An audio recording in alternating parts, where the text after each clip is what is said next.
We are going to attach it to the website. They can't they can't download them now until the end of the year.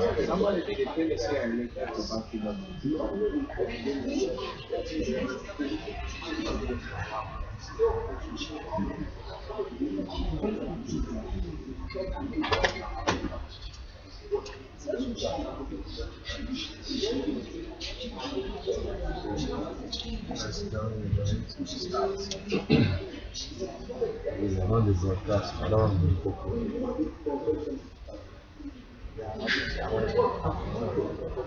As many they don't even tell us the broadcast session.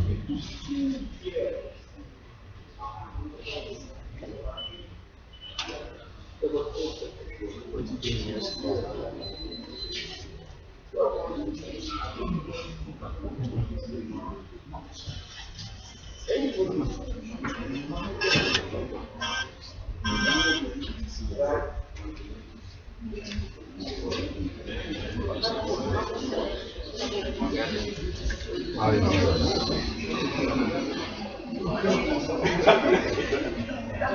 You have the picture.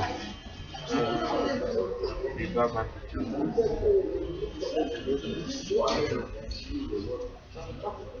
Check the folder I sent to you. The one and the it's only that the first of all and the advanced folder check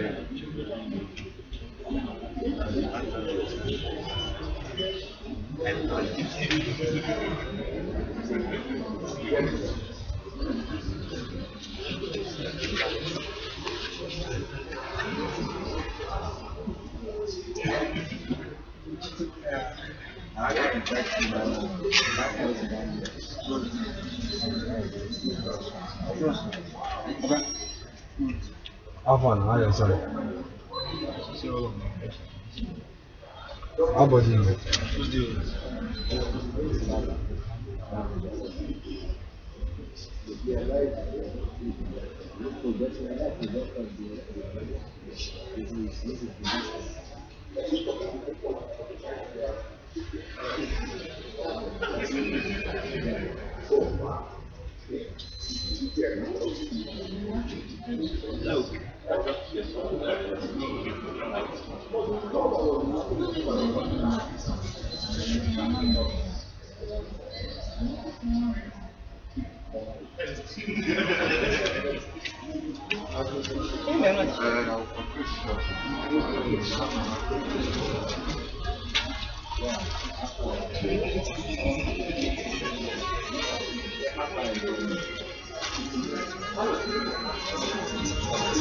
Baby, your fireworks.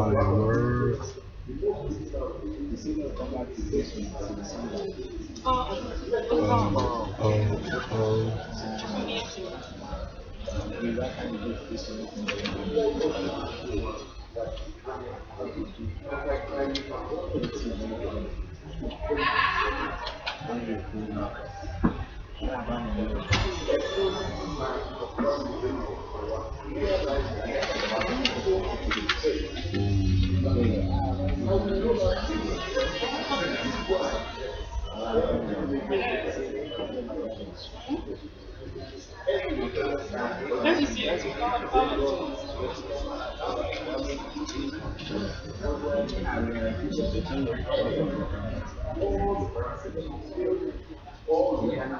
kalian sudah ada Mozambique.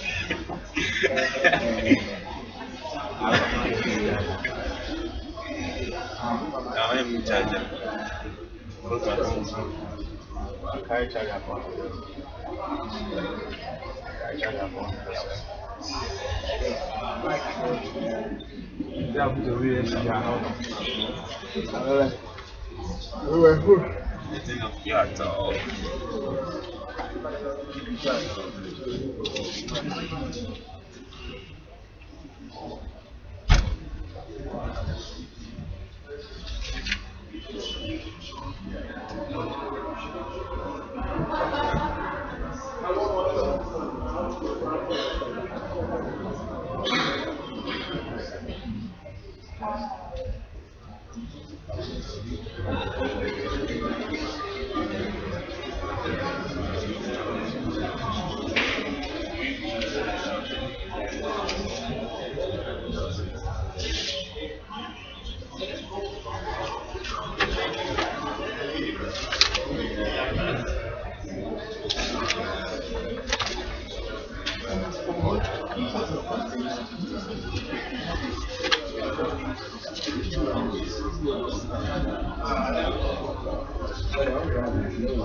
Good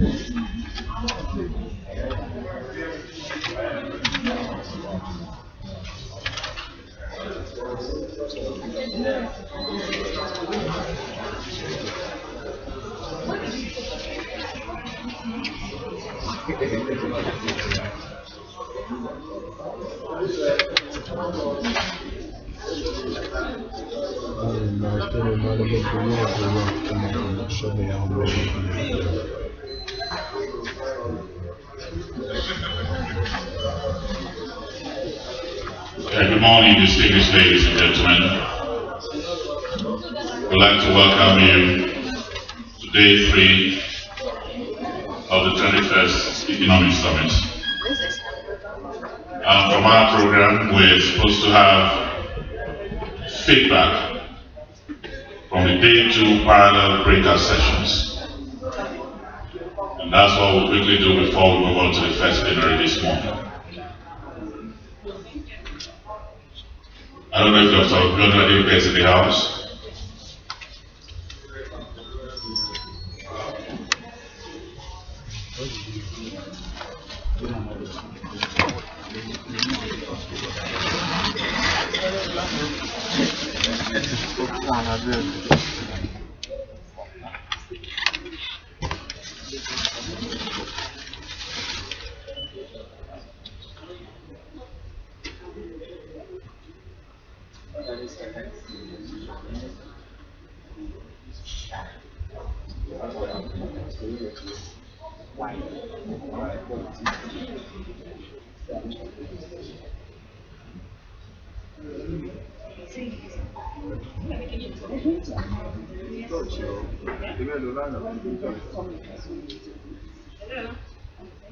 All the years, by the time the children like she's she's going to stay closer to us. We want the projected on her. So you copy it on your system. Standing by. So that immediately she comes and she's talking already. Okay. The name that you understand. Okay, fine. So you can rename it. Then you can. Then Esther will do as well. Why am I screen off? Sorry? Is that how it will be going?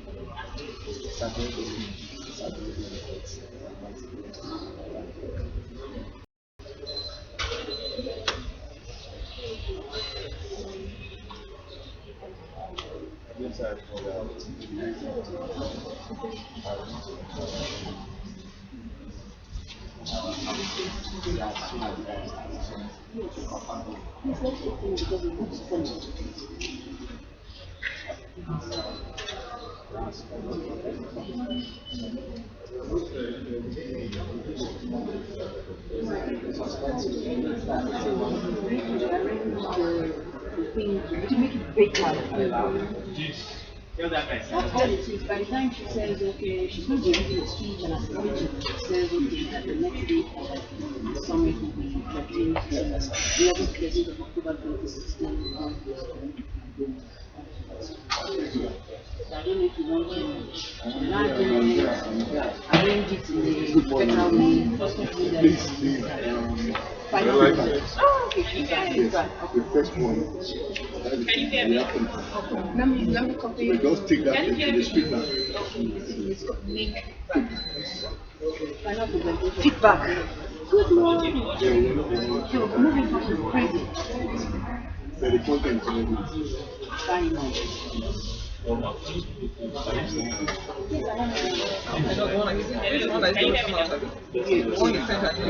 you hear me now?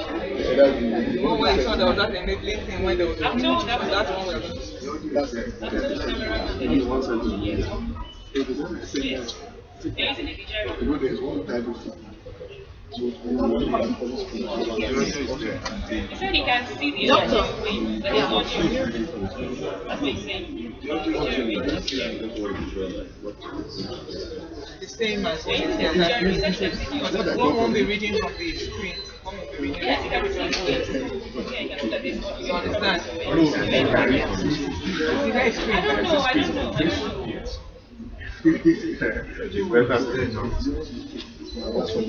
I don't know.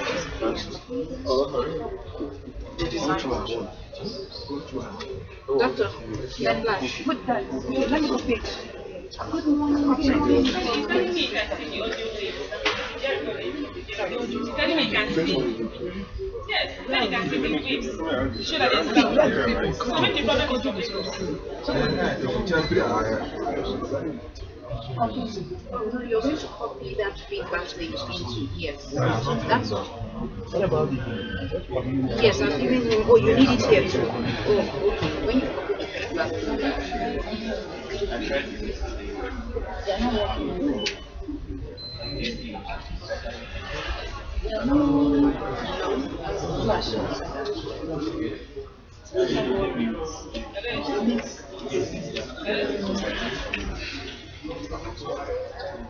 But there's a way of finding the Can you hear me?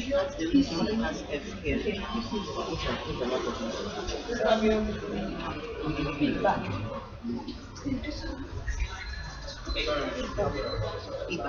Okay, fine.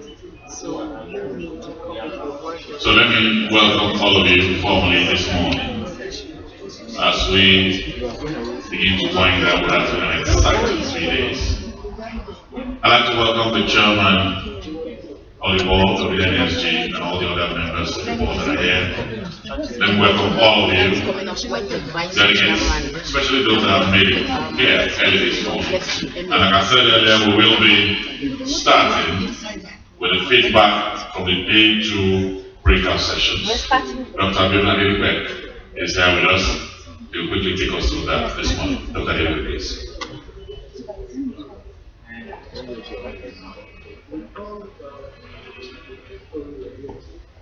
you have the big thing?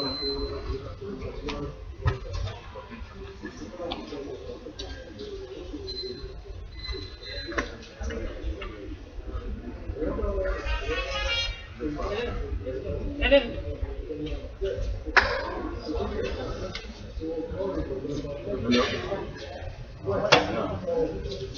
Okay, so you have the big thing now. Okay, that's it. All right. You know, the big song. Good morning, ladies and gentlemen. All protocols observed. My name is Henrietta Bankole-Olushi. I'm here to present the feedback from day 2 design workshop sessions. Slides, please.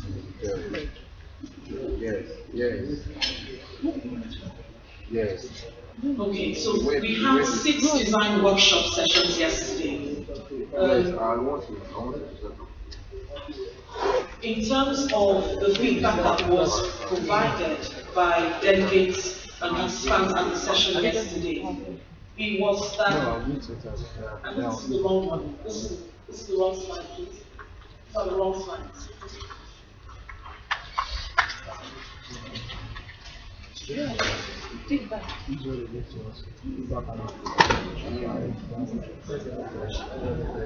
Apologies, please bear with me. She does not have a printer. No, the printer. The one we gave out. It's not working.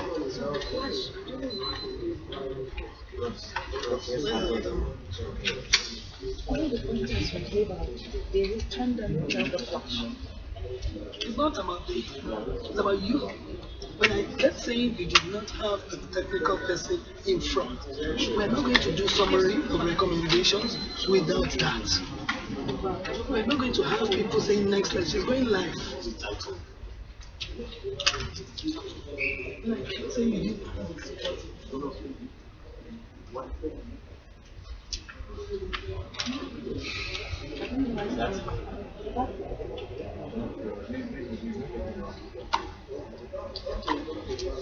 Where's Shane? Inao nilabaki je kesana. No, I mean the flash. When the kids are taking what's that? What's that? Chill. Just like that. Presentation we're given. The issue is from their Yes.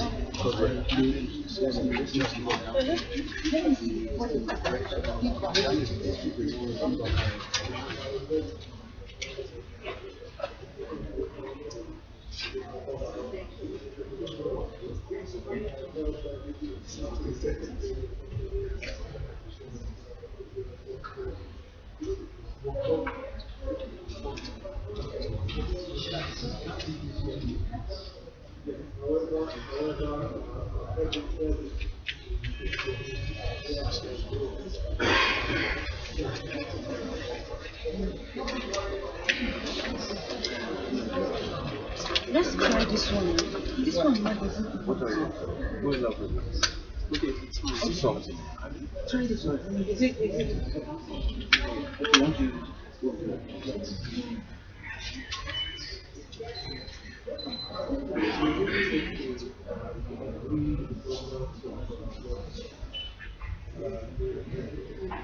If you read the flash and respond.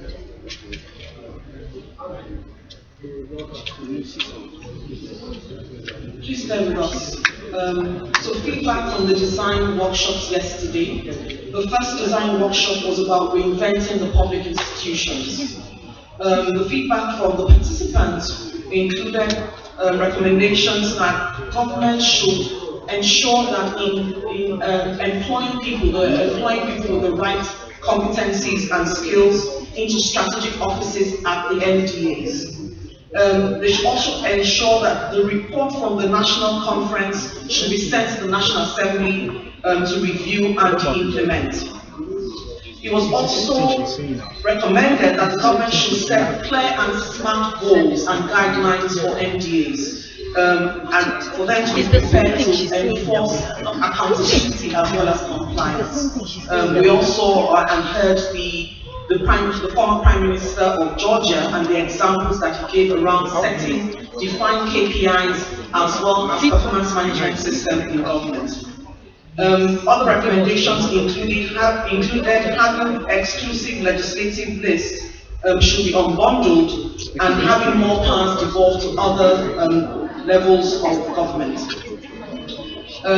Other recommendations were having internships, so having public-private internships going both ways, having people intern as in government offices as well as having private sector people intern in government, as well as having government people intern within the private sector so they can understand the requirements of the public sector that they serve.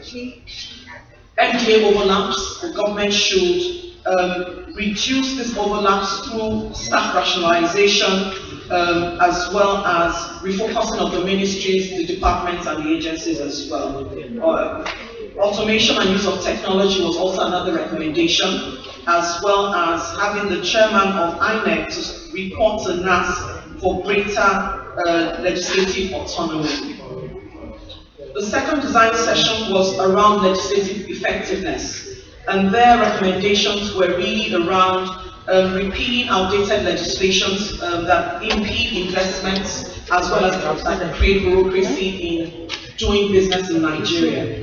Ensuring that we have effective oversight, especially when it comes to regulation, public procurement, as well as budget implementation, and encouraging the engagement of the private sector, as well as civil society organizations for legislative effectiveness.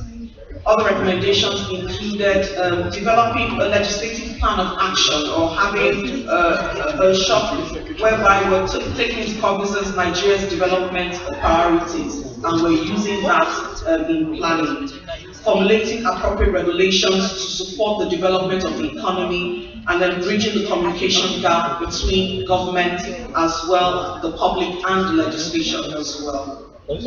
For Design Workshop 3, the topic was creating and sustaining Nigeria's competitive advantage, and this was broken into 4 sub-sessions. There was power, manufacturing, agriculture, as well as skills.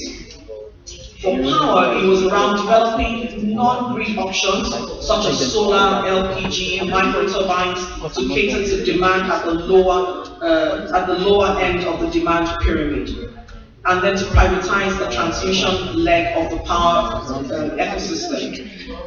Other recommendations were around encouraging private sector investment, especially in gas, in order to build a proper gas distribution network, and then deregulating the gas pricing, as well as establishing an agency to regulate the use of gas to power generation, or for power generation. For manufacturing, it was a long list. So even though each of those subsessions were meant to prefer their top three action points. So the top 3 were around encouraging the production of local raw materials by providing low-cost finance and encouraging the growth of skills required to also increase production.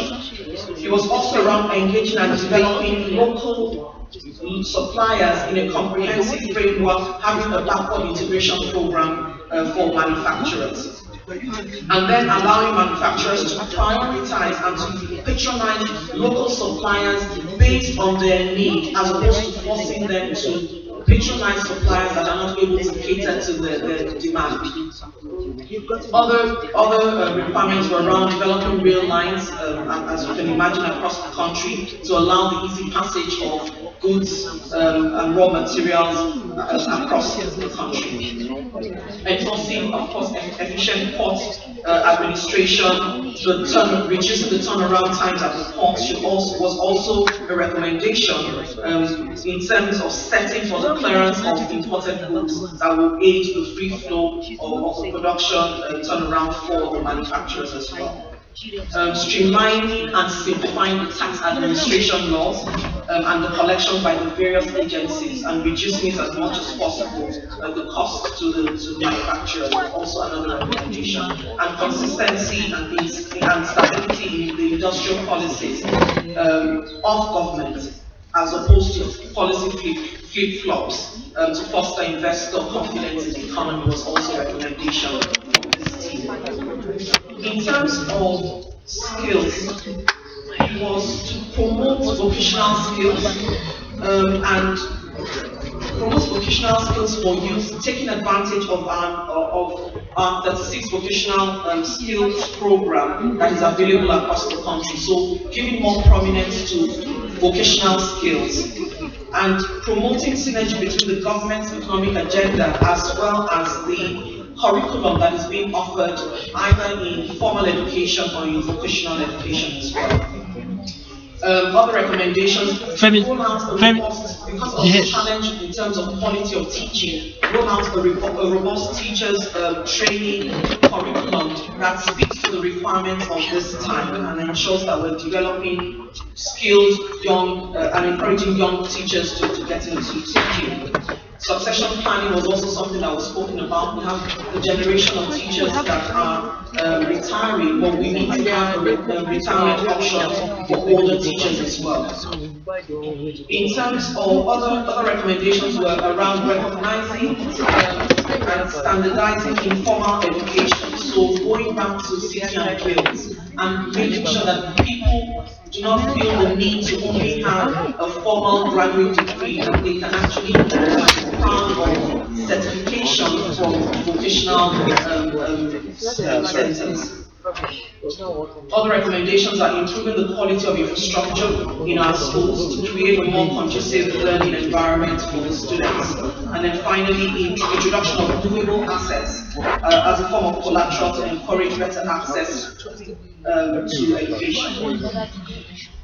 For agriculture, It was around designing a well-articulated finance framework for the sector and providing a single-digit interest rate to farmers. So we know that the Bank of Industry does have single-digit, but having much more, having additional access to farmers beyond the Bank of Industry programs and the central bank programs in terms of access to single-digit finance. And then recruiting and equipping agri extension agents to train farmers to improve and utilize leading practices when it comes to farming. Integrating agriculture extension into the entire value chain, as well as integrating small-scale farmers and outgrowers into the value chain as well. Providing high yield seedlings to farmers and granting them access. Yes, we have some programs that do provide seedlings and fertilizer, but providing that on more using science in terms of ensuring that those seedlings are high yield as opposed to just normal seedlings. Encouraging backward integration as well into the value chain that will ensure that all of the value chain is adequately funded and captured, and improving road networks to farm settlements. Concessions as well in terms of capacity storage facilities was also another recommendation. For the fourth design network workshop, making small and medium businesses thrive was their focus. The recommendations were really around introduction of movable assets to encourage better access to finance for the MSMEs, extend the tax holidays for new businesses to all sectors of the economy, enabling easy access to information which impacts all business operations in terms of whether from registration to taxation, setting up their businesses. We all had the example of the former Prime Minister of Georgia, where it takes barely 20 minutes from registering a business, opening an account, and actually being able to start your business.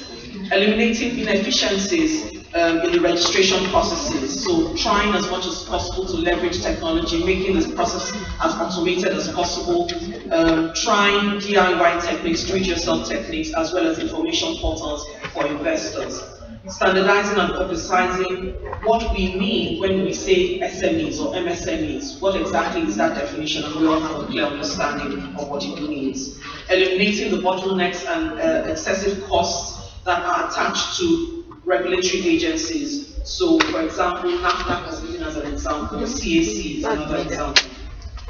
Enabling easy access into to affordable capital, so the review of the interest rates, alternative financing options, and things like that for MSMEs. Adopting collaborative policy development practices from using a bottom-up approach, and then finally incorporating ICT solutions to drive efficient business processes across from decision making to actually running the businesses. Design workshop 5 was reaching the bottom of the pyramid, social inclusion agenda, and the recommendations were that there is a need for private-public partnership when it comes to the provision of social services. For us to develop, for the government rather, to develop a public framework that will incorporate CSR into the policy as a tool for social transformation. So that there's a need for us to change our paradigm that will see CSR as a tool for impact investment as opposed to just something that we do just because we want to do good. We need to develop a synergized social goals to cut across various aspects of social services, and to incentivize the private sector for the accomplishment of social goals as part of their business objectives. So sustainable it basically is asking us to take the SDGs and incorporate them into our own strategic objectives as companies. Financial inclusion education should also be expanded and promoted to Nigerian schools by both government and the private sector. Other recommendations are that the training academy for agencies and civil society groups, which should enable the agencies to drive social investment agenda, and so there should be a concerted effort to incorporate this into training opportunities for agencies and society groups. For design workshop 6, mapping skills and innovation to boost productivity, there were several discussions around this, and I think it also incorporated some of the human capital work from the policy commissions as well. So it was around governance, gender equality, education and employment, and data. For governance, the recommendations are that accountable and transparent governance in the education sector and the health services sectors are required. We need to focus on social accountability, and implementation of the National Health Act should be done in total. So there should be a full implementation of the National Health Act. And decentralization of the health sector as well. For gender equality, recommendations were that we should bridge the gender gap by providing the girl-child education and opportunities as much as possible, especially in the most hit areas of the country. And encourage women in agriculture by providing them with technology, financing, and other requirements as well. For education, it's around, of course, bridging the educational gap, inequality across the rich and the poor, as well as girl, child, and male counterparts, specifically in the worst hit areas of the country. Leverage technology, revamping the curriculum to become relevant to Nigeria of the 21st century, and indeed for the future, to ensure that it's dynamic and aligned with the requirements of business needs. For many of us in this room, we find that it's difficult to even hold an interview with the graduates because the curriculum that they're running is not relevant to the marketplace and to the needs of the future.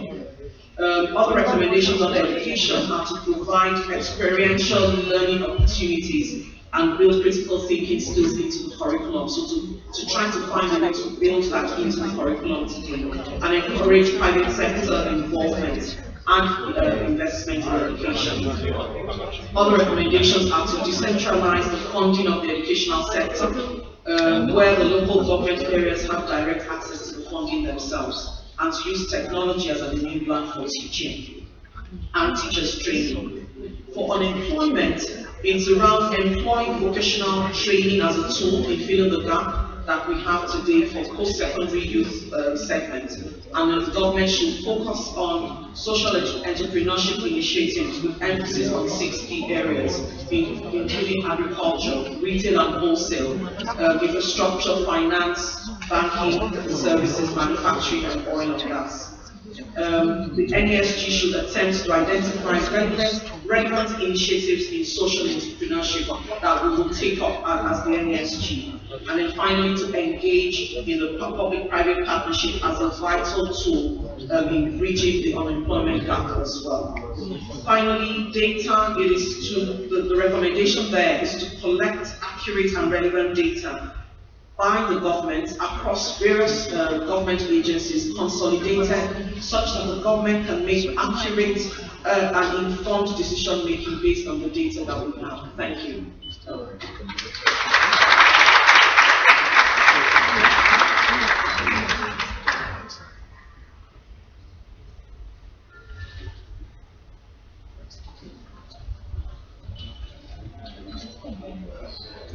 My name is and I'm giving feedback from the policy commissions. Well, first of all, I know we're all starting on commissions. This is a long list done overnight by CDP editors. So if you feel we've missed out on anything, please get your notebook and just jot it down and please give us the feedback. I don't know if you have the slides for this yet. Because I'll start. The Agriculture Policy Commission. The first policy here was that government should design a well-articulated finance framework for the agri sector. Provide single-digit interest rate to farmers. Now, we don't know how possible that is, but this is where information comes. Recruit and equip extension agents to train farmers. Integrate agricultural extension into the value chain. Integrate small-scale farmers and growers into the value chain. Provide high-yield seedlings. Encourage backward integration and improve networks to farm settlements. I'll move to energy. And energy has quite a bit. It was an engaging session. Restructure the overall oil sector by splitting the national oil company from the petroleum industry, from the Ministry of Petroleum. Break PIB into manageable issue-specific laws, so for ease of implementation, I'm sure legislation as well. Immediately address the lengthy contracting process to reduce lead time. Currently, lead time for 36 months. In terms of delegating more decisions to private sector operators and implementing a streamlined contract review and approval process that seamlessly integrates contracting requirements by various agencies. Set performance targets for all agencies involved in the contracting cycle. A 30-day approval period is being recommended. Harmonize, consolidate, and streamline regulatory institutions with significant overlapping functions and responsibilities. Implement sustainable multi-year funding solution options for joint ventures. Energy continues. Adopt the Niger Delta Exploration and Production PLC model for community management because it fosters an ownership mentality within the host communities that have a stake in the business and operate in various. Add value to raw crude commodity to provide additional income streams for government. Enable commercial framework and fiscal terms for gas in terms of opening up the session, inviting someone. Enable commercial framework and fiscal terms for gas, set globally competitive fiscals for gas. Again, that's I think the same point is slightly differently. Ensure payment security at the contractual level via adequate financial instruments that guarantee due payments for the gas that is supplied. Deregulate gas prices, promote willing buyer, willing seller markets, enable sufficient gas infrastructure, and attract investments for domestic gas. We have 3 more recommendations here under energy. Conduct regular bid rounds for gas acreages in line with global best practice. For example, the Gulf of Mexico conducts a bid round every 6 months. Ensure a power tariff level that provides commercial return to those who decide to invest in this sector. Ensure adequate gas supply and complete power plants that have various degrees of construction that will add up to 20,000 megawatts of electricity supply onto the grid. I'll go to the Commission on Environmental Sustainability Policy. The intended nationally determined contribution (INDC) should be seen as the start of the conversation for low carbon emissions. Green policy framework should be implemented with the establishment of a carbon war room for monitoring. Tariffs and duties on equipment related to renewable energy and LPG should be reviewed. Pioneer status should be given in the renewable energy sector and LPG sector. Single-digit interest rate for financing long-term projects in renewable energy and LPG should be facilitated by the government. More awareness and sensitization about the cost-effectiveness and environmental safety of LPG is required. Government should implement the proposal for the LPG utilization program in governance and institutions and policies. For those in that group, please again, we need your input here. The change agenda must pass a legitimacy test. Joint budgeting is needed to achieve the agenda of the government. Strong monitoring and evaluation strategies. A reform agenda focused on the needs and expectations of citizens should be communicated. Increasing the remuneration of public servants to improve their commitment. I mean, they don't want to lose a job that pays well. Job satisfaction and human resources in terms of even recruitment should become more decentralized so that even agencies hired to compete the nuances of their needs. Launch and implement a robust public service change. Infrastructure Policy Commission. Adopt effective PR strategies for educating and engaging the public or include buying into PPP. The point was made here that because PPP projects are so long term and cut across various generations, even of government, that it's important that the public buy-in, because obviously government won't vote of the public, and if the public is hostile to the project, even if they don't get it out of the first government, in successive governments, they may have more leverage. Transparency of government to ensure accurate understanding of PPP arrangements by the media. The points were made about the press. The press do try, but at times they really don't understand the technicalities. So a lot more transparency. The opaqueness of government needs to be done away with, so that there's access to information by the media. Clarity around government's direction for capital projects. We need to know what the plans are that the government has in this area. Effective frameworks that guarantee proper risk allocation. Policies that encourage the provision of affordable long-term funding for PPP projects. Financial institutions should source diverse types of funding that are adequate for long-term projects.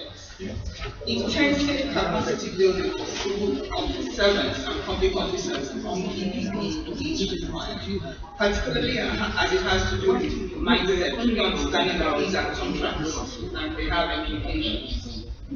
Exchange programs between, again, I think this point was made under HR by Director, but exchange programs again to ensure that capacity is being built. Removal of undue government interference to enable follow-through and the enforcement of contractual terms. And government should commit to honor its obligations. Somebody did make a point that in terms of obligation, there's sanctity of the contract, and there's also the regulator. The contract may be great and they want to enforce it, but if the regulator does not have a track record of following through, that again also scares investors. So sanctity and track record. Science and Technology Policy Commission. Government should prioritize science and tech as highly as it does the oil and gas and power sectors. You need to increase share of science and technology, science and the STEM training, I think, in terms of the yellow budget. E-government should be adopted as it will improve capacity and enhance transparency. Local players must be protected to use through the use of appropriate incentives such as technical and financial support. There needs to be a ramp up in infrastructure, review and alignment of curriculum to match labor requirements. The curriculum must reflect practical learning for enhanced productivity. Again, I think the same point is made. I'll move now to the real sector. Rail transportation. There needs to be investment in the rail sector. Most highly competitive in the world, most highly competitive countries in the world have excellent rail systems. Involvement of the private sector in the development of the rail system is key. The passage of the bill to encourage private sector participation is also required. I think that there is a bill of sorts, but I think people should visit it and ensure that it does. Real sector commission manufacturing. Adequate remuneration and recruitment of personnel. Use of performance-based compensation systems and structures. Involvement of private sector in the formulation of policies. Aviation. Improvement of existing infrastructure. Provision of facilities to transit passengers, particularly in Nigeria, intends to be a hub for the region. This is required baseline. On the studying successful jurisdictions that have done this in Malaysia, I'll move on to the structure comes up again. Almost the same thing. Solid minerals. Replicate successful solid mineral development in other countries, similar to other countries like South Africa, Congo, develop human capacity in terms of this sector, and obviously put in place policies and regulations that assist in implementation. The institutions need to be strengthened. The final policy trade investment and competitiveness.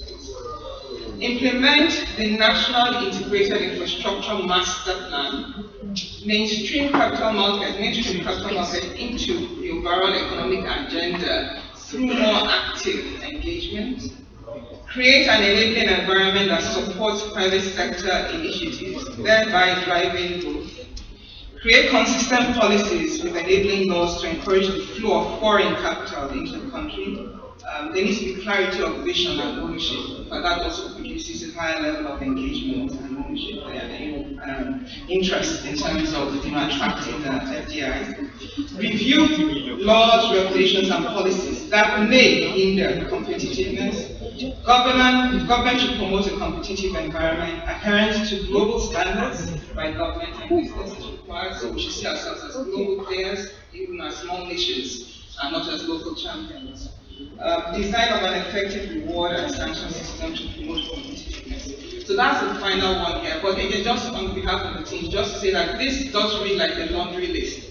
And we're very cognizant that this summit is about tough choices. And that there's a need to prioritize. So we have brought the laundry list again, like I said, to get your input and to ensure that it's all here to support the various initiatives. But more work will be done in terms of synthesizing and prioritizing all the in terms of our recommendations later this afternoon. Thank you.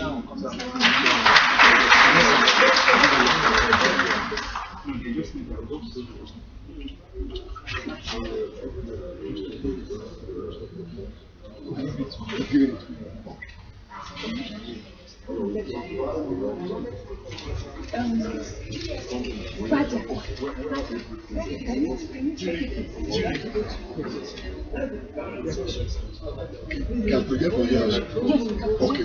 But this is her monitor.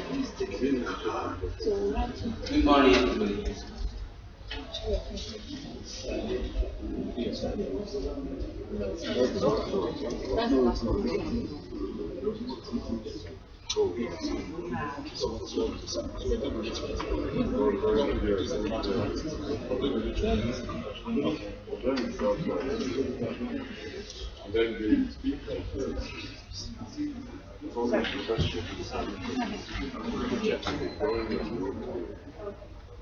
Just make sure that they are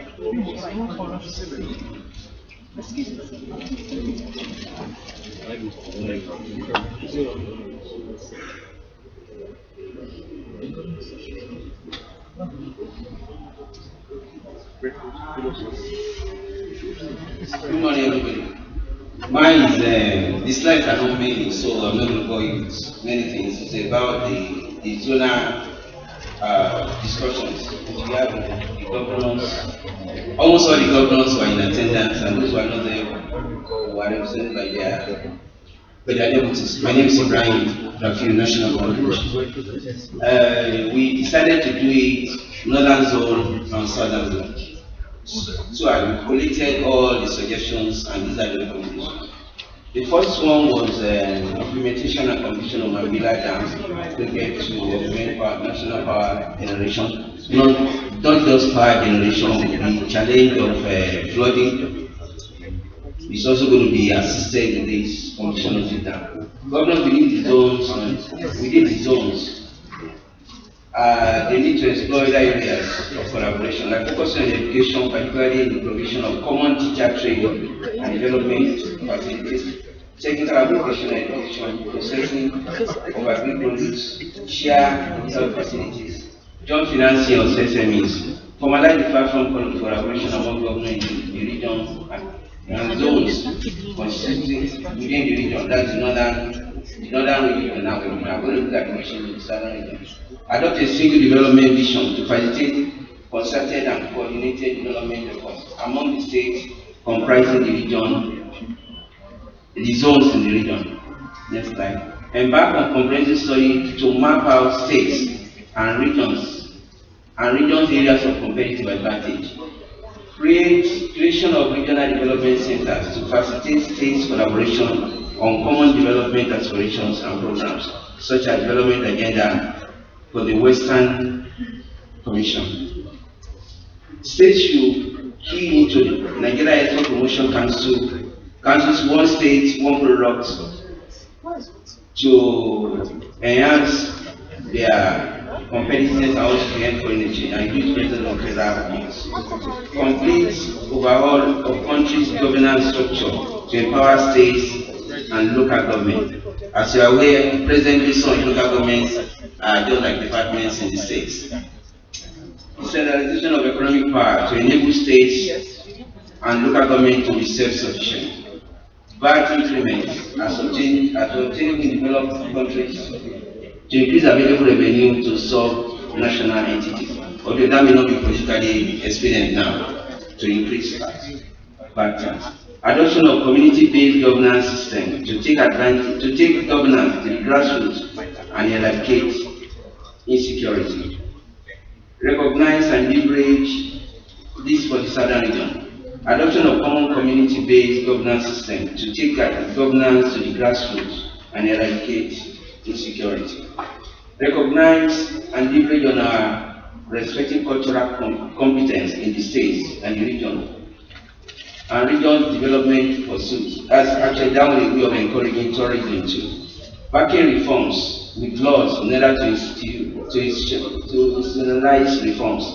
Benchmark global best practices in designing development programs initiatives. States should develop platforms for peer review under regional integration framework. States should run a public limited liability companies and adhere to corporate governance codes strictly. Some of these are having challenges, even some of the companies they have now. They can't run them, they need to allow the private sector to come and collaborate. Otherwise, some of those companies have not been able to make profit for years. Develop rural communities with adequate infrastructure. States should take advantage, should take the necessary action to ensure quality education, such as for check on school facilities and resources.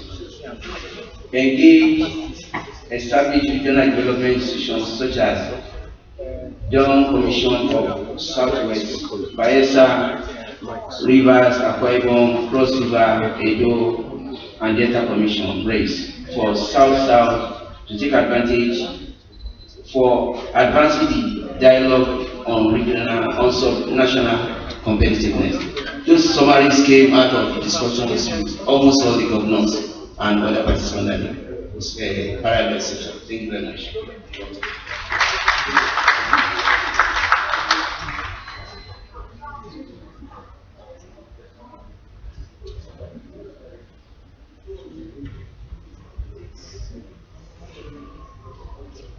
Thank you very much. Distinguished ladies and gentlemen, we just want to take a couple of comments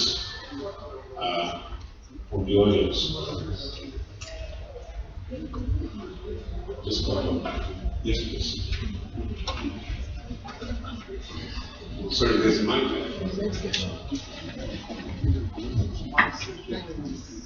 Good day, ladies and gentlemen. In fact, while we look at the recommendations, I felt very bad. You know why?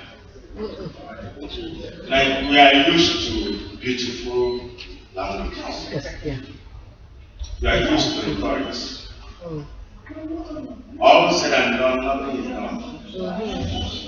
You see, the beautiful recommendations, if they are to be put in place, Nigeria will be a paradise. But that is not done. Even I wonder whether the organizers of this summit, whether they travel by road. I think they fly. If they go by road, they will agree with me that there is competition. The rail system is not working. Nigeria has a very beautiful platform. Our ground level, very wonderful. In the developed countries, people build railway, the panels inside the sea. They are from north to south, south to west.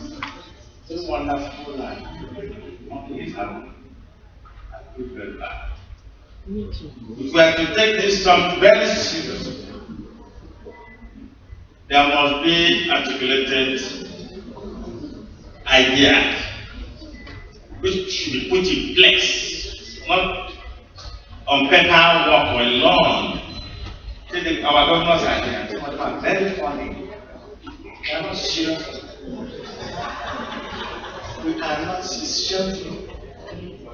Talk this grammar today, tomorrow, nothing is working. Very serious. My brothers. I don't like attending from workshops because it's a repetition of the same grammar. What the beautiful grammar, I've never seen anywhere in the world where you have such beautiful grammar. Yes. Seriously. You tell it. Thank you very much.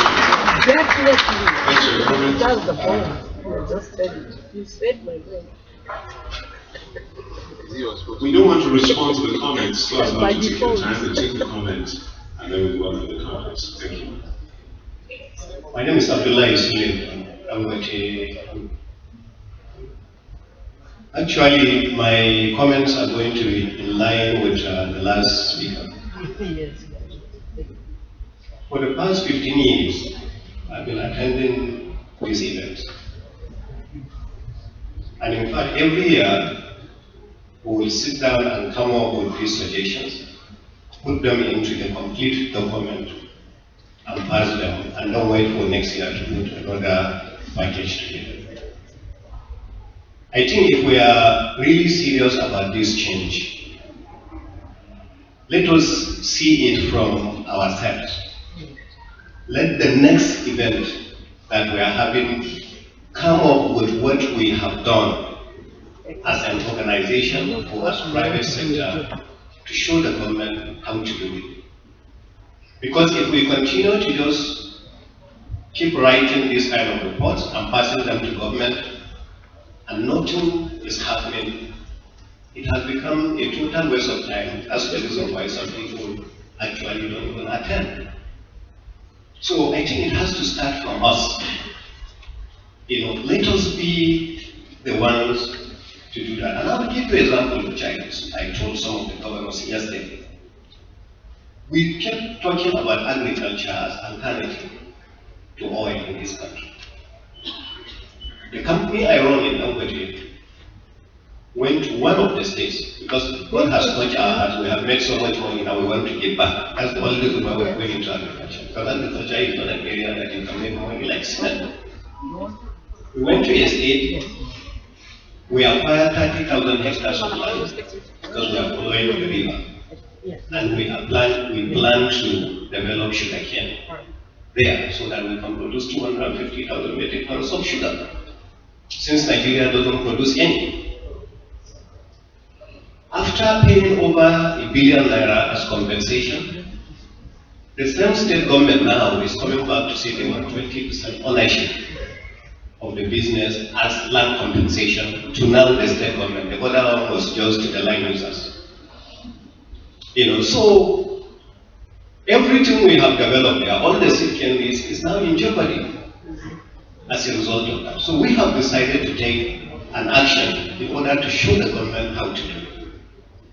It's not for me to disclose our action that we are doing. But I'm thinking for us as Nigerian Economic Summit Group, driving the private sector, let us actually come up with something to show that we are serious about all these beautiful recommendations that will continue to make every year. And on the part of the government of doing so. Thank you very much. Thank you.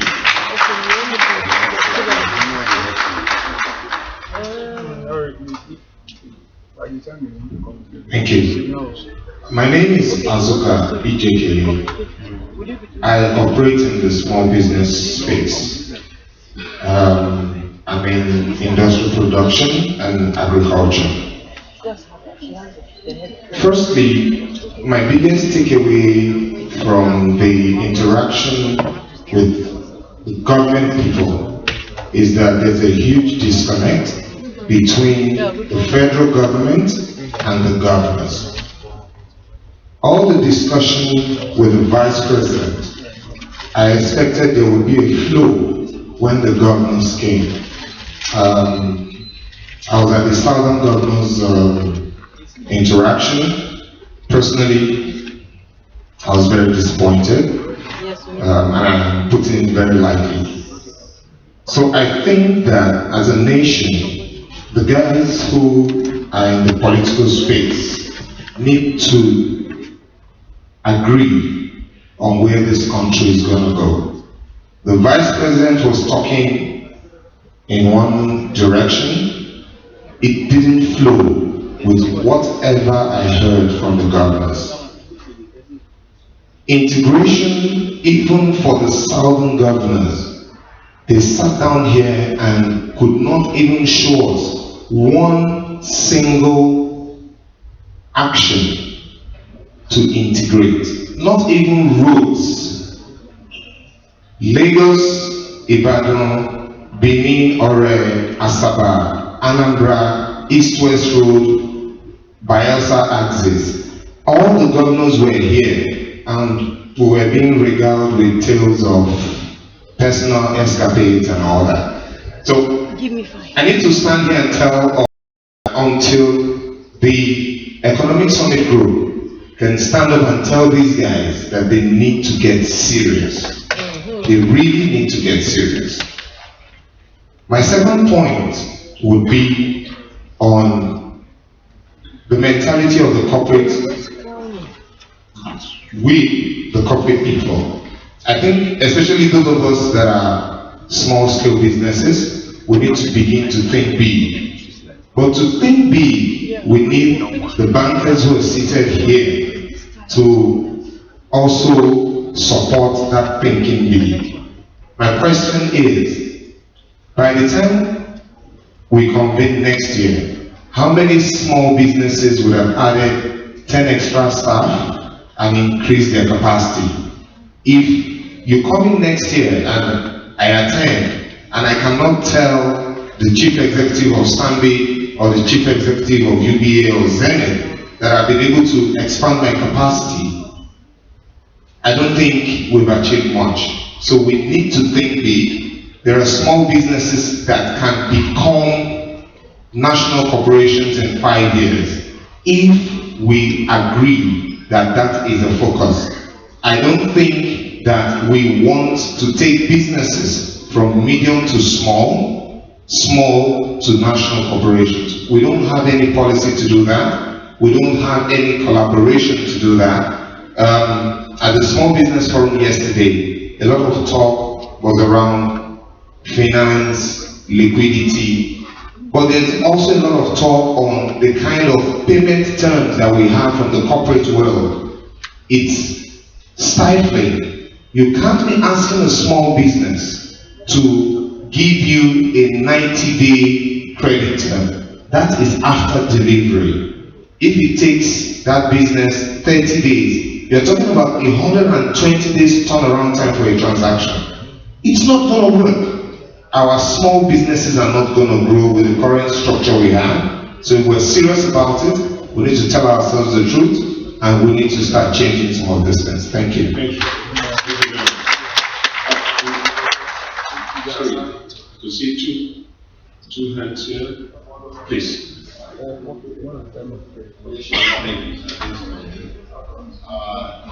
Please, I would like to make it brief so that we can take quite a couple of more contributions.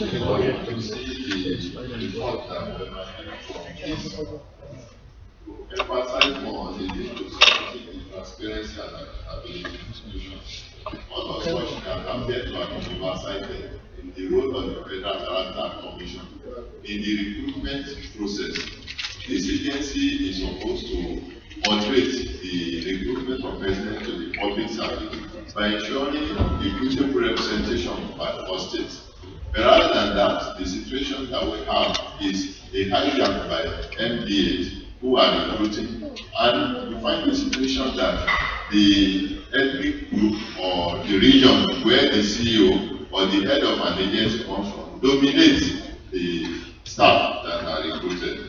But because it has not been really effective, the role of the Federal Character Commission has been on their plate. I want to observe that the executive group that does not have very competent and highly capable persons or personnel that have been recruited. Then what has happened? Regrettably, politicians use politicians and power, persons in power, use recruitment to as a piece of patronage rather than recruiting the right caliber of people. So strengthening these transparency institutions, including the Federal Character Commission, I think will go a long way to assist. Thank you very much. Thank you. Lose that. And then we move to this side. Thank you.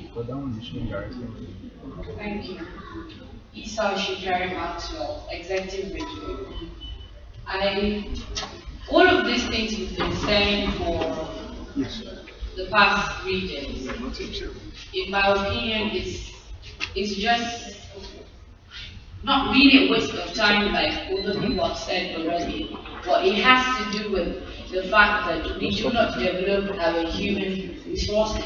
And in every organization or company or a country, what makes up that organization is the quality of the human resources.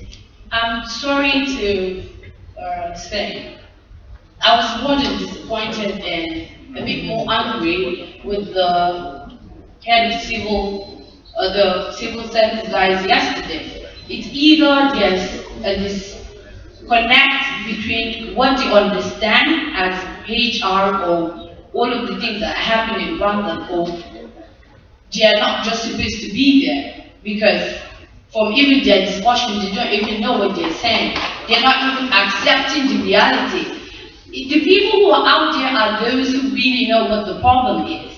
Now, HR is far beyond this one-day stuff, and I must say that it hurts me to see that Nigeria is one of the countries that do not take human capital development very seriously. Even our universities and what have you, they are funds to do that, but it ends up going in buildings that people don't even live in. We don't develop our human resources. We do not develop our human capacity. So if we must move forward, even with the NESG, there is need for them to know, and there is need for them to go action as to developing our human capital.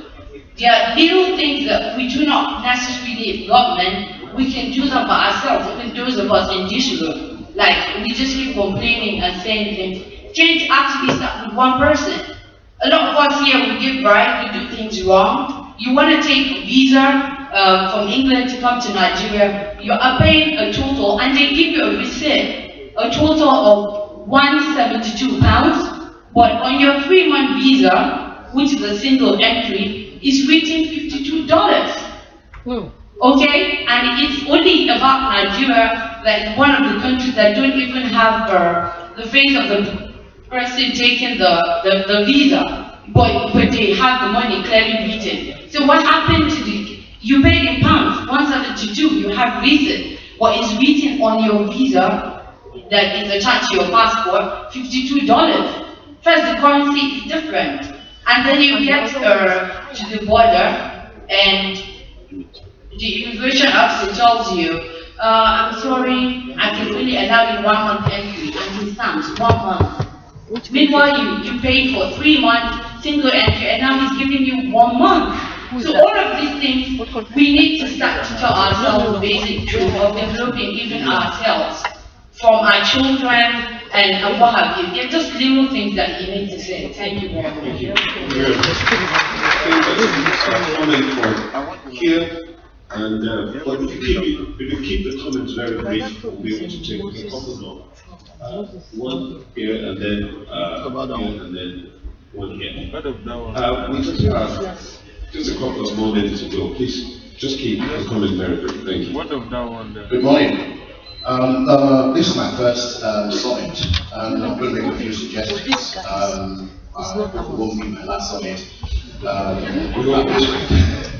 number of suggestions. It would help if you knew in advance what specifically the summit is going to address. In That terms one is of, ours. either topics or This one? Oh, okay. Is that you? speakers. Because for some of us, if the topic doesn't really get the juices going, they might as well sit in the lounge and have a coffee and let the discussions go. And we had quite a number of those yesterday.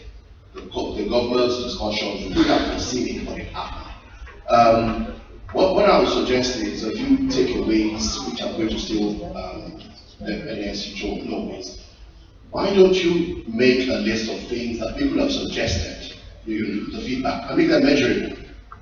We want to achieve a duty deferment or a clearance within 48 hours. The ministry in charge is XYZ. The person who should chase it from the NESG side is Mr. Kola. So when you come the next NESG summit, or before then, you can then say, you were aiming for 90 days, it looks like it's going to be 101 days, and here are the reasons. Lagos did it with the Hibeti, where they would have benchmarks in all the different sectors, agriculture, power, infrastructure, measurable targets. It's good to come here and we can talk to both the cows and the chickens come home. But if we don't actually set ourselves targets, and then say why we didn't meet those targets, or who has stopped us from achieving those targets, we're going to come here again, sit down, smile to each other, nod and go back, and nothing's going to be achieved. And on one final note, there's been a lot of talk about the people who've been excluded. Government is not participating or hasn't participated as much as it could. The youth is nowhere to be found. The school children probably don't even know what NESG is about. It might help to invite some people who would, in the next few years, be part of the NESG, so they have an idea. You can't stop saying you don't want them to participate. So let them get a feel of what goes on here. Because the thing that I find in my organization is that people rise to a level where they've never been given the opportunity, and all of a sudden they become organ. And they don't know what to do, because they've never really been through that induction. And as a final thing, and this is more of a plea to everybody, because I believe that a lot of senior operators are here. There's a lot of talk about giving the youth the opportunity to gain employment and to set up enterprise without looking at education. Without looking at paper qualification. Look at every single one of the adverts that you yourselves put in papers.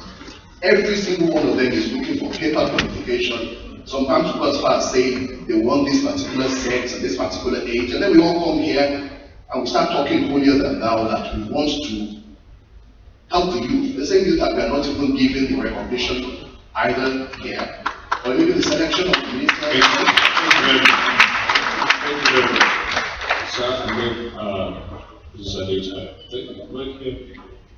And I'm not sure anyone will be able to. Please, you need to bear with us because we need to move on. It's good that we're having your feedback.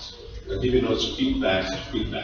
And I refrain from making comments because we have answers to some of the comments and questions in raised already. Ladies and gentlemen, my name is S.K. Garba. I work for the Social Comment. I think this is a very valuable forum. I think one of the issues that this forum should be driving is to be a kind of pressure to the government to ensure that the infrastructure and the environment for business is put in place, especially the roads, the power, and so on, so that it is now an enabling environment for business operations. Then the second thing is the issue of human resource. The issue of human resource, there is urgent need for national vocational qualification framework to start operating in this country, and that is a major area of ensuring that each job that is existing in the private and public space of operation have a standard and can be measured and can be action can be taken in getting it right.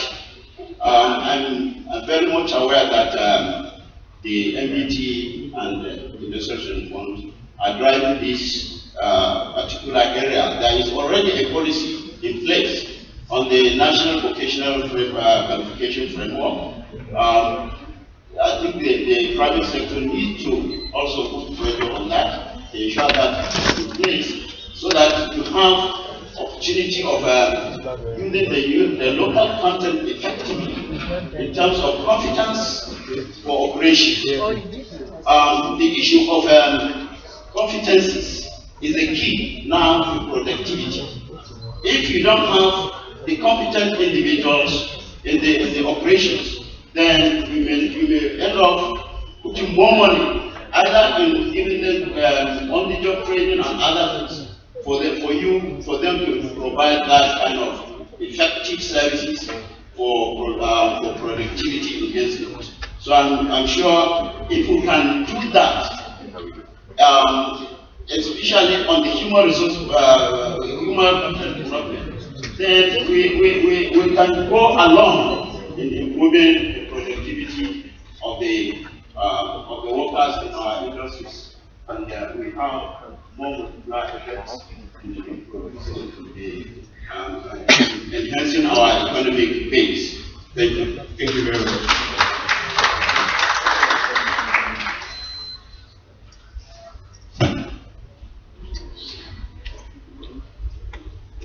Yeah, good morning, distinguished ladies and gentlemen. Thank you for all the comments. I just felt I sensed some misunderstanding of the role of the NESG, and it's very, very appropriate that we do not leave here with that kind of misconception for the sake of those whose hearts are sincere and pure. The reality is, a lot of the blames that have been shifted, we come here, we do talk shop and all of that. Firstly, without this platform, there was no conversation between the public and the private sector. So first, it creates a platform, and I think it's important to appreciate the fact that some people, without being paid, have spent their time to create that platform. Secondly, you can't hold the owner of the platform responsible for people who refuse to come and engage. So someone was saying that we have not had adequate presence of the public sector. That is not because the public sector was not invited. There are certain issues at the moment, ministers aren't there, and so, the kind of rallying that you find isn't there. So that's not a blame on the part of the NESG, okay? And someone mentioned the fact that there was no advance notice about the topics and the subject. This was on mass media, the theme, the topics, there was advance notice as to what we're to discuss. And somebody said, we've just been having conversations and we haven't seen a difference. There has been. And so it's important that we note that a good number of the reforms that we have had were all canvassed on the platform of the NESG, the Pensions Act, the reform in the telecom sector, and several, to mention just a few. So it's important to note that, yes, this is an area that we need to continually listen to advice so that we can take the game to the next level. But absolutely, work does not end at the annual summit. So at the annual summit is an opportunity to get the views and perspectives of everybody. But what ultimately happens is that throughout the year, we have 10 sector-based policy commissions that work assiduously to ensure that a good number of the ideas and recommendations are implemented. And we have, successes, at least in some decent measure that we can point at. And for this particular summit, fine, you may not be very happy about maybe the responses of the governors, but at least we finally got them here in their numbers to engage with us for the first time. We finally got the legislature to be here to engage with us for the first time. So it's an ongoing debate and it's going to get better as long as we come together and put the pressure that we need to put on the government. Thank you. I think I've said that better. I think from that note, we need to close this segment, and it's important to note that someone or a couple of people here have made references to the fact that you should be the change that you want to see in the nation. Let it start from you. Let it start from me. And also, it's important that it's a very crucial engagement, it's a crucial conversation, and the policy commissions are engaging throughout the year, and we need to keep hope alive. Our country is still flying. Thank you. Thank you very much. Keep hope alive. Our nation will fly. I'd like to very quickly now welcome all of you to the next plenary. All the discussants and families are here. I'd like to invite Jose to step forward here and run through it.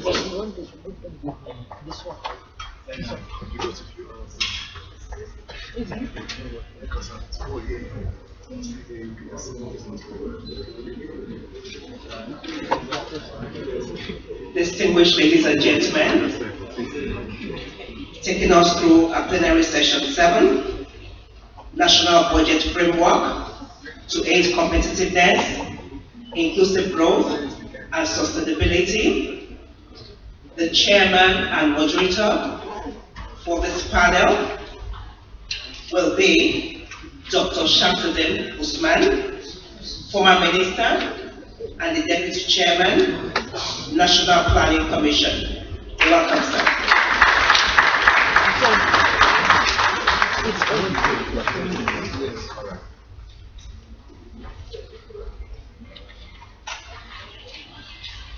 And our panelist, Dr. Ayo Teriba, is the CEO, Economic Associates. Dr. Teriba, please.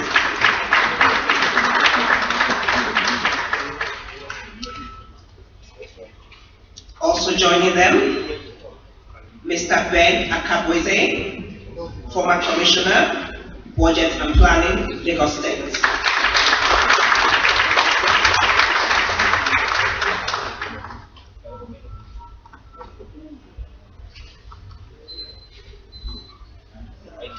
Mr. Karen Booker, Chairman, NESG, and the CEO of the Central Securities Clearing System.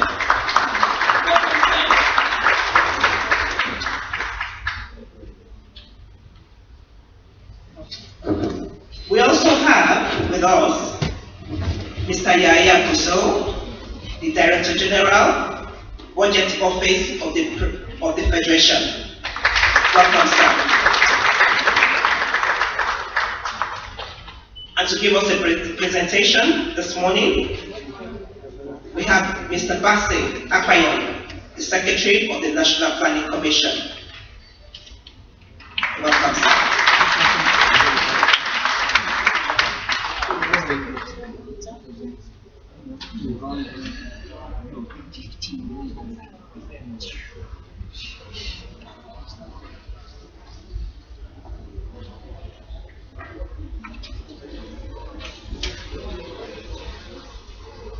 The chairman of the panel, distinguished panelists, distinguished guests, ladies and gentlemen. I am going to, in a very few minutes now, present to you a joint presentation of the National Planning Commission and the Budget Office of the Federation on the processes and the stage that we are in the preparation of the 2016 budget and the medium-term successor plan 2016 to 2020. The presentation is arranged in 4 sections. You have the introduction, the macroeconomic framework, the broad policy thrust and priority programs of the present government, and of course, the role that we expect of the private sector in the whole arrangement. Now, for the introduction, we started with why medium-term plan.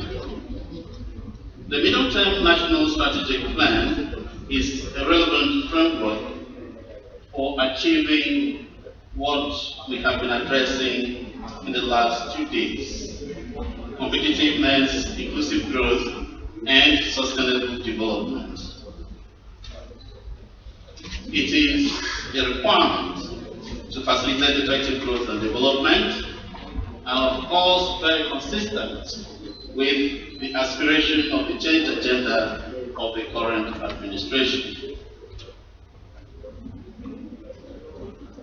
Nigeria currently faces a dual task to restore high economic growth and at the same time ensure that that growth is inclusive and sustainable. Prior to 2015, we witnessed as a country the longest period of accelerated growth of the GDP, which led to our emergence as the 21st largest economy in the world by 2014. However, this growth is yet to translate into decent jobs and the reduction of poverty incidence.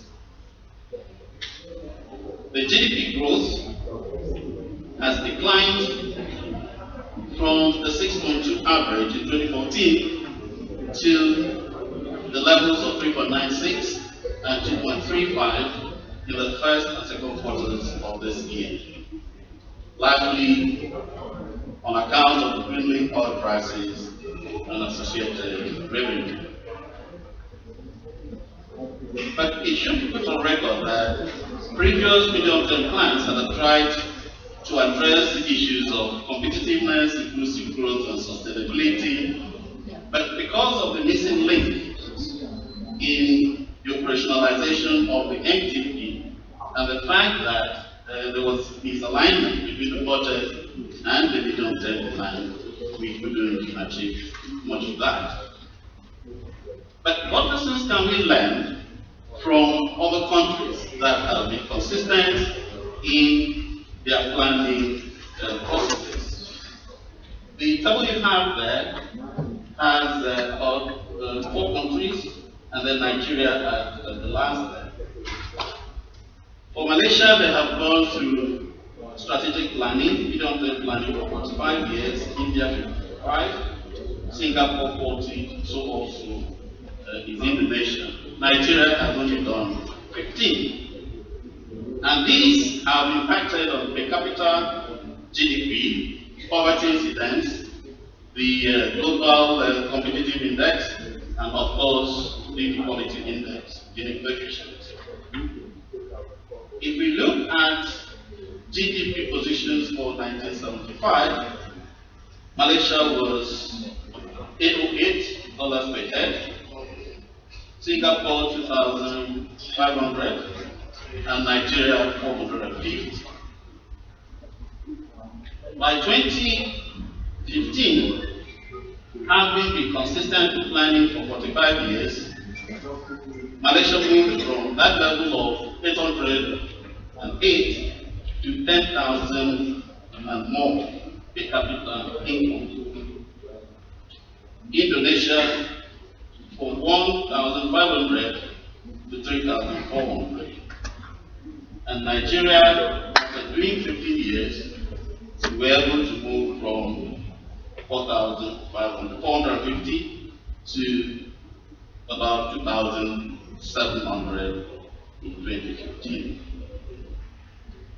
In terms of poverty index, if you take India, 1975 was 58. In 2012, they improved to 12.8. The story for Nigeria was at 75 we were 47. 2012 we got an incidence of 62.6, and so on for the rest of them.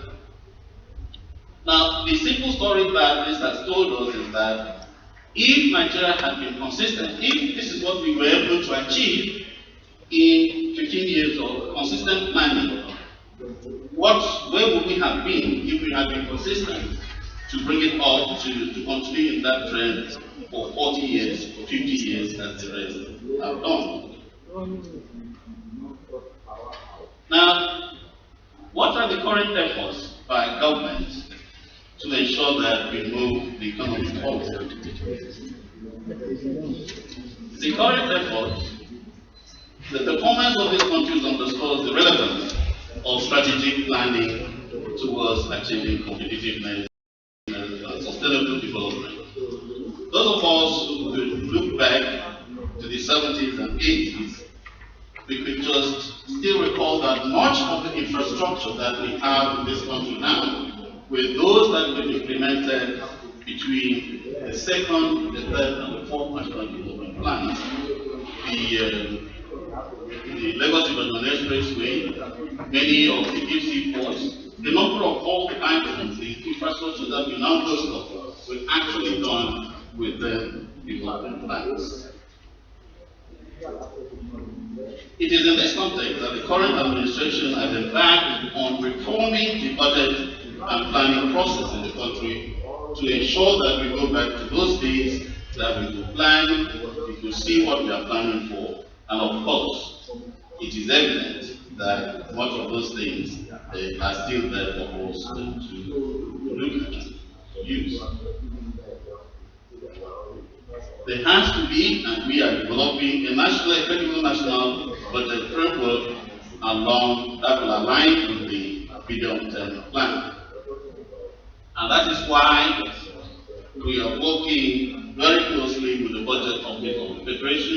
Again, this is a renewed dimension. The past few years, this has not happened. We have not worked as closely as we are working now with the budget office of the Federation in preparation of both the 2016 budget and of course the medium-term plan 2016-2020. And I think this is going to be sustained because of the administration's interest in working through the framework of development planning to ensure sustained growth and development.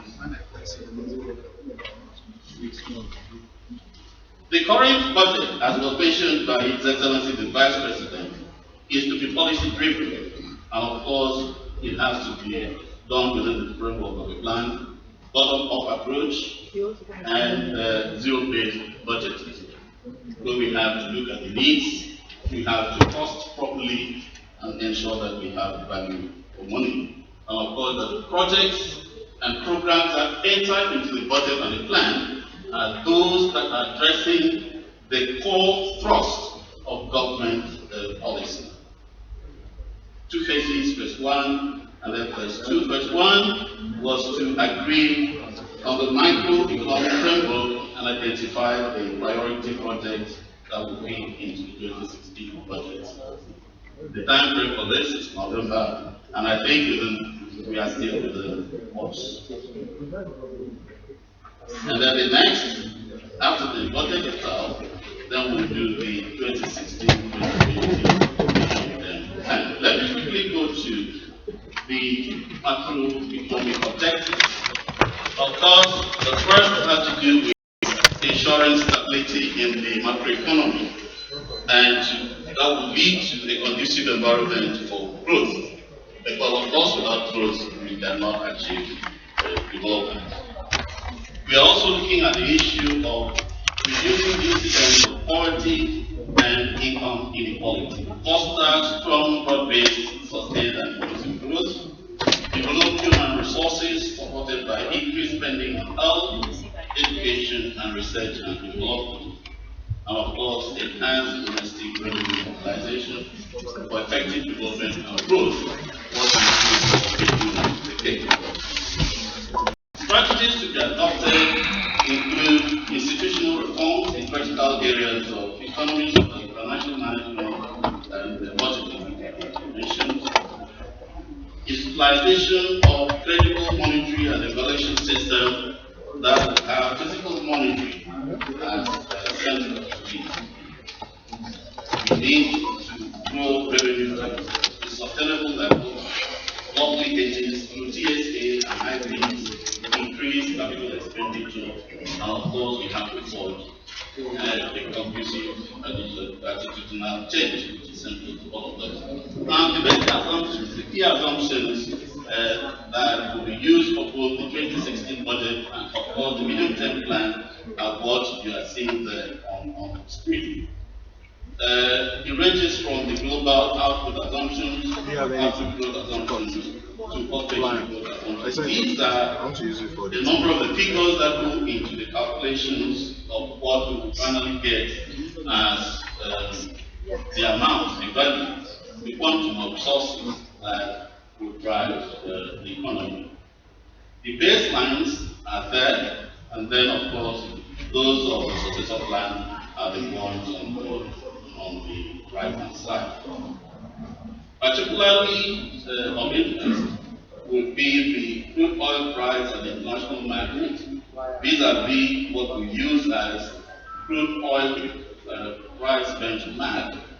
That will determine what resources we are expecting from that. And of course, in combination with crude oil output, it gives us the value of we are looking at. If we can look at this, indicates that it is not completely different from the presentation made by Elizabeth 2 days ago. Of course, much of it are from the sense of planning, NES, Hotel Office, NNPC, Population Commission, Central Bank, IMF, World Bank, and the Economic Intelligence Unit. The next is a graphical illustration of what has already been explained there. But one thing to note is that the real GDP growth is projected at 4.37% in 2016, and this will rise to 5.09 in 2018, and then 5.21 in 2020. And then measures to restore and support faster growth will include investment in electricity, transport, capacity, and all that. The next page, of course, are the major performance indicators and the targets that we have set for each of the economic indicators on the lab. You could look through and then make some additional comments or suggestions on that. But we have to also be careful that in doing this, there are some downside risks. If there's no alignment of the annual capital budget allocations to national development plan, we may have issues. Resistance to the government reforms, especially the anti-corruption, is not everybody that can be about it. The insecurity situation, we are making headway, but it has to be sustained. And of course, the floods are coming up. We have to take particular 6 areas of trust. They include economic, social development, infrastructure, governance, environment, and of course, states and regional development. Now, in terms of prioritizing for those, for the economic pillar, we consider the issue of economic diversification as central, because if we had attained some level of diversification, the impact of the dwindling oil prices may not have been as severe as it is now on us. So we put that as the first, and then it contains other reforms in the agriculture and public financial management. For social development, as the Vice President has said, social protection initiatives stand out very high, but then all the other ones are there. But in the course of discussion, you can make additional comments and suggestions on this. Infrastructure, we have electricity generation, transmission, and distribution as core. It goes on until the state and regional development pillar, which is national program for the improvement of governmental relations and cooperation. Now, government cannot do this on its own, and therefore, the private sector, you have to partner with us in a number of ways. The requirement to achieve the competitiveness, inclusive growth, and sustainability is extremely demanding. We know that. Therefore, we will not follow the business as usual approach, otherwise we will fail. We need to make tough choices and begin to do things differently. We expect you to be more active with respect to productivity, finance as partners of government. Government is willing to open more economic sectors for the private sector to participate, particularly in the area of infrastructure development, working through the National Integrated Infrastructure Master Plan. In closing, let me just say that again, government cannot do it on its own. We need to leverage of your skills, of your expertise, of your experience, know-how, and jointly ensure that we make these all choices that will lead us to competitiveness, inclusive growth, and sustainability. You need to add value to what you have presented. You need to make suggestions. You need to respond effectively when we invite you to join up with us. Together, we'll be able to move Nigeria out of mess and then put it on the path of sustained growth and development. I thank you.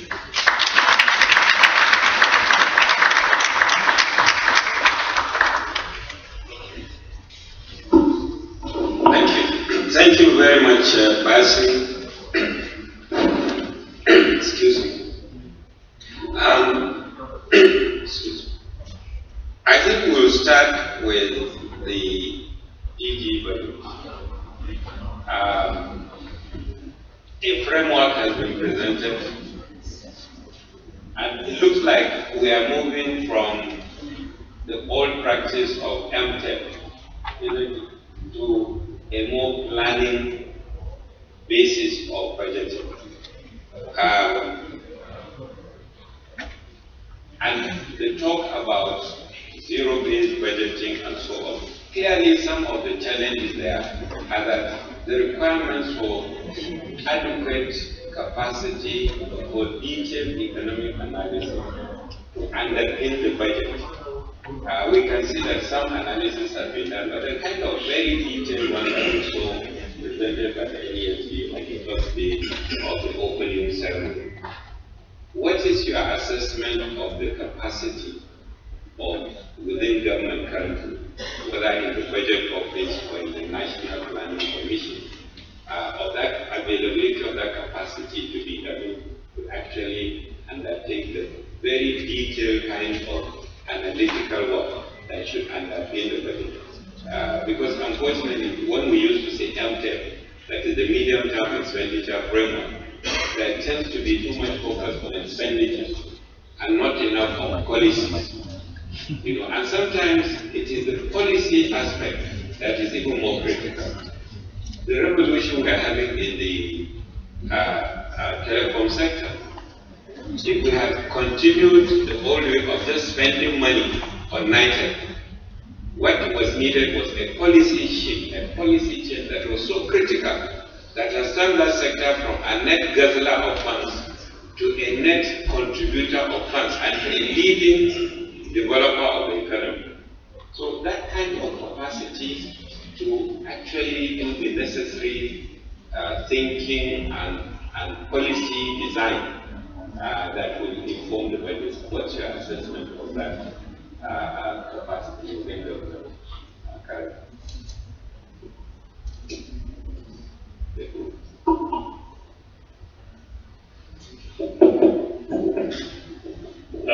Thank you, Chair. I would say it is a question that can be answered both ways, yes and no, in the sense that we have officers on ground that have been involved in budgeting for donkey years in government cycles.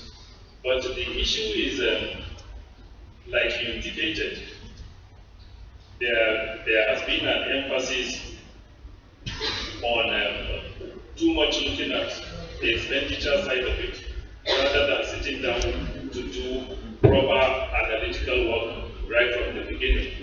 And I think it was as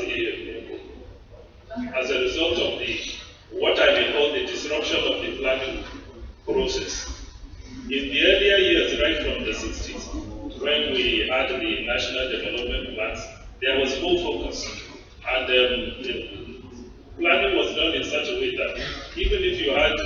a change in government or change in administration, a path had already been laid, and it was followed more or less, much more diligently than it is being done now.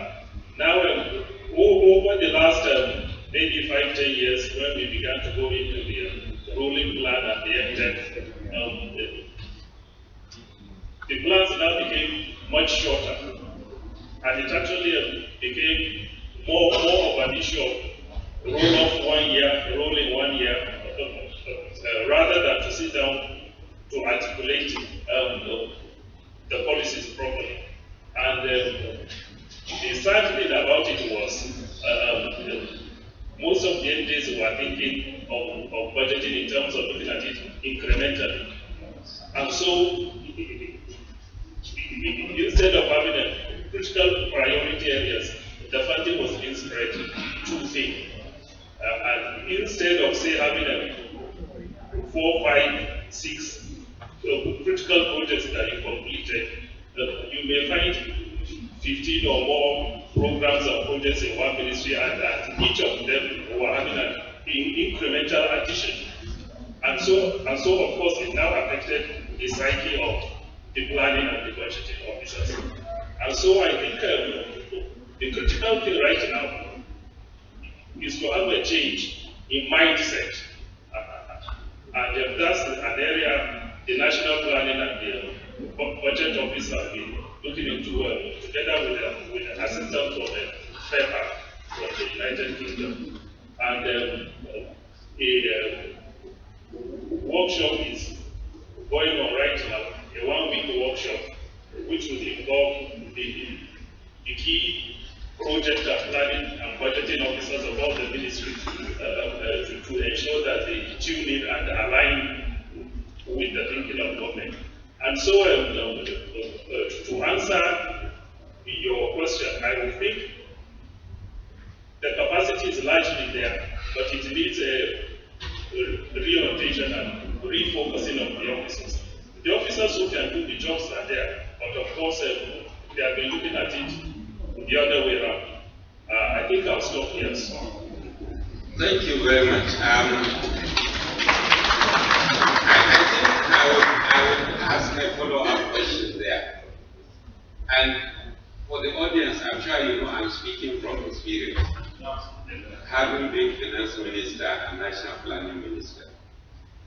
The other side of the capacity issue, especially capacity to communicate the intentions of government, is at the National Assembly. I want to ask Basi, because you are the second arm of the government budget now, National Planning Commission. The government will have all the good intentions that this is policy, this is this, but communicating that to the National Assembly and getting them to be on board. I remember when I was first minister in 2007, Minister of Finance, we did the MTF and I took it and presented to plenary, to committees, trying to say that, look, we need to do the following things from a policy perspective, because to avoid a rainy day coming, the kind of rainy day that we are in today. Many people at that time said, this man is a professor, he talks too much. He's just lecturing to us. The rainy day is here already, that's what they said. Now, so how do you, what mechanism are you going to get them to listen, to understand the policy direction of the government? What mechanism are you going to ensure that they listen to you and they appreciate what you are saying? Thank you, Chairman and my former boss. I think we would largely follow the same approach. But what we'll do differently is that we won't wait until we finish. We are going to be engaging them as we are articulating the budget and the plan. And we've already, from our work plan, indicated when we are likely to start discussing with them. So we think that will be the difference. The other one, these people have finished this and they're just bringing it to us. What do they want us to add?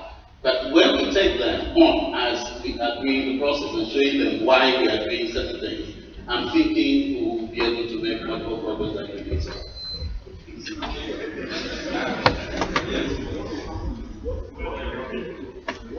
Thank you, Chairman. I think it is important to point out to the audience here that the National Assemblies have, in fact, been on our necks. I am sure some of you here must have seen me in front of the National Assembly 2 or 3 times, particularly the House of Rep Committee on the implementation of 2015 budget.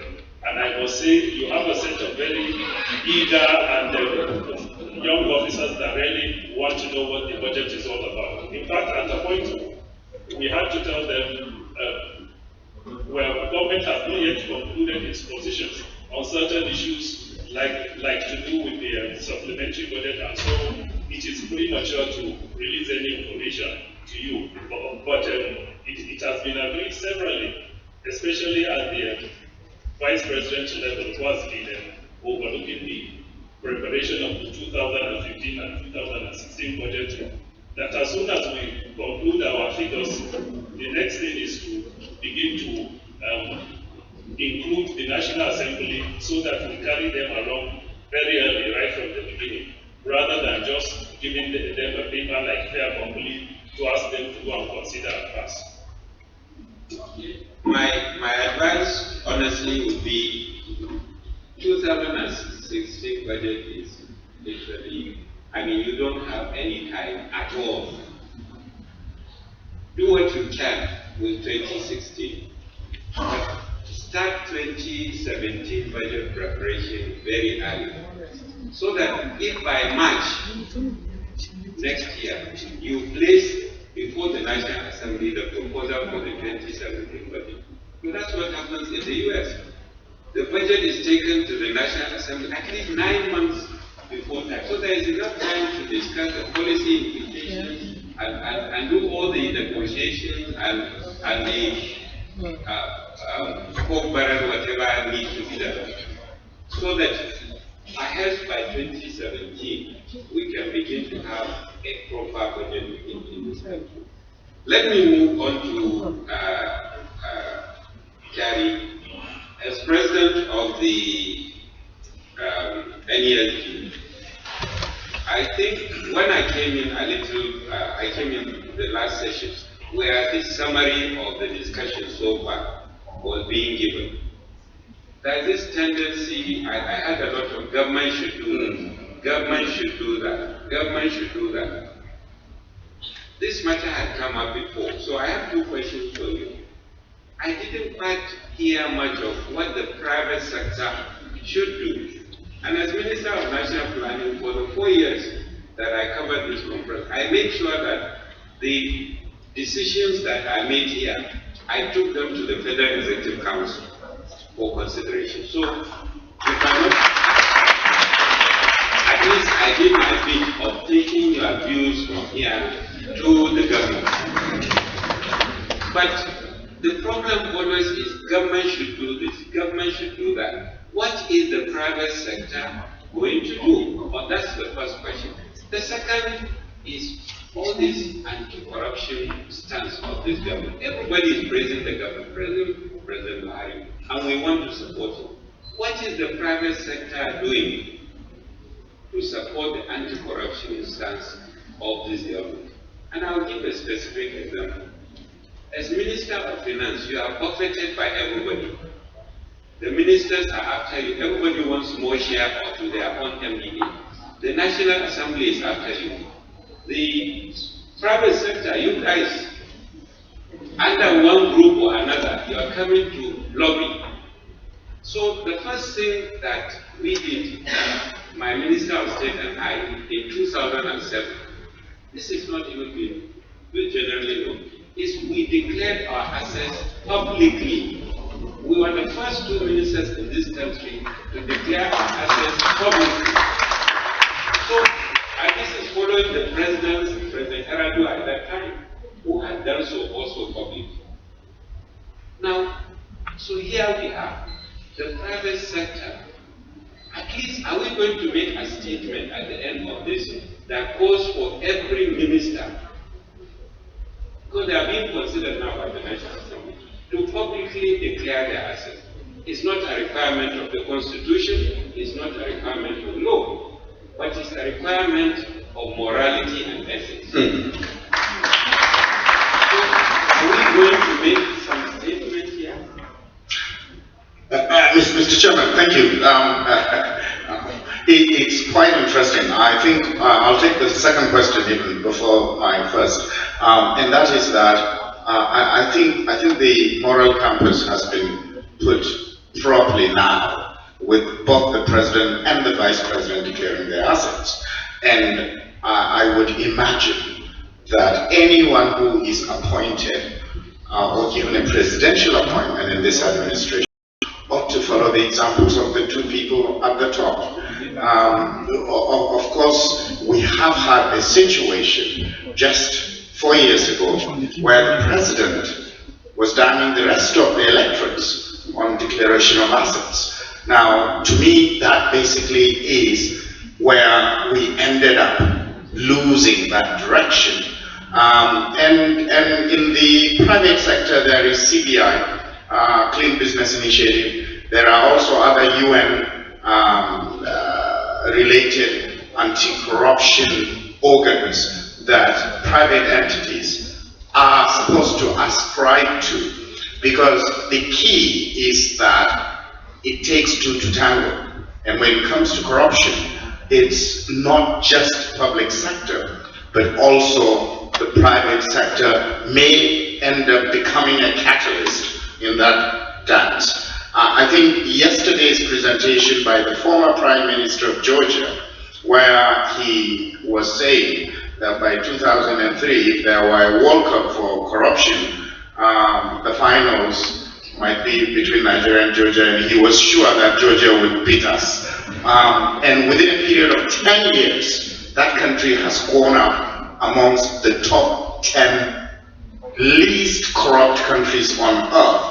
Therefore, it's not a cultural thing, it's not the excuses that we tend to hear in our own climate about corruption. So it's something that once the moral tone is set by the leadership and something is being done, everybody falls in line.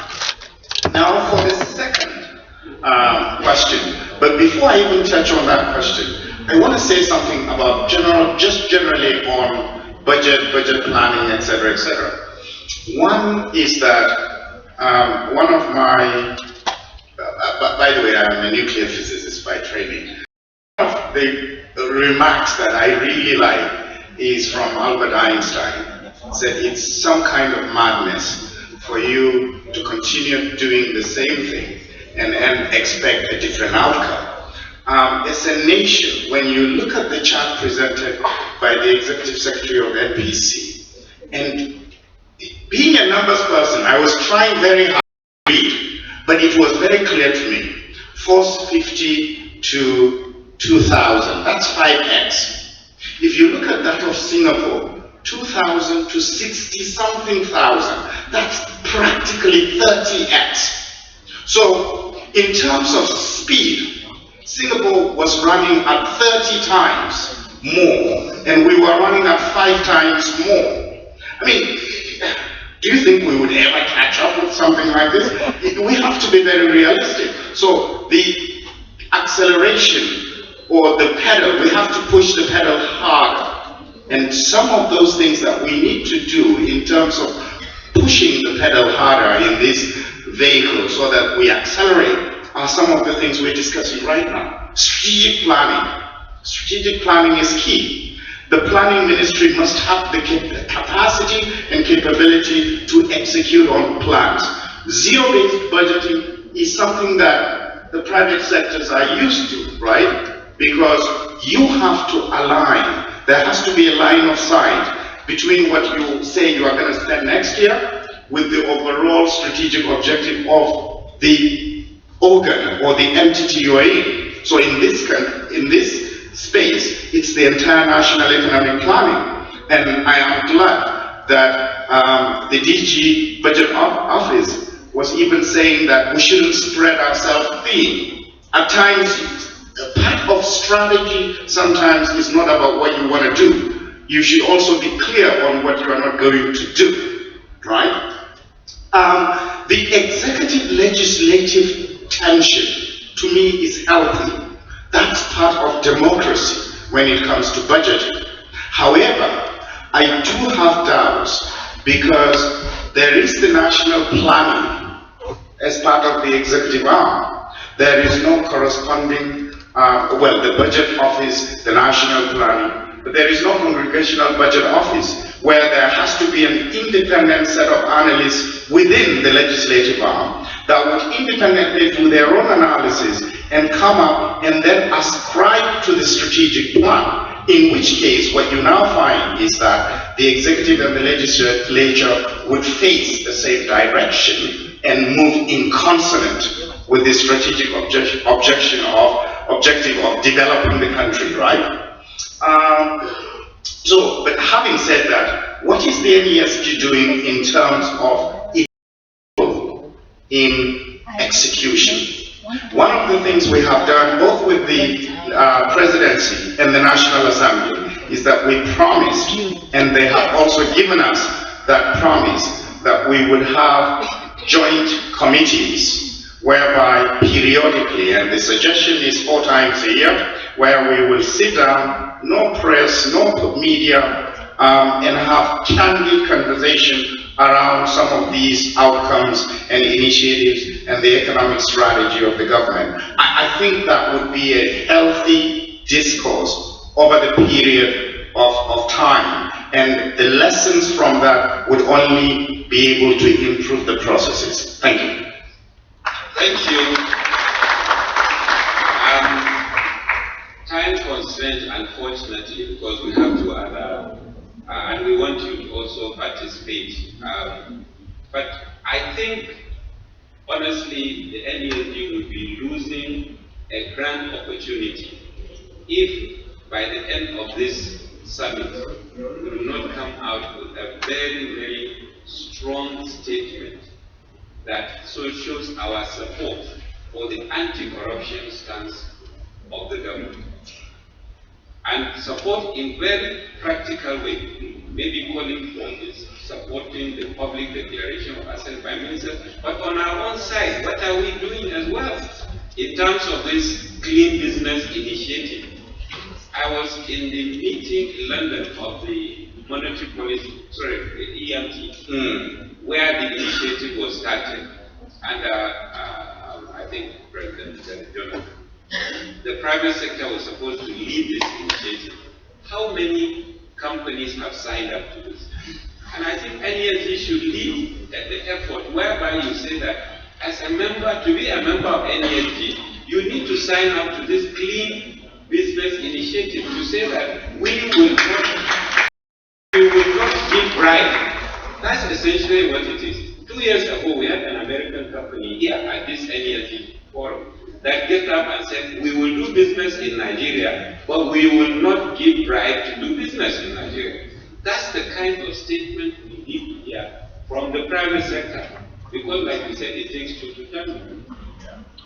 Let me move on to Ben. You know, they say, I don't know whether it's a Yoruba translation, what you have in your Sokoto. Why do you go to Sokoto to get it? We have been talking about Georgia, this and that. I wasn't at that session. But in reality, performance-based, we implemented it at the federal level. I initiated a framework for Nigeria but I also know that Lagos State has done quite a lot in that area. So I would like Ben, especially, to give us an indication of the kind of work that has been done by Lagos to try to link the budget with actual results-based performance and the kind of results that have been achieved.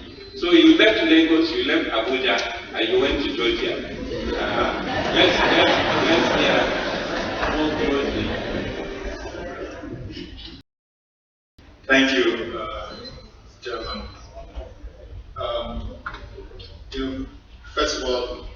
let me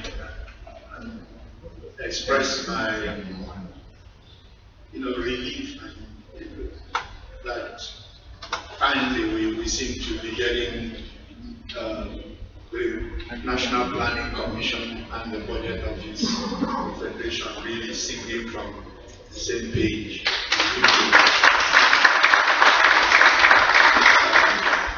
As was acknowledged by, that has not always been, the case.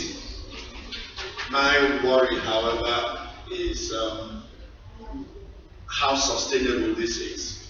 Is this simply being driven by the personalities of the people who are currently in those positions today?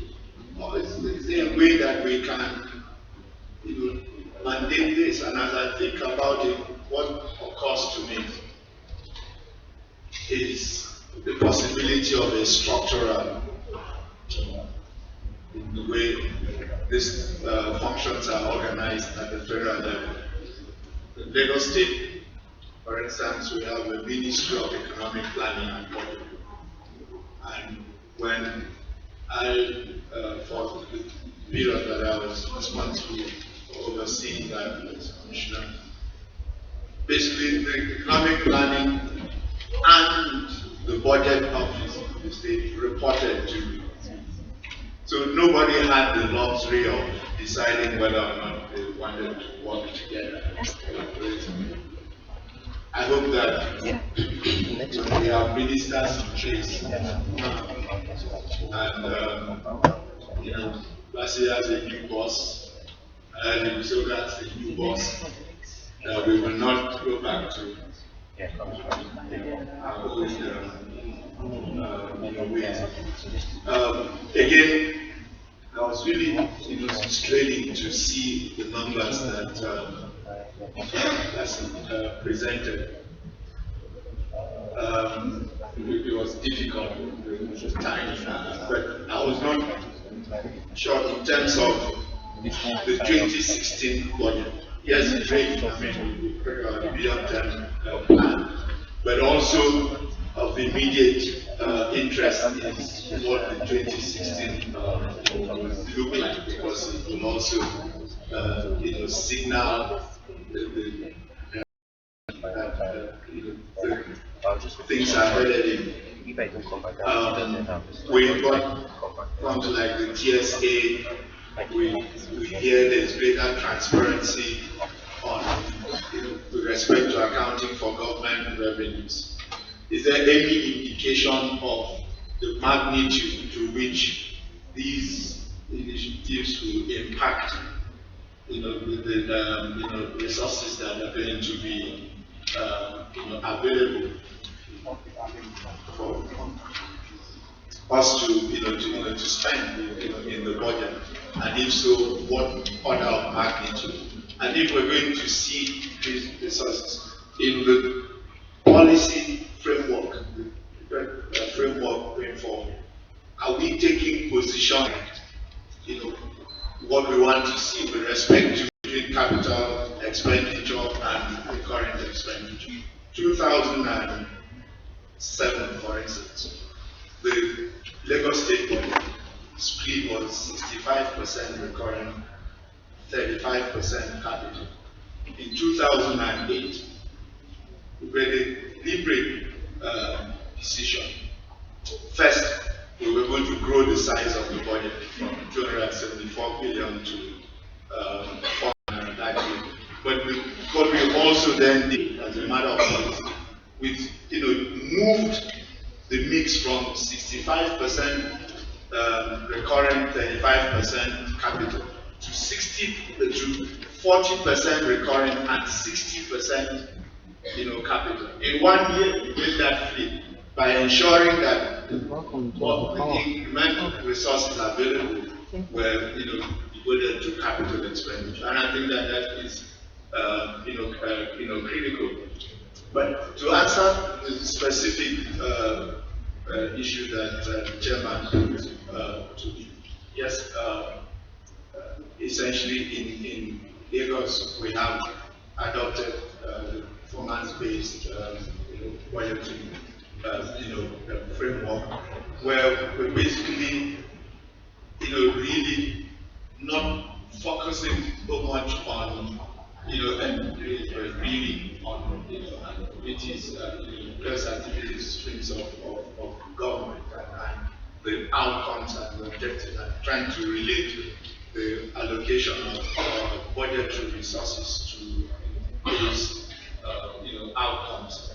And I think that it's been helpful. We have seen in 2008, which was the first year that we made this, and I'm glad also about the idea of beginning with the zero-based budget. That's what we did in 2008 in Lagos.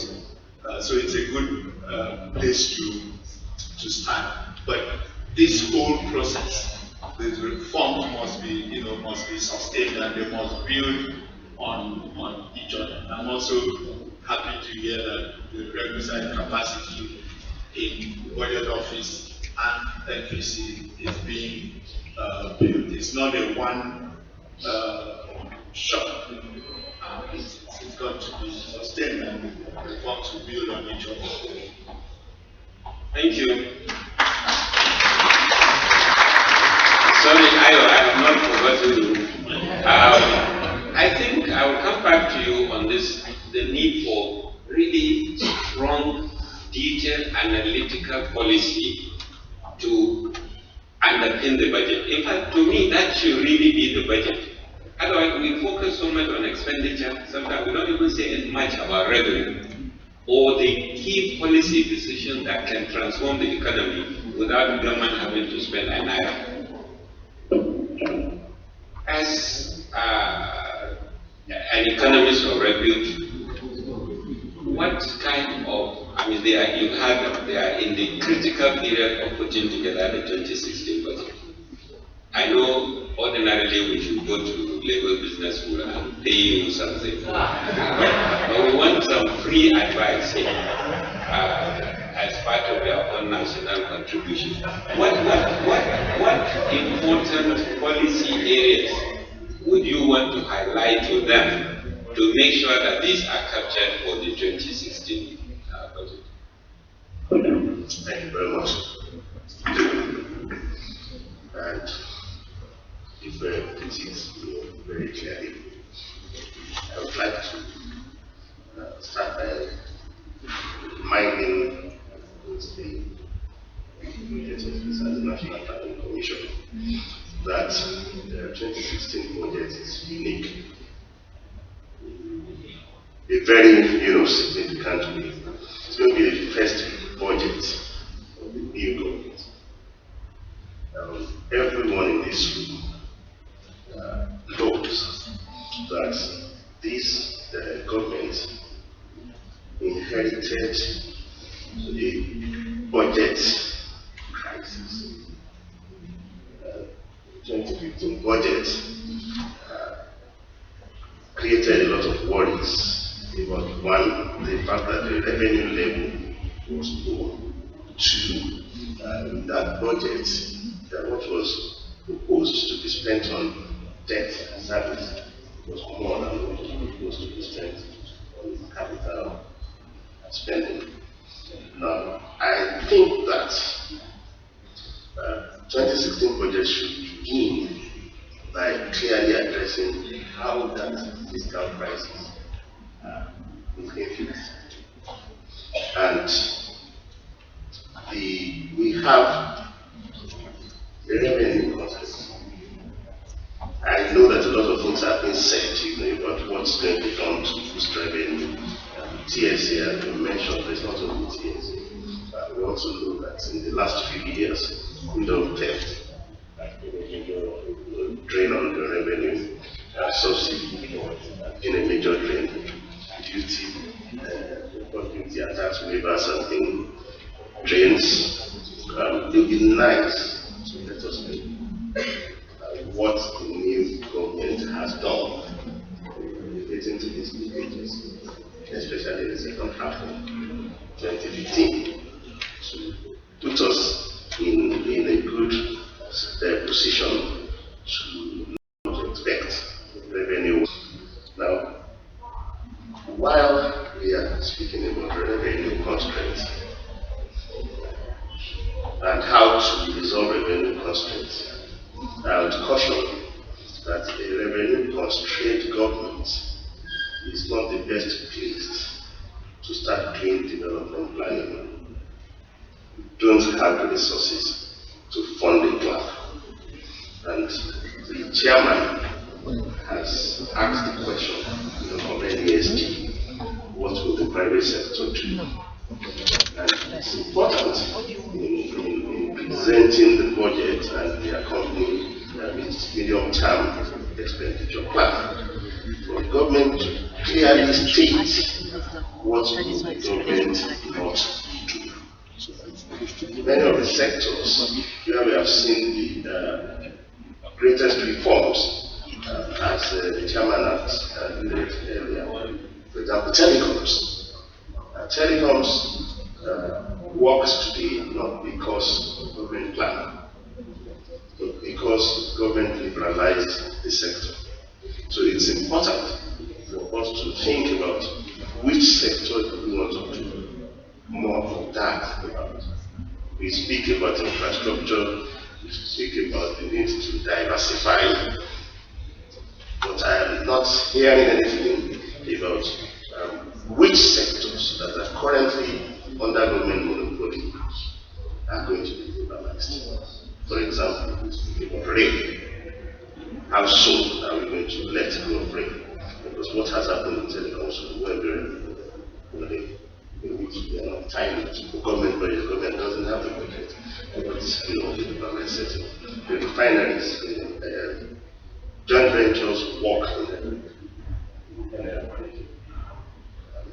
how soon are we going to do that, for example, with refineries, with pipelines? So I do think that 2016 budget is a good opportunity for the new regime to communicate what's going to change and not to shy away from admitting how bad the fiscal situation they inherited was, and then speak to what they are going to do to fix the crisis in the budget situation. Everybody knows that you inherited a budget that was in crisis, and I would like to hear more about what you are doing to fix that crisis in the budget than telling me about development planning 5 years down the road. And more importantly, speaking about the sectors that are likely to be liberalized, where you can pitch them as investment opportunities for the private sector. When the Indian government attracts a lot of foreign direct investment by allowing foreign investment into its now we need to boost medium to long term foreign capital inflow. The earlier, the sooner we open our infrastructure sectors to foreign investment and foreign economic drive, the sooner we will be able to see medium to long term capital inflow that will strengthen our economy. Thank you.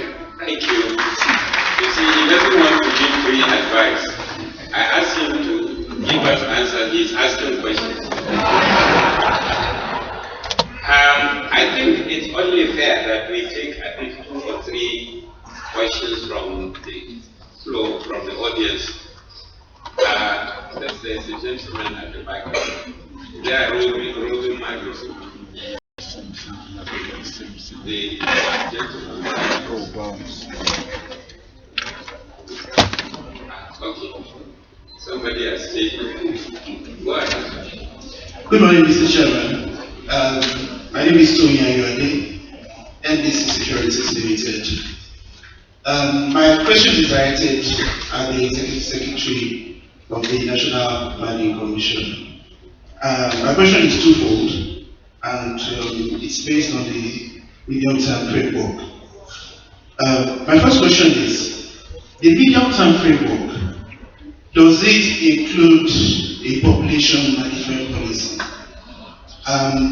I was reading a report recently that projects the population of Nigeria to be reaching 300 million by the year. Of course, it's going to be in 2050. We talked about the Tiananmen Square riots and the policies that the Chinese government put in place. One of the major policies that we did not talk about was their population management policy, which ensured that even as they implemented their policies, they could keep the population a constant. And of course, please ask your question. We are pressed for time. Please. Yes, sir. And the second one is related to the first one as well. The Vice President spoke about social investment initiatives which we put in place. I suspect that this may attract economic migrants from neighboring countries. So I want to find out whether we have a border control policy in place as well to ensure that these policies are not directed towards shooting incoming targets. Thank you. Thank you. I direct your question to anybody, any member of the panelists. I think there's, I don't know whether it's, he was the first to raise the man behind him. He was the first to raise his hand. Thank you very much. I just want to very quickly on the relations between the executive and the legislature. It seems to me they were characterized as healthy by one of our panel, and I'm not so sure actually. We were told by our excellent moderator that in the US you have a 9-month period whereby the budget, they have 9 months to look at the budget to consider local policies and pass it. In Nigeria it's slightly different, we know. I'm thinking if you look at the US, not that it's ideal, if you look at the US, I think you'll find that the president of the country and the majority in the House usually belong to the same political party. In Nigeria, as I understand it, the president, of course, is the president is elected, and the ruling coalition has a majority in both houses. You wouldn't always guess this sometimes, because it looks rather as if the legislature has its first quality is institutional, i.e. to itself as a legislature, rather than to the political party which voted it in, and to the voters who gave the ballots in there. Thank you. I think I will answer that question for you. There's just one more. Yes, okay, Wumi. One more question, and then we allow the. Thank you very much. It's actually a contribution because you rightfully challenged the private sector that, okay, fine, we believe that the present administration has signed on to transparency, and you were saying and challenging the private is out there that at least there are 2 immediate ones that the private sector can have the initiative and that willingness to partner with government in the area of transparency. The first is the United Nations Global Compact that we talked about. Because if you sign on to the United Nations Global Compact, there is an accountability mechanism where at the end of every year, if there are no signs that you're actually abiding by, if there are no evidences, you actually get chopped off the list. So one of the things we should do, if we're truly sincere that we desire that government do that, then we must partner by signing on to the United Nations Global Compact. Thank you very much. The second one is the Clean Deal Initiative, because people come here and say, oh, we do rhetorics, but then if we are truly sincere, we should also sign on to that. And it should be that members of the Nigeria Economic Summit Group, that is corporate members, should somehow between the next 1 year sign on to that as an evidence that we really want to partner with government in the area of transparency and accountability. Thank you. Thank you very much. I hope I haven't heard you clap to that. Please. Let's clap to that. I think it is very important. I would hope that by the next summit, we will come and read a list of member companies of NESG that have signed to the Clean Business Initiative and this UN. Because that will be a proper demonstration by the private sector of their own. I mean, we can't just leave it to government to address this issue of corruption. We must play our part. So I hope NESG will take up that challenge. The gentleman that asked about the relationship between the National Assembly and the legislature, I don't know whoever gave you that impression that is very smooth here. Certainly it's far from, especially as far as the budget process is concerned. I'm answering it because I know the two officers here, they are still in government. They might not want to be very open and honest. But a situation, I mean, one of the most critical bottlenecks to the budgetary process in Nigeria is this issue of constituency projects. The executive does all this grammar, analysis, assuming you have done everything. You go and present the MTF, discuss it, then you take the budget. And then there, in the National Assembly, people start putting in projects that have not been designed, that have not been costed, that have not been, no due process element at all. And they are put into the budget. So when they are put in the budget, when it comes to, pressure is put on the Minister of Finance. The first release of funds, as soon as that budget is approved, must be constituency project, 50%. So this, I remember during Erado's time, he actually put his feet down. He said, even if we are going to go 4 years without my budget being approved, I am not going to agree to this. Unfortunately, later, certain compromises were arrived at where a figure will be agreed. Okay, you put in this figure. At the end of the day, that issue is a constitutional issue and it must be addressed. During Erado's time, we actually agreed mutually, after a lot of tussle between the executive and the National Assembly, we mutually agreed when everybody got so tired that since we are not moving, we said, okay, let's first go to the Supreme Court for it to actually give a ruling as to who is responsible for what as far as the budget is concerned. Unfortunately for us, there was no time, and then I think the signal we got from the Supreme Court is that we're sorry, you cannot come to court as friends. One of you must sue the other.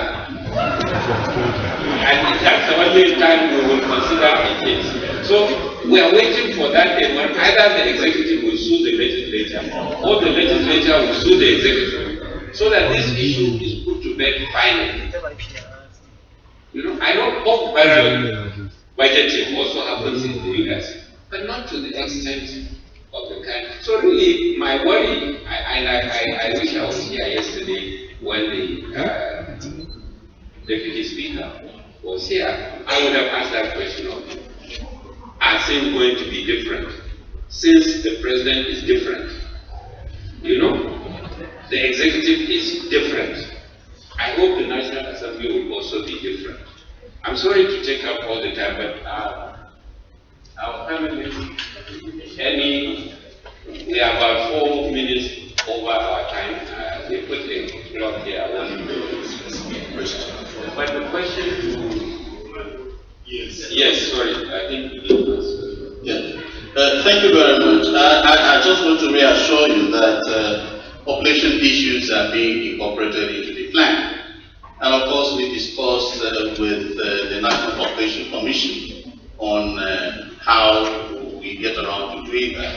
And we are also going from the experiences of some of the East Asian countries like Pakistan and Bangladesh that have similar religious and cultural similarities like us, that they have been able to reduce fertility rate from as high as 8 or 9 to about 3. So we'll look at that in totality and then see how we can reflect some of these lessons in what we are doing going forward. I think we should be reassured that we are looking at those. And much more importantly, we also have a population board, a youth board, and we want to ensure that we capitalize on that and get our youth prepared so that we can reap the dividends of demographic dividends that will fall with this board.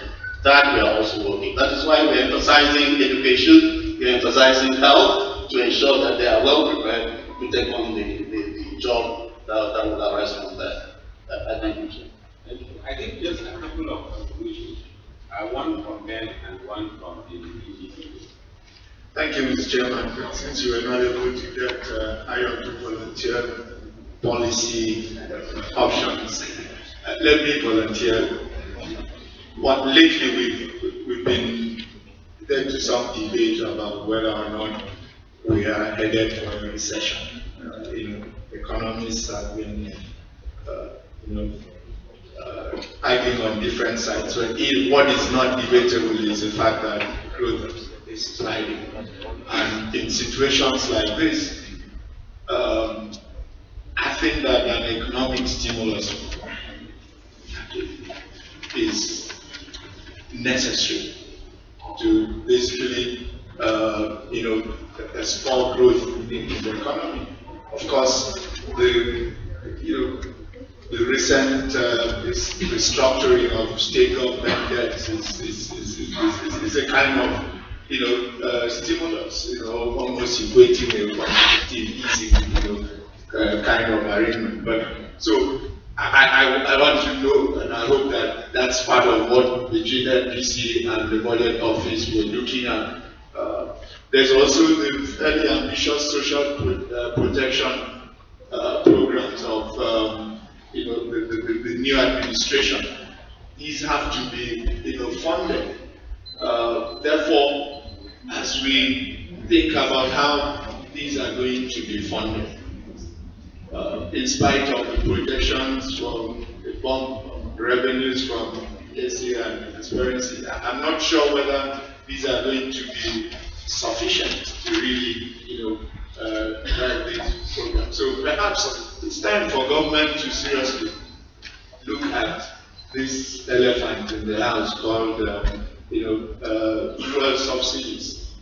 If we're going to be putting, doing conditional cash transfers and, other direct interventions with the poor, who the subsidy is supposed to be, perhaps it's time to look at it. We have, on the foreign exchange, the external we are challenged now because somehow we have to manage demand for foreign exchange. When you look at the details of the foreign exchange, consumption, fuel imports is a significant part of that.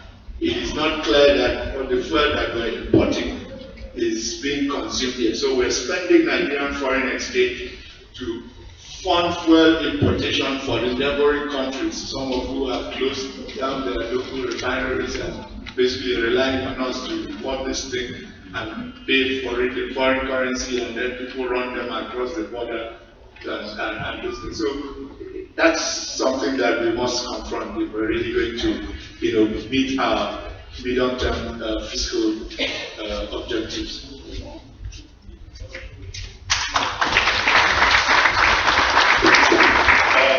Thank you very much. Let me just shock the audience a bit. The recurrent expenditure is likely to go up next year, particularly when you look at the focus of the current administration.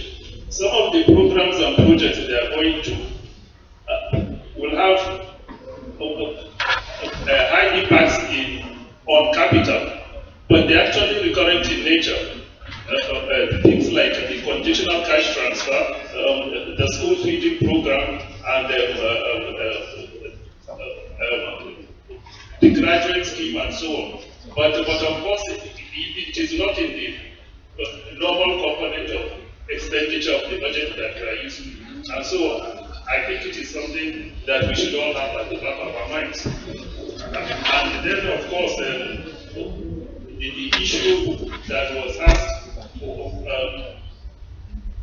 whether we have a border policy in place. It has always been in place, because especially with the issue of the insurgency going on now, you find even the military is involved in border security. The your own. The other issue is to do with the comment that it may not be wise for a government facing dwindling resources. I think there's another side to it. The first thing is, what are you going to use the funds for? And then, what are the sources of the funds? And of course, the interest rates. And then, who is in charge? If you have a very transparent administration which is focused and it has a mission and vision and it has an objective, I think it's not a bad idea to go into development planning. To go into development planning, even if you need to borrow the funds, as long as they are to do with critical infrastructure which will have vertical and horizontal impact on particularly the private sector. I thank you, Chairman. Mr. Chairman, very quickly, I wanted to say one or two things, but two of them have been mentioned by Ben, therefore just my last item, which is that we have to remember that we have about 37 economies, meaning that the 36 states plus the federal. And I hope, and during our discourse on competitiveness, it's not just global competitiveness we're looking at, we should also look at the local competitiveness. And when it comes to budget planning and execution, the other prayer is that the states should also align with this strategic national objective, and in which case we all 37 outfits would be facing the same direction. Thank you very much. The advantage of being chairman is you have the last word. And I started on the point of need for analytical capacity for policy formulation. I'm going to end up on that same note. Oh my God, there is okay, I think I have to interrupt myself. There is a very senior person, former minister, former this, former that, who I think we need to give him an opportunity. Chief Jamod, just briefly, please, 1 minute.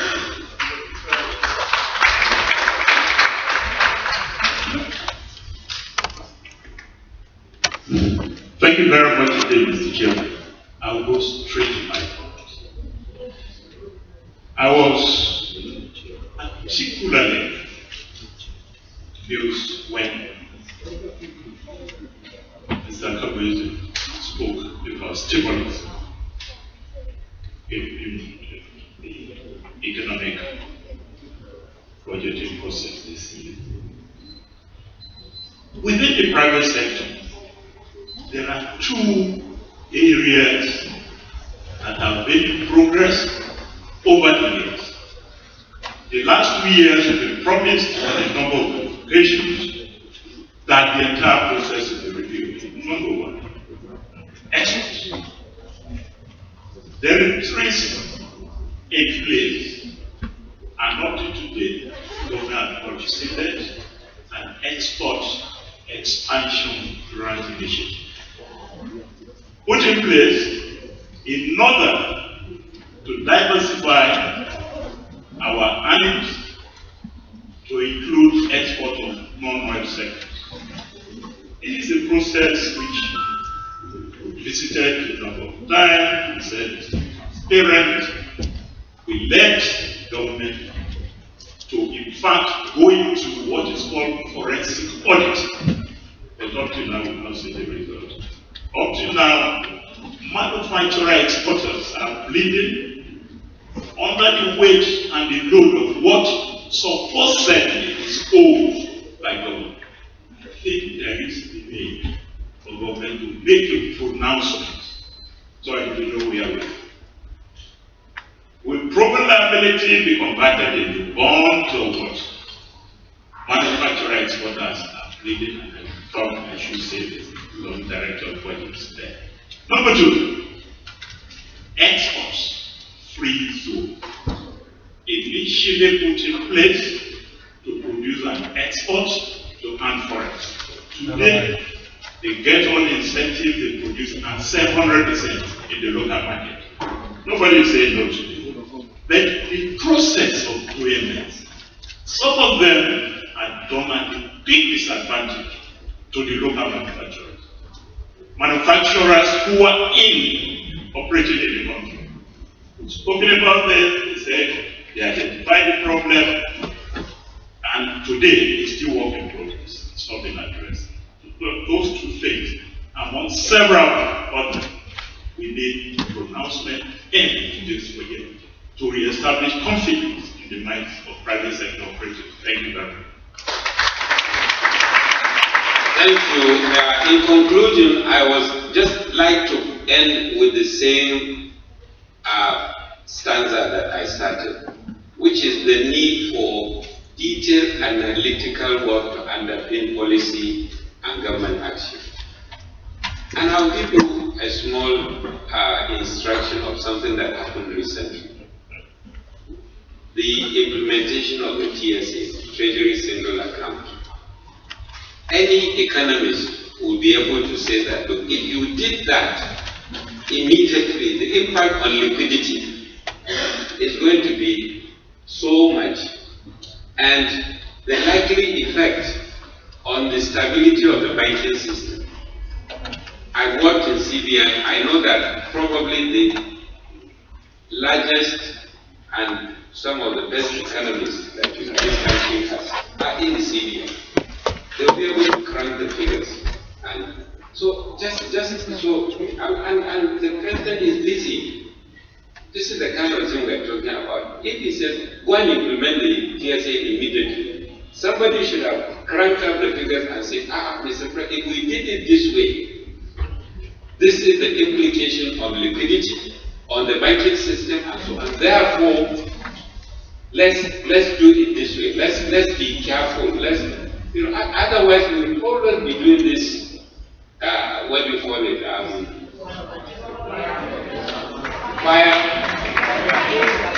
Fire brigade. After the fire started, we now go and I thank you very much.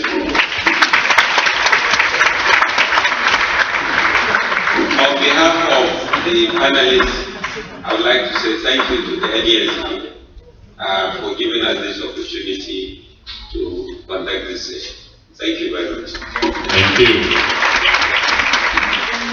We'll quickly have the group photograph going up, the chairman is part of the panel, and then we'll transit very smoothly to the next plenary session.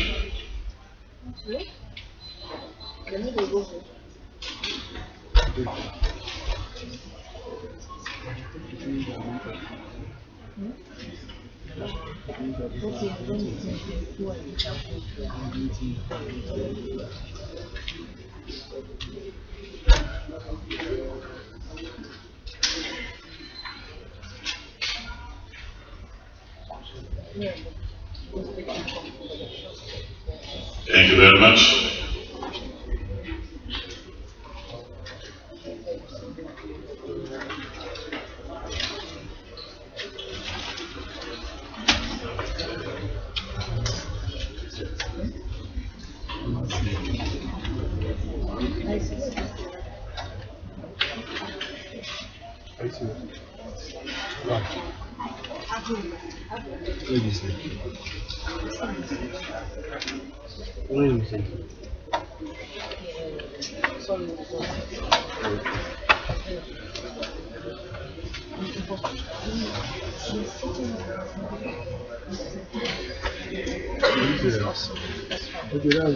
So distinguished ladies and gentlemen, we shall be moving straight away to the next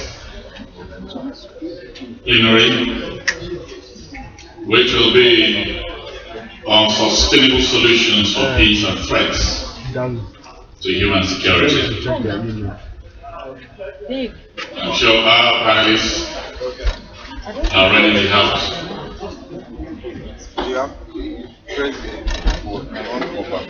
So what's the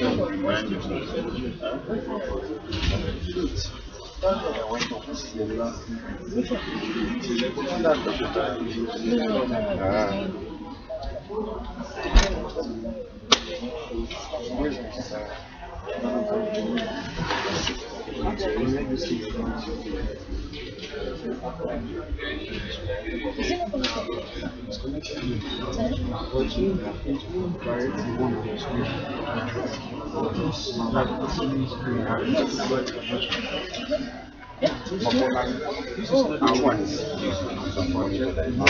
thank you very much. Our panelists are ready here.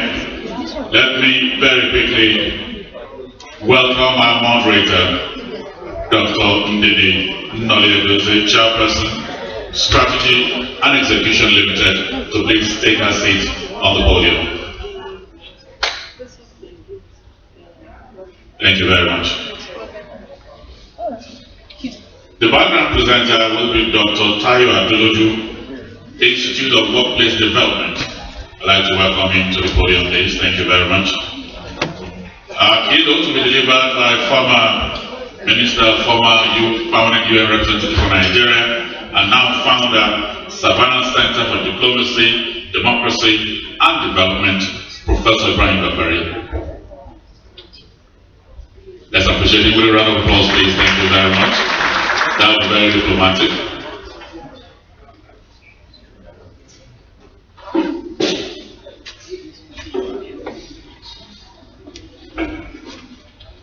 Our panelists will include Mr.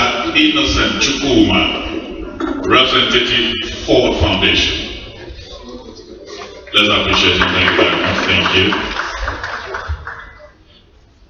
Let me also welcome the former Nigerian ambassador to Ethiopia and permanent representative to the AU and UNECA, and former regional representative and special advisor, Institute for Security Studies, Ambassador Olusegun Akinsanya.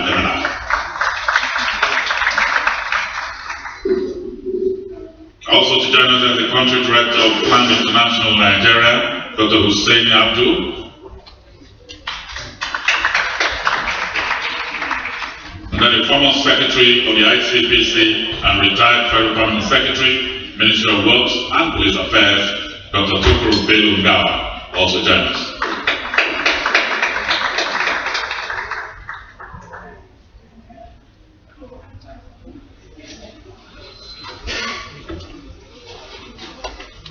So I'll hand over to the moderator now.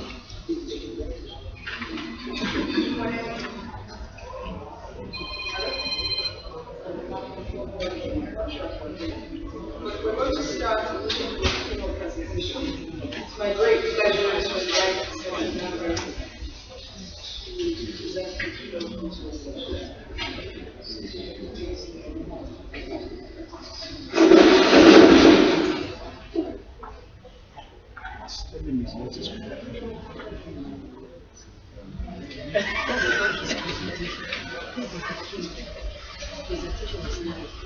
No, that's not his own. That's not his own. Moderator, distinguished ladies and gentlemen, it's a great honor to be invited to deliver the keynote address at the 21st Nigerian Economic Summit 2015. I see a lot of many good friends in this audience. I hope I will not upset them with my presentation, because I feel that the issue of security should not be an argument, as if when we finish everything else, we'll come to security. Neither should it be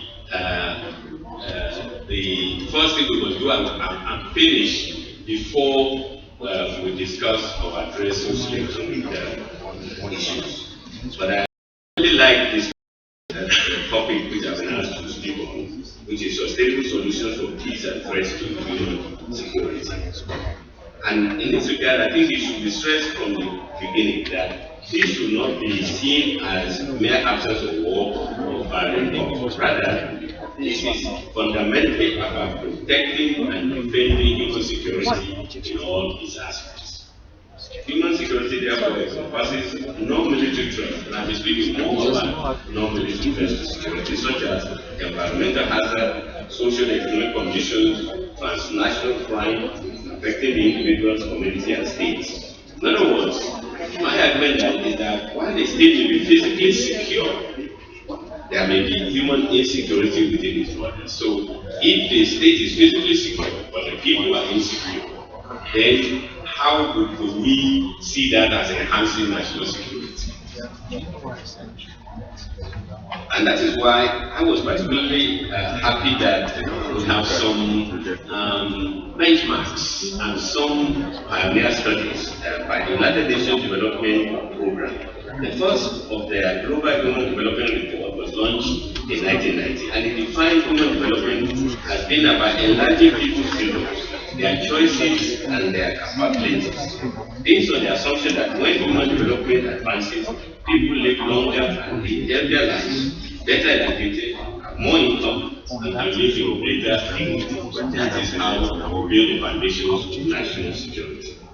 And so subsequently, the Human Development Report of 1994 explicitly recognized the interdependence between security and development as the two main components of human life and human dignity. I'll discuss it in a bit more detail a little bit later in the presentation.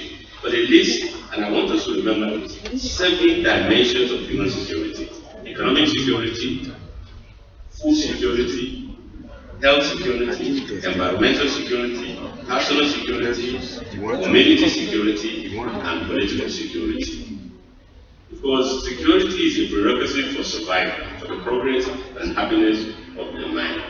And even if you look at our Constitution, Section 14(2)(b) of Chapter 2, 1999 Constitution, it says, the security and welfare of the people shall be the primary focus of government. Therefore, corollary, any government that does not, or that's a priority, the security of the people and welfare of the people, then it has failed, or is failing.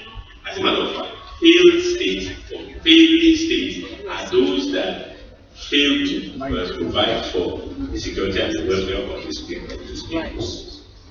And I believe that is the important thing to look at is, even when we are speaking to national economic summit people, business people, the private sector, in my view, this was inspired by a conversation I had with the leaders of the so-called captains of industries in apartheid South Africa, just as apartheid was ending. And I asked them, why is it that we are switching support from apartheid regime to businesses and now to the ANC and the incoming government? And they said that it's not about opportunistic approach.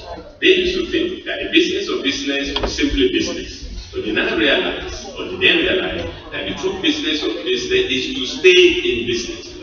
The true business of business is to stay in business, which means beyond corporate social responsibility, which is giving out some grant, is how to stay engaged with all aspects of the society, so far as to stay in business. And that's why I feel that when the African Union in 2006 developed a draft policy framework on post-conflict reconstruction and development, is very appropriate and is very remains timely, because the framework advanced 6 indicative elements to be concentrated in have to do with security, humanitarian emergency assistance, political governance and transition, social, economic reconstruction and development, human rights, justice and reconciliation, women and gender.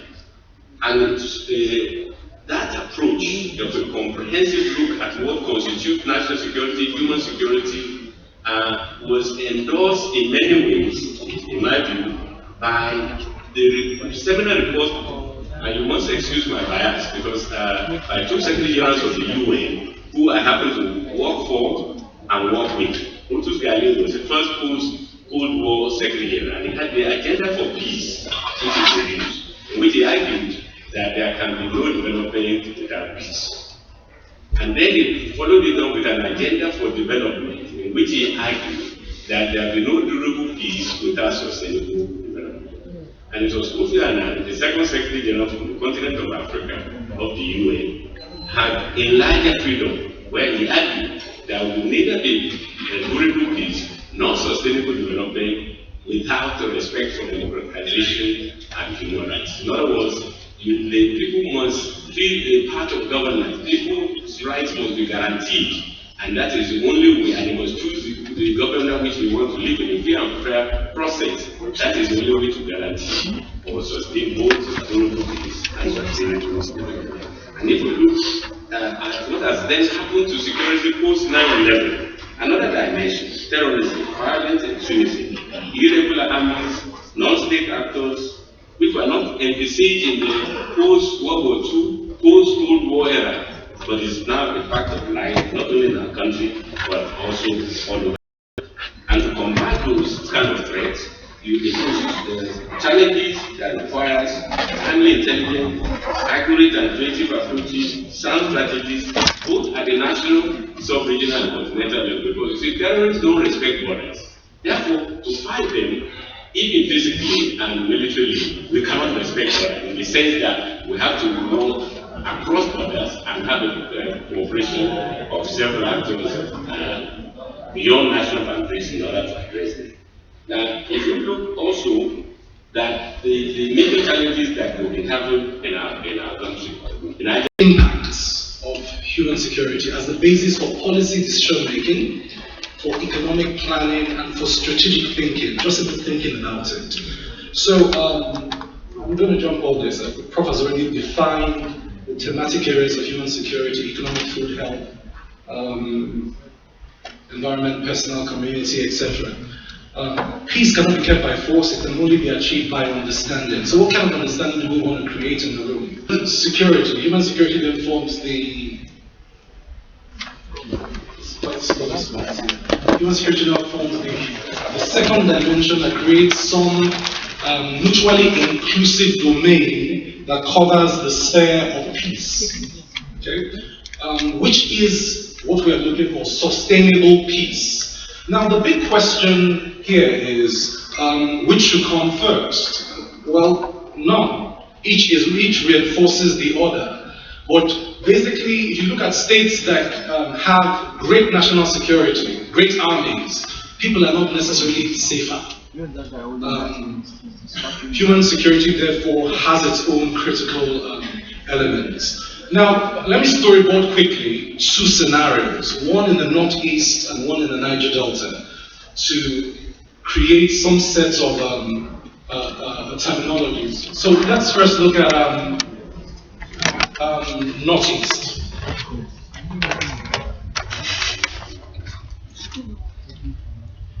Now, let me explain this tool. This tool is called the chronology of harms. The thesis of this tool is simple. Causes create effects, period. There will be actions and inactions today that will have consequences. This is the fundamental basis of all development planning and all strategic thinking. So you have security threats in time, and over time those security threats can escalate depending on our interventions, or we can de-escalate. And we also have preventive actions that, like Prof pointed out, could stop escalation. And then we have reactive action at the point of some traumatic experience, at which point the cost of prevention, of course, in terms of the allocation of resources, is greater than the cost of reaction is greater than the cost of prevention. This then provides an economics to the cost of human security. Should we wait and invest when we have a crisis of monumental national proportion, or should we invest when we have harms in their cause stages? So take something, for example, like oil spillage. Oil spillage triggers several things. One is an unsustainable environment. People start to have activism. Activism is suppressed, while at the same time there's no remediation of the environment. Okay, that is happening at the same time. Loss of livelihood is going on. High rates of employment in the region.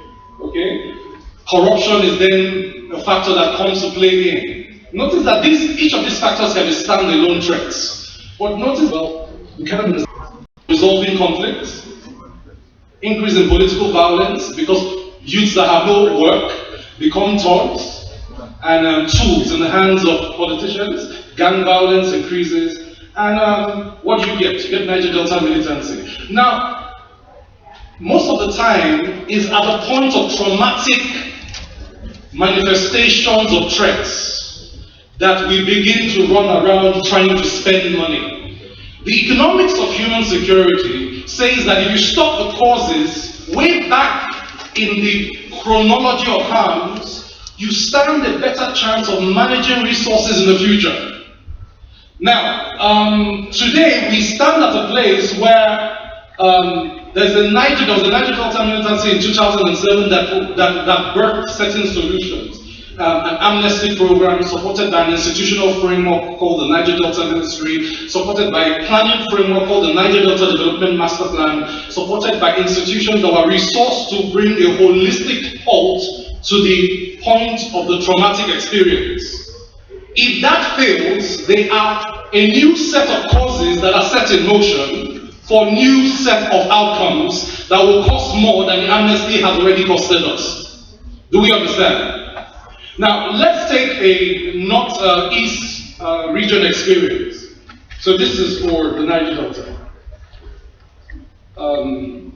So if we look at the northeast, again, the same timeline in terms of security threats to create traumatic experiences in the future, options to prevent escalation earlier on, and then, of course, option to wait till the problem becomes very big and the cost of allocation. What we see here is desertification started almost 4 decades ago. Encroachment of the desert with low remediation rates triggers elimination of our grazing belts. Elimination of our grazing belts causes reduction in livestock and livelihoods, but it also pushes herdsmen southward, increasing the potential for herdsmen to clash with settler populations, triggering higher levels of crisis. And we go on, and then there's increased clashes, but armed robbers join the equation, finding within the clash, within the communal clashes, opportunities for crime. So you now have criminality added to it. But desertification also triggers the drying of Lake Chad. That triggers access to arable land. That triggers other factors. And it goes on and on and on. Ladies and gentlemen, if you add this to a global movement in radicalization, a vulnerable Al-Majri population, add corruption to the equation, add prohibition of small arms and light weapons flowing from the Libyan or other conflicts in the region, what do we get? Of course, we get the Boko Haram insurgents. Again, we see a set of causes in time. Each small set of risks that could have been managed escalate completely out of proportion, leading to a traumatic experience. So, if the economics of the regulation of human harms points to a basic logic, and the logic is this: every minute we waste deciding not to act creates future causes that will only escalate. Then the allocation of resources and the organization of stakeholders around those harms become a fundamental objective of all the people in the room, whether you're a security person or not. Let's go to the second to my last slide. So, what is the what are the options available to us? Okay, so first and foremost, some evidence of controls that have failed. There's a lack of effective cooperation framework for controlling threats. There's a lack of human security intelligence, data gathering and analytics. We are not looking at enough data. I remember 8 years ago we were discussing the combination of professional small arms and light weapons to trigger some militancy in the north, and people said to us it was impossible. Okay? These more robust analytics will mean we are looking at more data to be able to create some connect, because currently there's a systemic disconnect between existing data and intelligence pools. We're not looking at all we need to look at to paint a proper picture of what the threats are. There are weak institutional frameworks for human security, early warning signals, escalations, response preparedness and capabilities, and there's a weak feedback on impact reporting on human security threat reduction. Sometimes even when you say there is a problem, people say it's propaganda. Particularly if it doesn't make the government or the authorities at the time look good. So let's look at sampling of best case scenarios that we've seen around the world.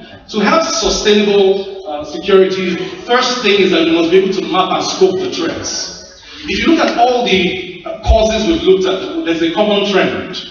it is vulnerable young populations that become the active drivers of the next level. And in a country, like His Excellency pointed out, that has a large population of youths, it's gunpowder waiting for fire. And it's just that simple. So this summit has pointed to youth unemployment as something we may look at, or something that should be on our priority. It's not a matter of if or maybe. It is a compulsory mandate of this summit for the sustainability of peace within our country. If not, what goes around comes around. Now, to match scope, we must be able to know what we're dealing with. The nature of the threats must be determined by intelligence gathering, so right data. We must have a threat severity framework. At what point does something become a matter for escalation? For example, we reached the point where we had mass atrocities, and simply there was no response. Just go on. Then we need to have an organizational framework. Stakeholders need to come together. We need to be able to organize solutions in groupings of stakeholders that are ready and willing to act. And finally, we need an execution management framework, a monitoring and evaluation framework, and an impact reporting framework that helps us track future horizons of security threats so that we are more able to create the right policy, the right strategy, and the right economic plans, and even for businesses, the right strategic plans. Let me point quickly to some threats we should think about in the future. Next slide. We need to think about terrorism, current terrorism, and the solutions we apply now. For now, we are seeing more of a military solution. The military solution now must have a socio-economic reconstruction plan to match it. Niger Delta militancy. People say the amnesty has ended. The issues that triggered the amnesty have not ended. So we must ensure that there is a robust set of analytics to point to sustainable, multiple stakeholder cooperation-driven solutions to stop that. Herdsman-related violence. We're seeing an escalation of herdsman-related violence plugging to other things. And then lastly, national critical infrastructure. Like never before, our pipelines, our power lines, our telecommunication infrastructure, which affects many of our businesses here, have become vulnerable. And it requires a national cooperation framework and integrated action to act. Let me end with this slide. At the heart of a new regulatory craftsmanship lies the ability to pick important problems and fix them. And important problems are always the problems that have not yet become traumatic. Thank you, ladies and gentlemen.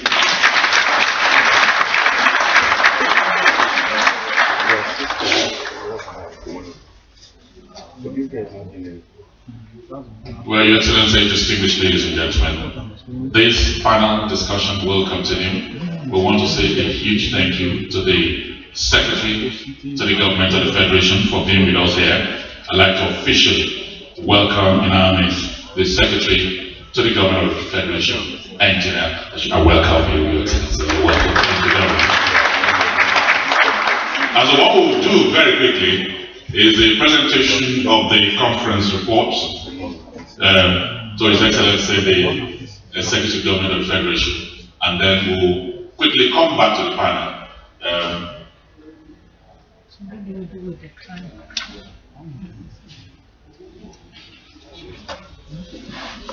So we'll come back to the panel, and this wonderful discussion on sustainable solutions for peace and threats to human security will immediately continue. We want to now invite the chairman of the board, who have driven all of these 3 days with such tremendous vision and dynamism, to please step forward to do the presentation.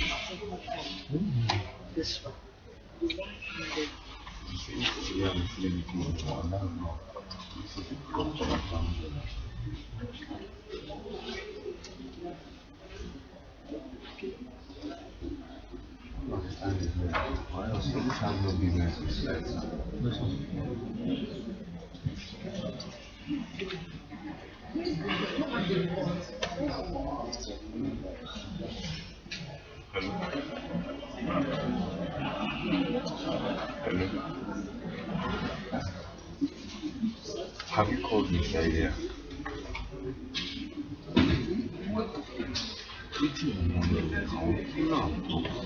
I'm somewhere I can't even talk. I didn't talk. I cannot talk.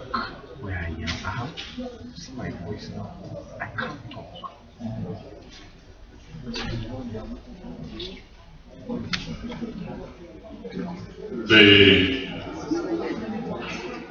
The report is just about entering the hall now, and we might need a few red carpets and fireworks to usher in the report. But honestly, I think the last 3 days have been absolutely wonderful. And I'm doing this to bring the SGF up to speed. In the last 3 days, we've had engagement with the Vice President, which was absolutely wonderful, outlaying the change mantra and the new direction of government. And then we've also had interactions with governors. Several of them were here yesterday. We had interaction with members of the National Assembly. And therefore, in terms of representation from different sectors of our economy, from the federal to the state levels, the NESG had tried the last 3 days to engage them so we can begin to see what are those tough choices to be made so that our economy going forward can not only be sustainable but also be globally competitive. And from all of this, including the design workshops, the policy commissions, and the breakout sessions, a whole lot of issues have come out which will form a wonderful roadmap for the government going forward, being the Secretary to the Government of the Federation. And again, on behalf of the NESG, we want to thank you so very much for finding time out of your absolutely tight schedule to be here with us this afternoon. I want to believe that the report should be here right now, because it's not an easy task to keep the chairman of the board of NESG standing. Okay, the moderator had just made a suggestion now that they will continue at any point that the report walks in, they will break for us to take it. Over to you. So I'll pick it back up and I'll start with the sentence that Professor Gambari made. The real business of business is to stay in business. And we've defined security as going beyond military security to human security, food security. We've had a long discussion. I want to start from Dr. Ingawa, who comes from an environmental perspective, go on to Ambassador, Professor Gambari, Tayo, Dr. Tukur, and my most important, action and executor. That's why I left it last, because I have somebody on the panel who has said they will be investing in youth to address the greatest national security threat we have today, which is our teeming youth unemployed population, which is Mr. Innocent Chukwuma. Dr. Ngawa. Thank you very much, Moderator, distinguished ladies and gentlemen. I align myself with what our distinguished expert in peace and security, and my colleague were in presentation. But I just look at it, I know that it has always often been said that the issue of insecurity in our nation is not something that is a one-factor explanation. And like the moderator just remarked, it's not just a military issue, it is also deep-seated socio-economic matters. It has already been said that, for example, in the Northeast, there's no connection between the insurgency in the Northeast and religion. It is to do with a lot of deep-seated socio-economic problems of inequality, exclusion, and lack of opportunities. And if you set the scenario of the recession of the lectured area, against the background that over the last 50 years, the lectured has receded from 25,000 square kilometers to only 1,350 square kilometers today. The meaning of that is that there's a lot of pressure on livelihood, on inclusion and means of survival, food security, irrigation, production of other crops that have always been the livelihood of that area.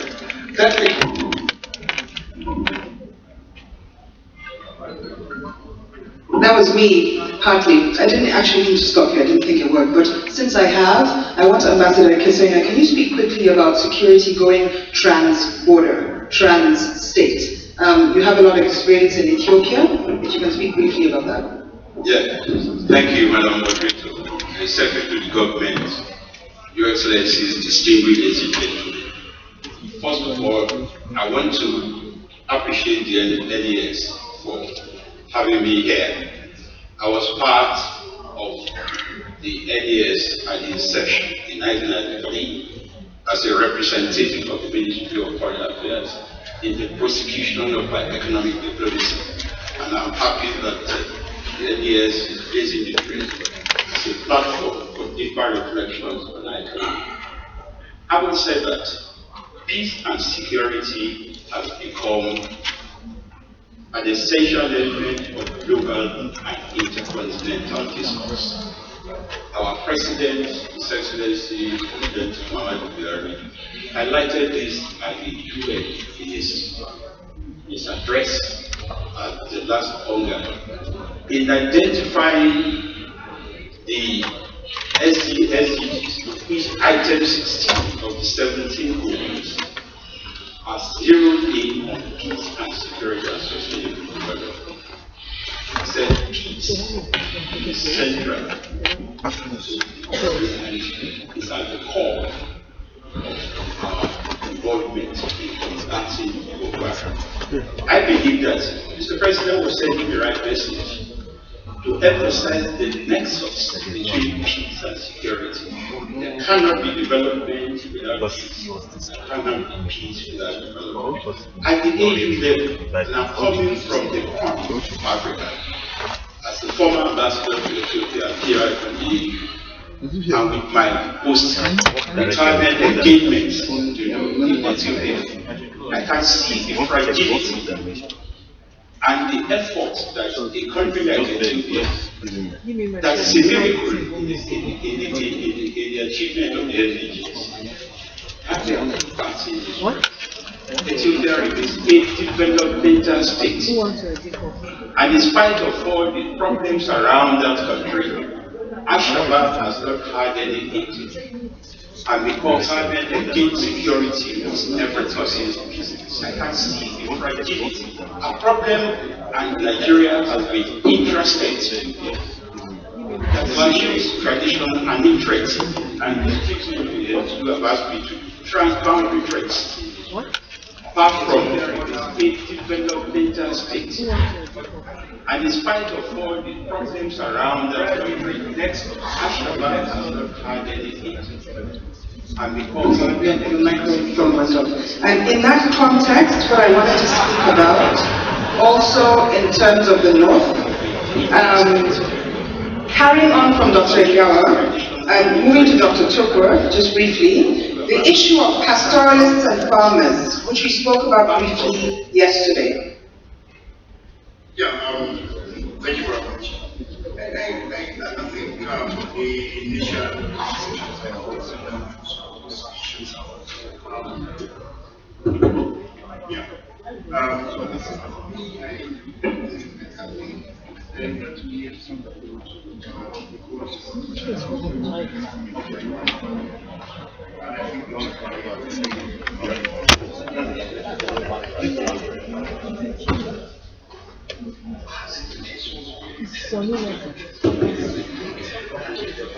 I think the conversation has been great when there's a huge relationship between the kind of security challenges the country is experiencing today and the character of the state of the economy and the human security crisis that we are experiencing in the country. Quite often, when we raise issues of poverty, of corruption, of bad governance, the impression you get out there, and I've had people actually ask me the question, is this part of the country the poorest part of the area?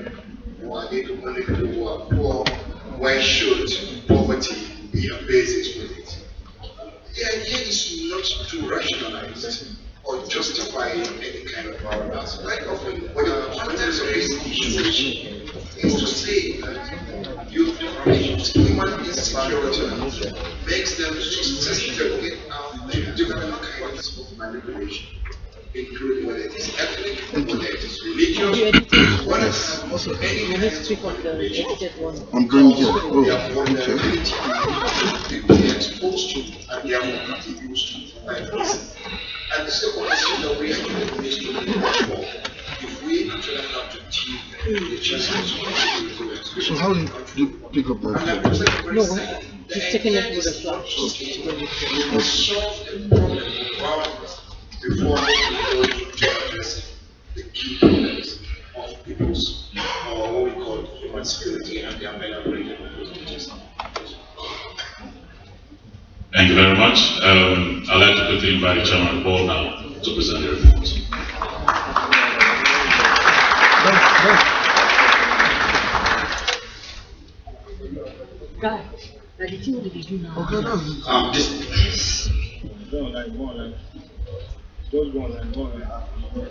The Secretary to the Government of the Federation, Mr. President, is ably represented by the Secretary to the Government of the Federation, distinguished ladies and gentlemen.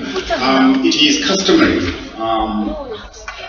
towards the end of the summit for the Nigerian Economic Summit Group to present the report of the deliberations to Mr. President.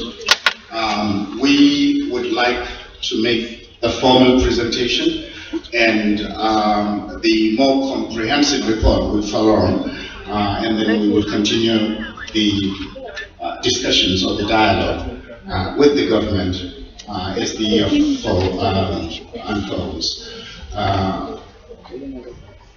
Please join me in receiving the report on behalf of Mr. President.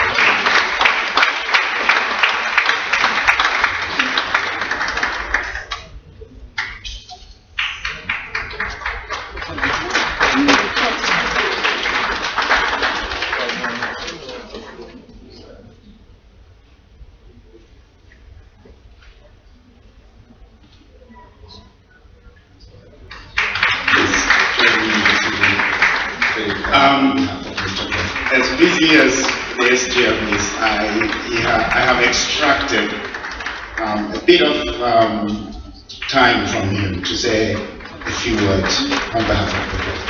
Thank you.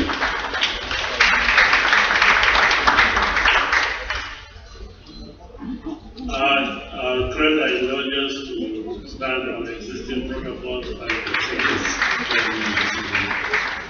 and as busy as I want to apologize on I have extracted a bit of time from him to say a few words on behalf of the President. Thank you. And our create an indulgence to take time to come here and receive the report, which professional for us is having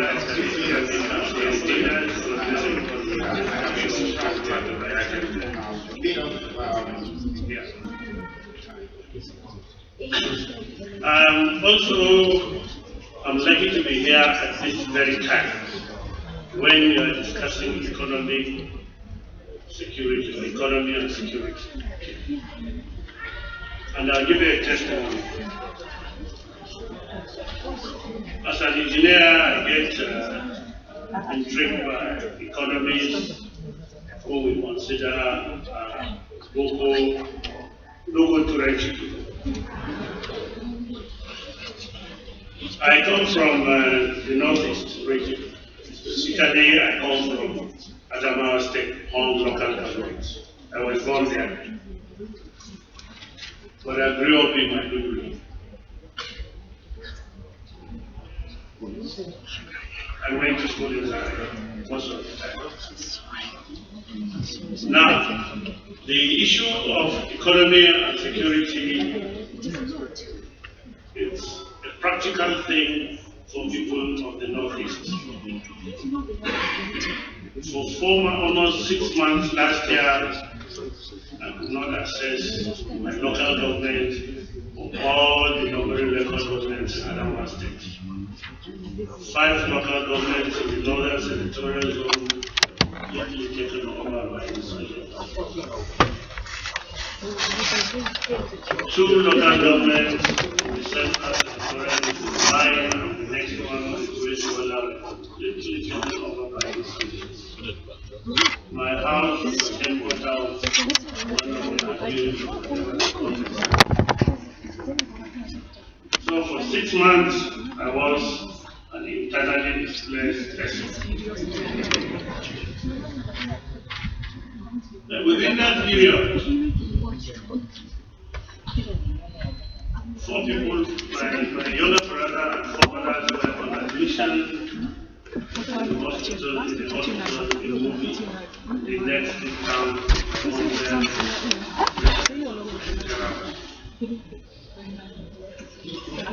when Boko Haram entered movie, all the people had to evacuate the hospital and run into the mountains, no matter the degree of their sickness. Now, my younger brother, whose children were in that hospital, was among who was visiting when he had to evacuate his child. For 2 weeks, we didn't know where they were, because they ran into the mountains. The telephones, the GSMs have been, the base stations have been blown by Boko Haram. In any case, by now the battery had run out of their telephones. We didn't know whether they were eating, whether they were dead. We didn't know where they were.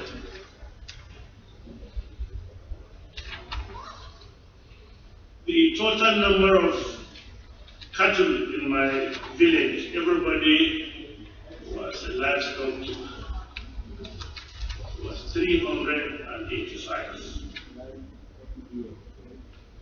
When people had to run for their lives, the last thing they would think about was cows, goats, and chicken.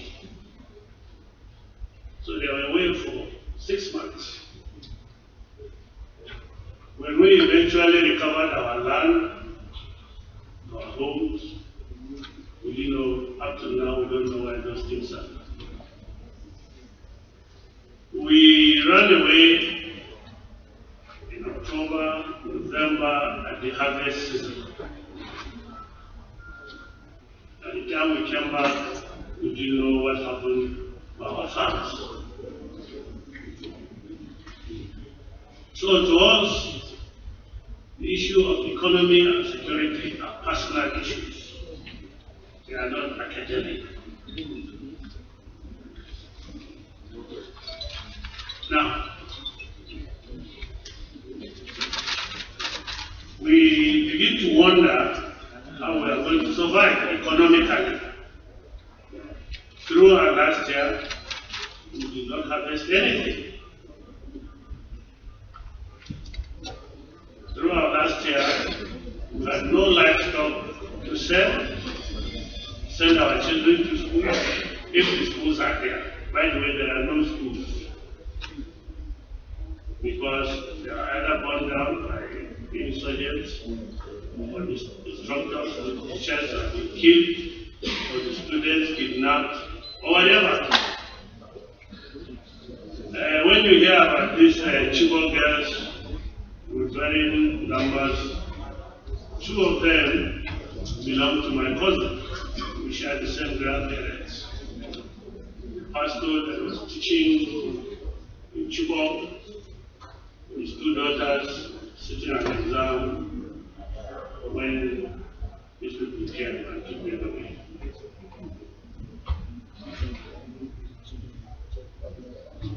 There's a Yoruba lady married somebody from my community. Her husband died, leaving her with 7 children, so she felt she needed to go back to the community of her children. She was finding it very difficult because it's a Lagos girl. The family was not a very good location for her. So we advised her to go back to school and sit her WAEC exam. She was sitting at the sitting that exam in Chibok when they came. She's now, you don't know why she is. So when we talk about economy and security, we don't see the difference.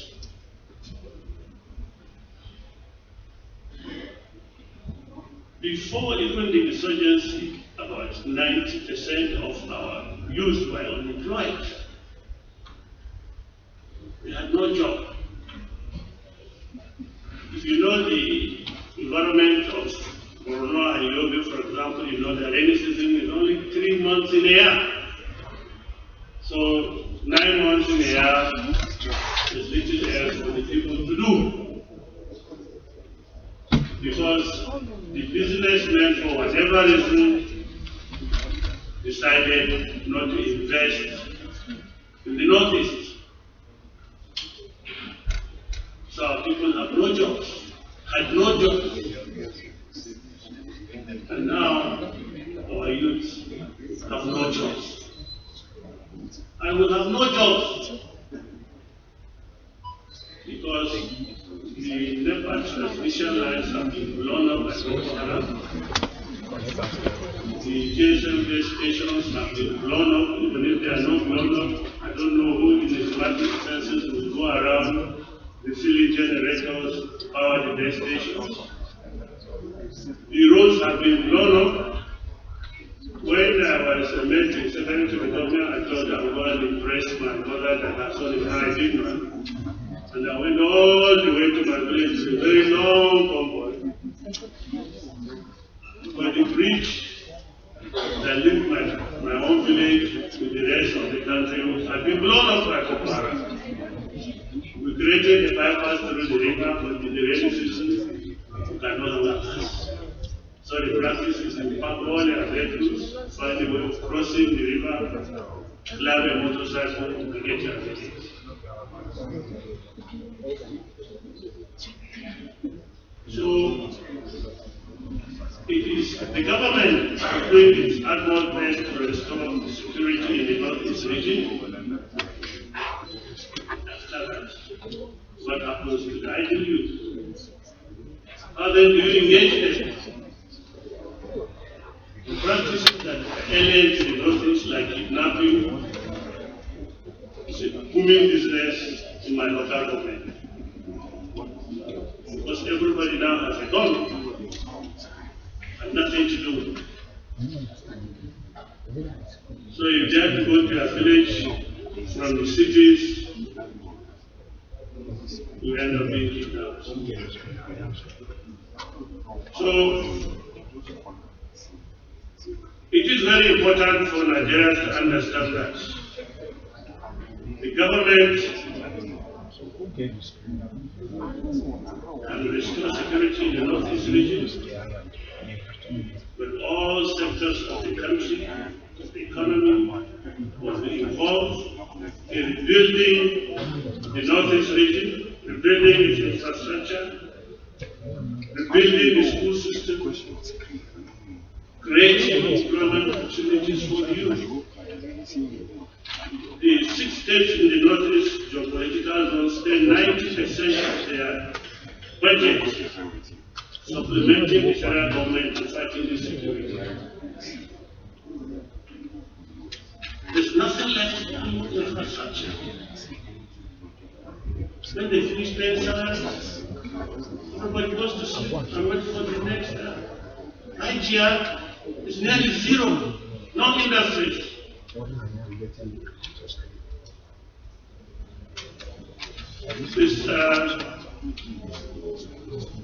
There's the other distribution company which was sold and returned to the government. I love it.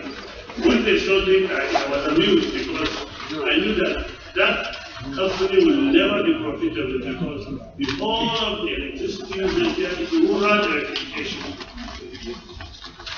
No industries, no commercial speed. How do you survive? The company time they just use the insurgency to declare a force majeure and return the investment and return it to the country. There's no way it can survive.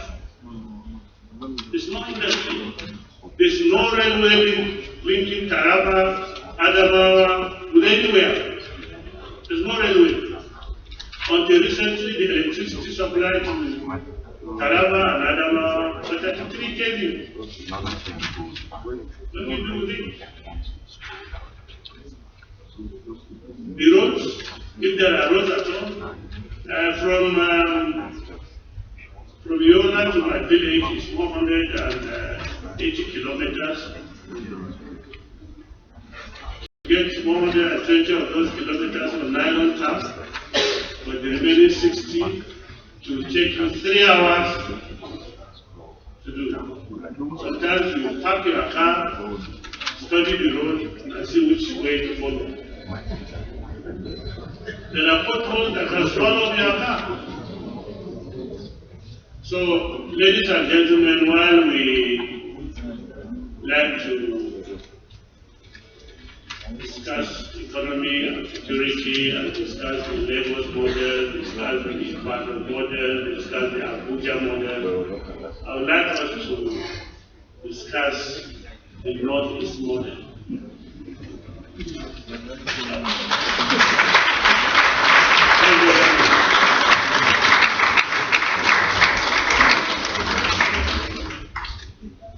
I'm sure for the panelists, this puts a whole new spin to the discussion now. Thank you very much, SGF. All of us, please remain on our seats as moderator will continue now. I'd like to invite Professor Gambari. We've had a third keynote and a very practical one. I recorded the quotes that essentially say that economy and security are aligned, so one doesn't come before the other. And secondly, it's personal. I don't know whether you would like to comment on that, and then we'll go back to Professor Dr. Ngawa about the pastoralists as well, and carry on the discussion. I've made a little note, hoping that the Secretary to the Government, who did not listen to my presentation, might have the benefit of what I had said, but I will just then, by way of summary, and then we'll resume our conversation. 4 quick points. First, that we are arguing in this panel that there is a nexus between peace, development, and democracy and human rights. That you cannot have peace without development, you will have neither durable peace without sustainable development, and democracy and the human rights are critical elements.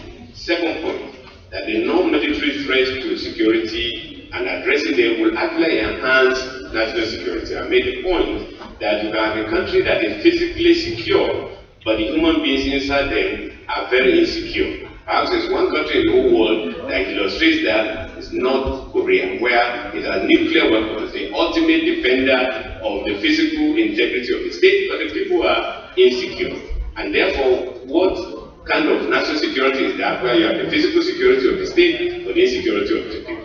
And therefore, human security is important because many elements, food security, environmental security, personal security, community security, political security. Third point, that the true business of business is not just business, but the true business of business, that is just making money and bottom line. The true business of business is to stay in business and beyond corporate social responsibility, but to really help to promote good governance at political, economic, and social levels, and therefore public-private partnership. Fourth point, and then the last one, by way of refocusing the discussion so that we can move ahead and come to some conclusion, which is that we have to employ peace-building strategies to develop a comprehensive approach to addressing threats to and reality of violent conflicts. And we don't wait until the guns start, so we have to do prevention, or wait until the guns stop before we do peace building, because peace building strategy means addressing the root causes of conflict, poverty, unemployment, especially among the youth, alienation, rebuilding institutions, promoting good governance, because by doing that, you are doing good prevention so that the guns will not start at all, and you are doing peace consolidation so that those conflicts that appear to have been resolved, like even like the Niger Delta, will not relapse, because most conflicts in the world tends to relapse. 50% of them or more tends to relapse. So those are the points that we were, the 4 points that we were making before we had to be interrupted for higher authorities to take over and present report and for the Secretary to lead. Thank you, Professor. Excellent summary. And I'd like to move us to the framework of Mr. Innocent Chukwuma, who's the country rep of the Ford Foundation, and has a particular framework for action on how this kind of collaboration can happen. Thank you. Professor Gambari, Bayo, Ambassador Kinsaya, my good friend Abdul. The statement that comes to my mind is actually the one made by Karl Marx, 19th century, which is that philosophers have interpreted the world. What is remaining is actually to change it. And changing it in the context of our discussion today is execution. We do not have problem with understanding our problem, the ramifications of them. If you look at all the reports of the committees that the government have set up over the years, especially under this republic, the most prominent one coming to mind is the Yusuf Laming report in the Northeast. All suggested everything we have said here. And the question is, why are we not implementing them? On the issue of youth, which every one of us agree here is where you need to start. If you look at the social development map of Nigeria, the areas with the highest number of young people who are out of school are also the areas where we have many of these conflicts. The areas where you have the lowest median age of the population are the areas where we have this problem. The areas and states with the most broken form of governance are where we have the problem. And to address what the Secretary of the Government said, areas where you have least development and investment are where we have the problem. So the question is, why are we not doing it? And if we all agree that the youth space is where we need to stop, because no country can have the kind of level of youth alienation we have in this country and hope to have peace.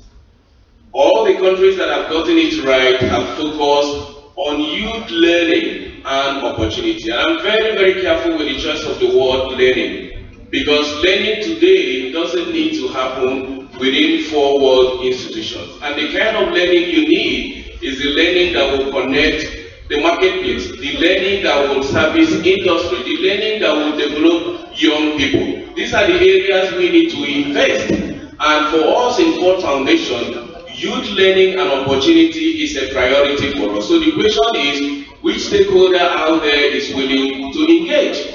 And as my good friend within the audience here, Dr. Kapni of the Swiss Embassy will tell you, that is actually not rocket science. It's a very simple thing, but it requires systemic approach, which is an area we do not pay attention to. So which government, which industry, which development agency, which civil society organization are willing to come together to form a partnership? We are now coming out of the SDGs that talks about partnership framework. So one looks at an opportunity here if we can think of developing a partnership framework that will involve all the stakeholders here to deal with the youth issue, because the level of youth alienation in this country, somebody said Tayo, is a time bomb that has already exploded. It's not waiting to explode. That's excellent. I'm very tempted to open the floor and actually open it for discussion. So be prepared. I believe Dr. Ngawa, I stopped you, and you were going to talk about the conflict between pastoralists and farmers. So maybe you can speak to that, and the floor can prepare itself. Just briefly to highlight the issue of one major non-military threat to peace and security, desertification in many parts of this country, especially in northwest, north central states, and also in parts of northeast. You have a lot of pressure on the land because of the effects of desertification, and it has a lot of effect on the livestock, generally cattle, but particularly and sheep. And this has an international dimension because of the regional inflow of those livestock, and they come into the country and they move from the north to the south in search of pasture. And these conflicts now start coming when you start going through farmlands and causing conflicts between farmers and herdsmen, and with a lot of implications for peace and security. And I thought that should also be guiding our discussion. And with that, we're open. Would like to ask a question, actually, also to the floor. When we talk about national security and we talk about governance, part of the issues are the ownership and the management. We're very good at analyzing the problems. What I loved about Innocent Chukwuma is its beginning of proffering solutions, like every member of the panel, and putting resources behind those solutions. Thankfully, we have an SGF who spoke about the fact that combining security and the economy is a personal issue, which means that we're beginning perhaps to take ownership of this issue and to understand that unless we invest in human security, we will not achieve national security. What I heard was a very loud call to business to say the reason why we have issues is because business is not investing. And I thought that was an interesting challenge because business cannot invest without security. But I'm not seeing any questions coming up in the room, I guess because this is a very complex question. And so I will throw that back at the diagnostics of harm and then go back to Dr. Tukur. I'm not seeing any hands just yet. Oh, fantastic.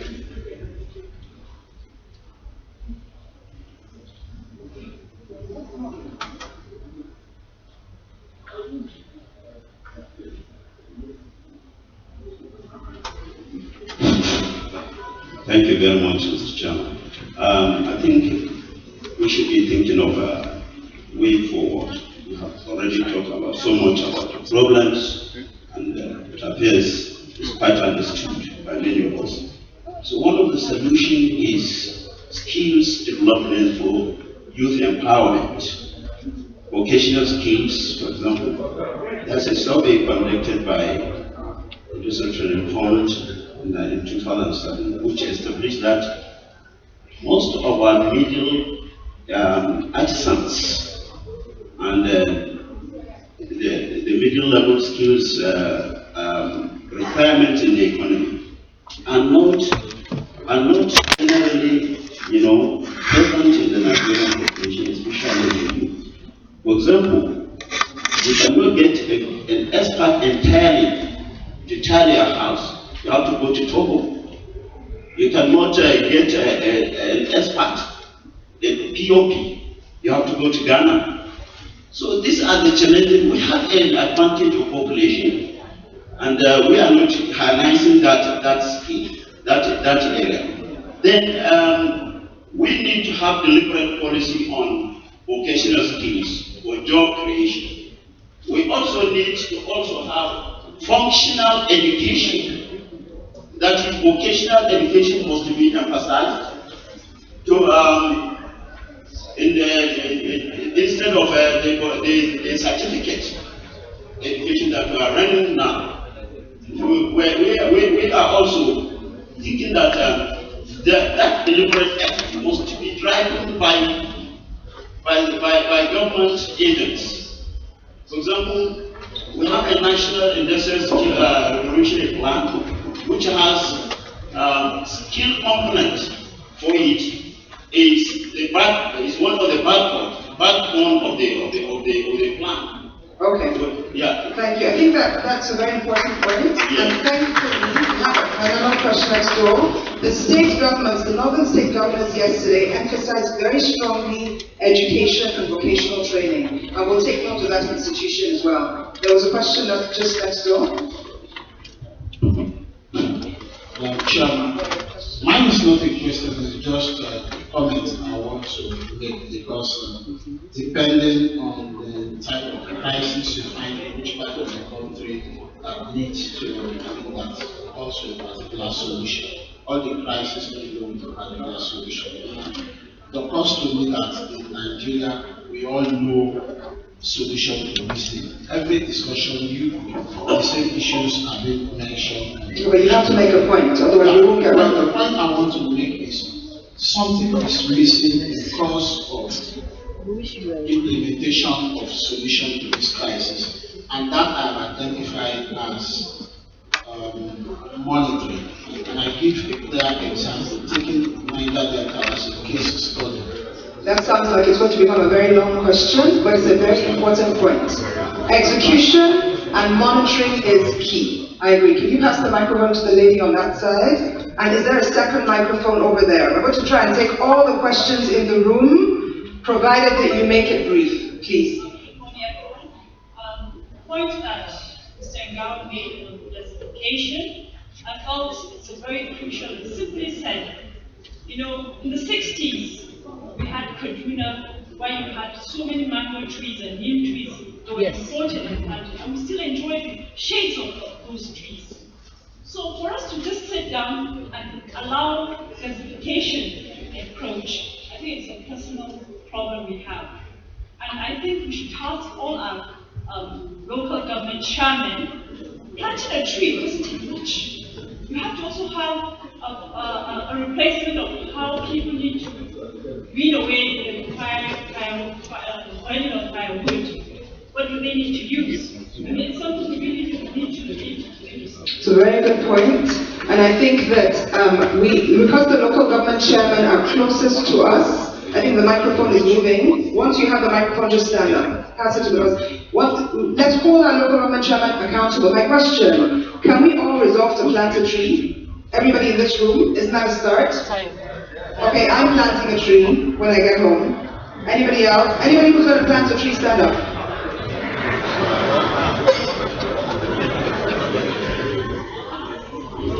Okay, we got a few trees. Great.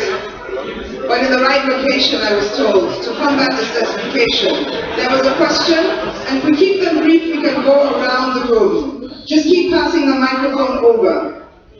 Okay, quickly to respond to the gentleman that talked about skills development, I think we also need to go back because even if you're learning skills and you don't have the foundational education to help you in managing those skills or doing a business, then it doesn't really make sense. So I think even focusing on basic education is key even for those areas. And then within education, I know some of the governors spoke about how even if they're building schools and they're providing free education, many of the children may prefer to go to the Islamic schools. So how do you then incorporate formal education ideas into those schools? And how do you also, I mean, we have the Americano, who is a very well-educated man. How do you have spokesmen who can talk to their own communities and let them know the importance of formal education, because they need their own spokesperson to talk to them and help build those concepts for them. And then lastly, I know the National Security Advisor is not here, but my question was on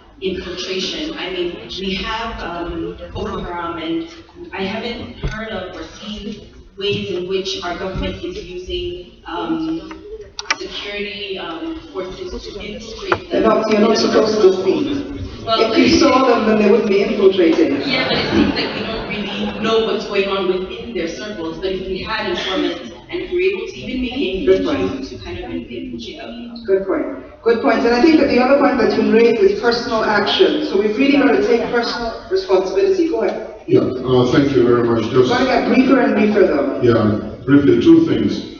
Number one, on the issue of desertification. I believe that there are quite a number of open cast coal mines that could be developed within the country between Benue and Kogi. Once we develop them, we should be able to produce coal briquettes, so that should be able to replace the use of firewood, and as such work very assiduously towards ameliorating the issue of desertification, even before the planting of trees. And secondly, in tandem. Sorry? In tandem with. Yeah, in tandem with. Yeah, thank you very much. Secondly, I'm from Benue State, and we have gone a long way with our own amnesty program, and there has been a lot of success, recorded in terms of disarmament. Currently, we are at the next stage of reintegration. I am hoping that before I get out of this place, I should be able to know 1, 2, 3 other institutions that we can collaborate with in the process of reintegration. Okay, so anybody who's interested in collaboration, head towards the gentleman. We have about 5 more hands that I can see. Go on. Thank you very much. My name is Babajide. Mine is to make a contribution in terms of scenario planning. There's something that always rings in my head when you say you're on the way to the airport, don't catch a flight, no matter how fast you're moving. We're about 50 million as Independents. We're about 174 million now. And by the projection of the United Nations, we're going to be 440 million in 35 years now. Coincidentally, with the way we are depleting our food reserves, we're going to be out of food in that same 35 years time. If we think we have a problem today where the price of oil has fallen by 55%, and we think we have a problem with 174 million people, wait until 35 years time, when we will be older and then we'll be asked the question, what were you guys doing 35 years ago? We have this problem. Nigeria is sitting on something that is fundamentally intellectual. Are we sitting on a demographic diamond mine? Population is not a problem. China is not exporting food. The question is not how many people we have, but what are we doing in terms of, for instance, look at Norway. Norway discovered nothing oil in 1970. Which is the reason why this is such a wonderful platform, because the NESG is public sector, private sector participation, collaboration. In this instance, and the name of this panel is to support human economic security for national security. And it just so happens, I'm going to ask for the microphone to be passed to one of our newer ministers, Amina Mohammed. It just so happens that the MDGs, where very often we say, well, we only achieved it to 50%, we move that to a sustainable development goal. Amina, I think you're in front. I'm going to indulge myself and please ask you to comment on the SDGs if that's possible. How do we, and I believe your question is, how do we move outputs and outcomes and ensure that by this time next year and in the future, we're measuring, right? And impacting and leveraging our resources? That's correct. I think we have to match narrative with fundamentals for one. Say that we come from some time. We're big on top of the small implementation. Thank you. Okay, so more implementation. NESG is a good platform. If the Honourable Minister Mohammed will indulge me, I would like her to make the last comment. And we have 1, 2, 3, 4 questions over there, and then 5, and then we will pass it to Amina, and then we will close and go back to the panel. Engineer Esiogo, I think the greatest weapon to peace in this country is education. I'm happy to hear that the Northern governors took that as one of their priorities. Most of the problems we have in this country arise from ignorance. So we must face education. Less than 1 year ago, we were shown videos and other things of some parts of this country without roofs in their schools, without benches in their schools. So we should agree at their National Economic Council and so on, that there should be minimum of 20% investment in education. Good point. Every state should look at their own business, what they can do.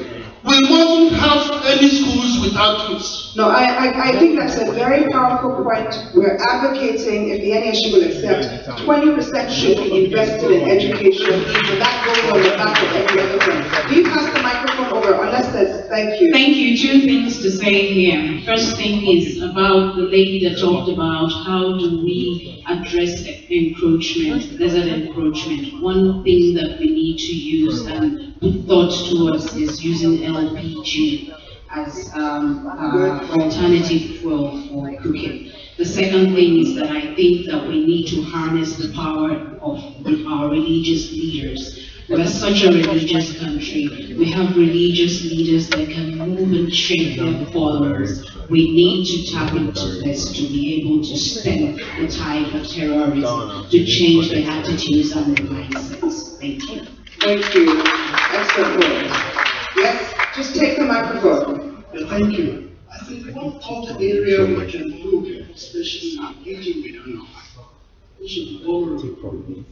We're talking about security. It's the issue of developing the artisan and mining sector. We have about 800 locations in this country where we have different types of minerals in the north, south, east, and west.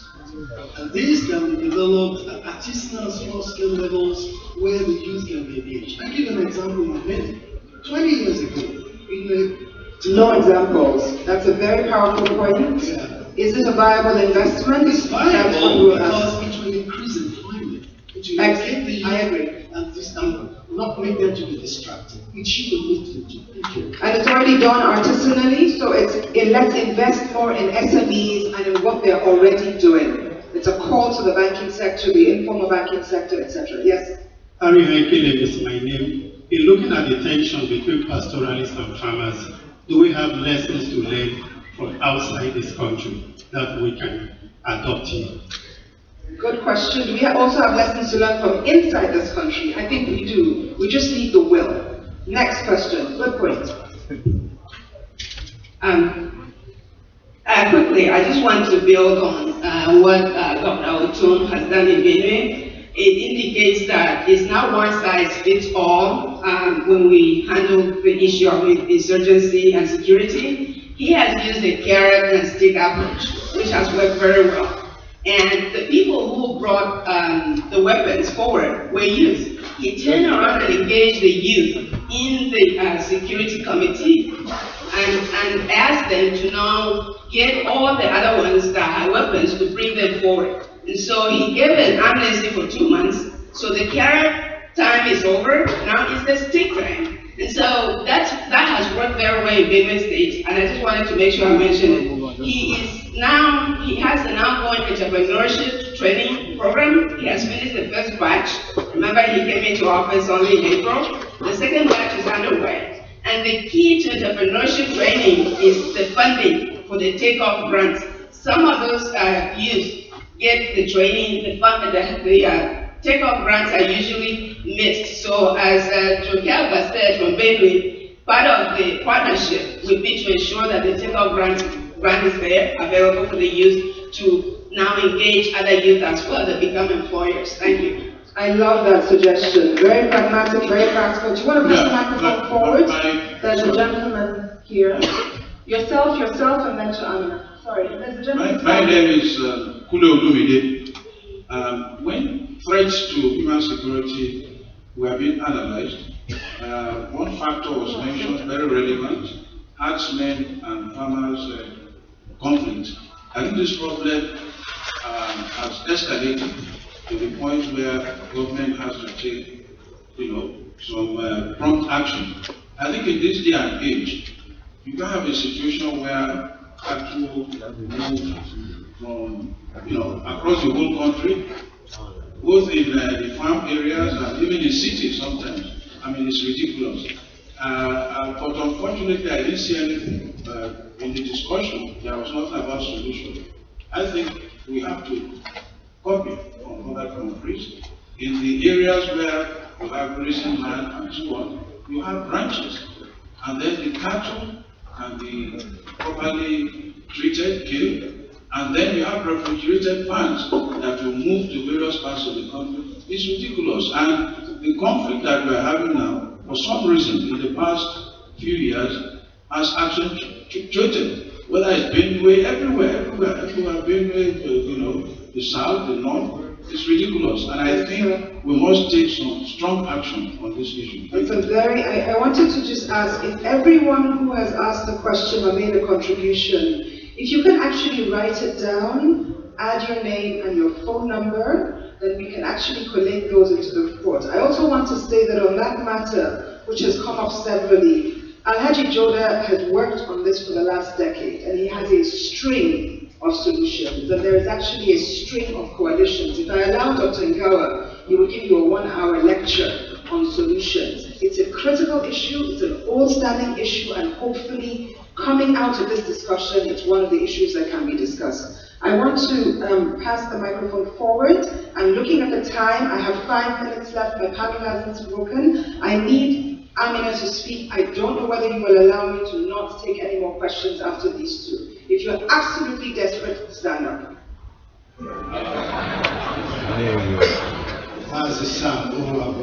Vice Chairman of NESG. I just want to say that most often, if you check, we treat matters reactively. On this matter of security, economic development, we need to be more fundamental in providing solutions. Treating some symptoms can be good, but if you can find and take away the root cause. I believe there are 3 issues promoting insecurity in our country. First is that we have a nation that is not united. Secondly is that we have a nation where citizens don't feel equal. Thirdly is that citizens are not fully included. Many are left on the margins and they're not cared for.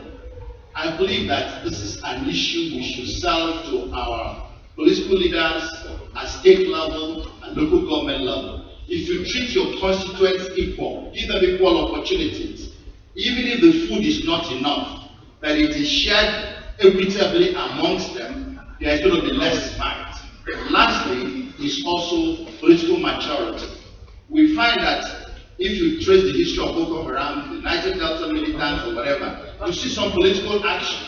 Some of them were taken to fight political talks or political position, and thereafter left in the cold, and they became something else.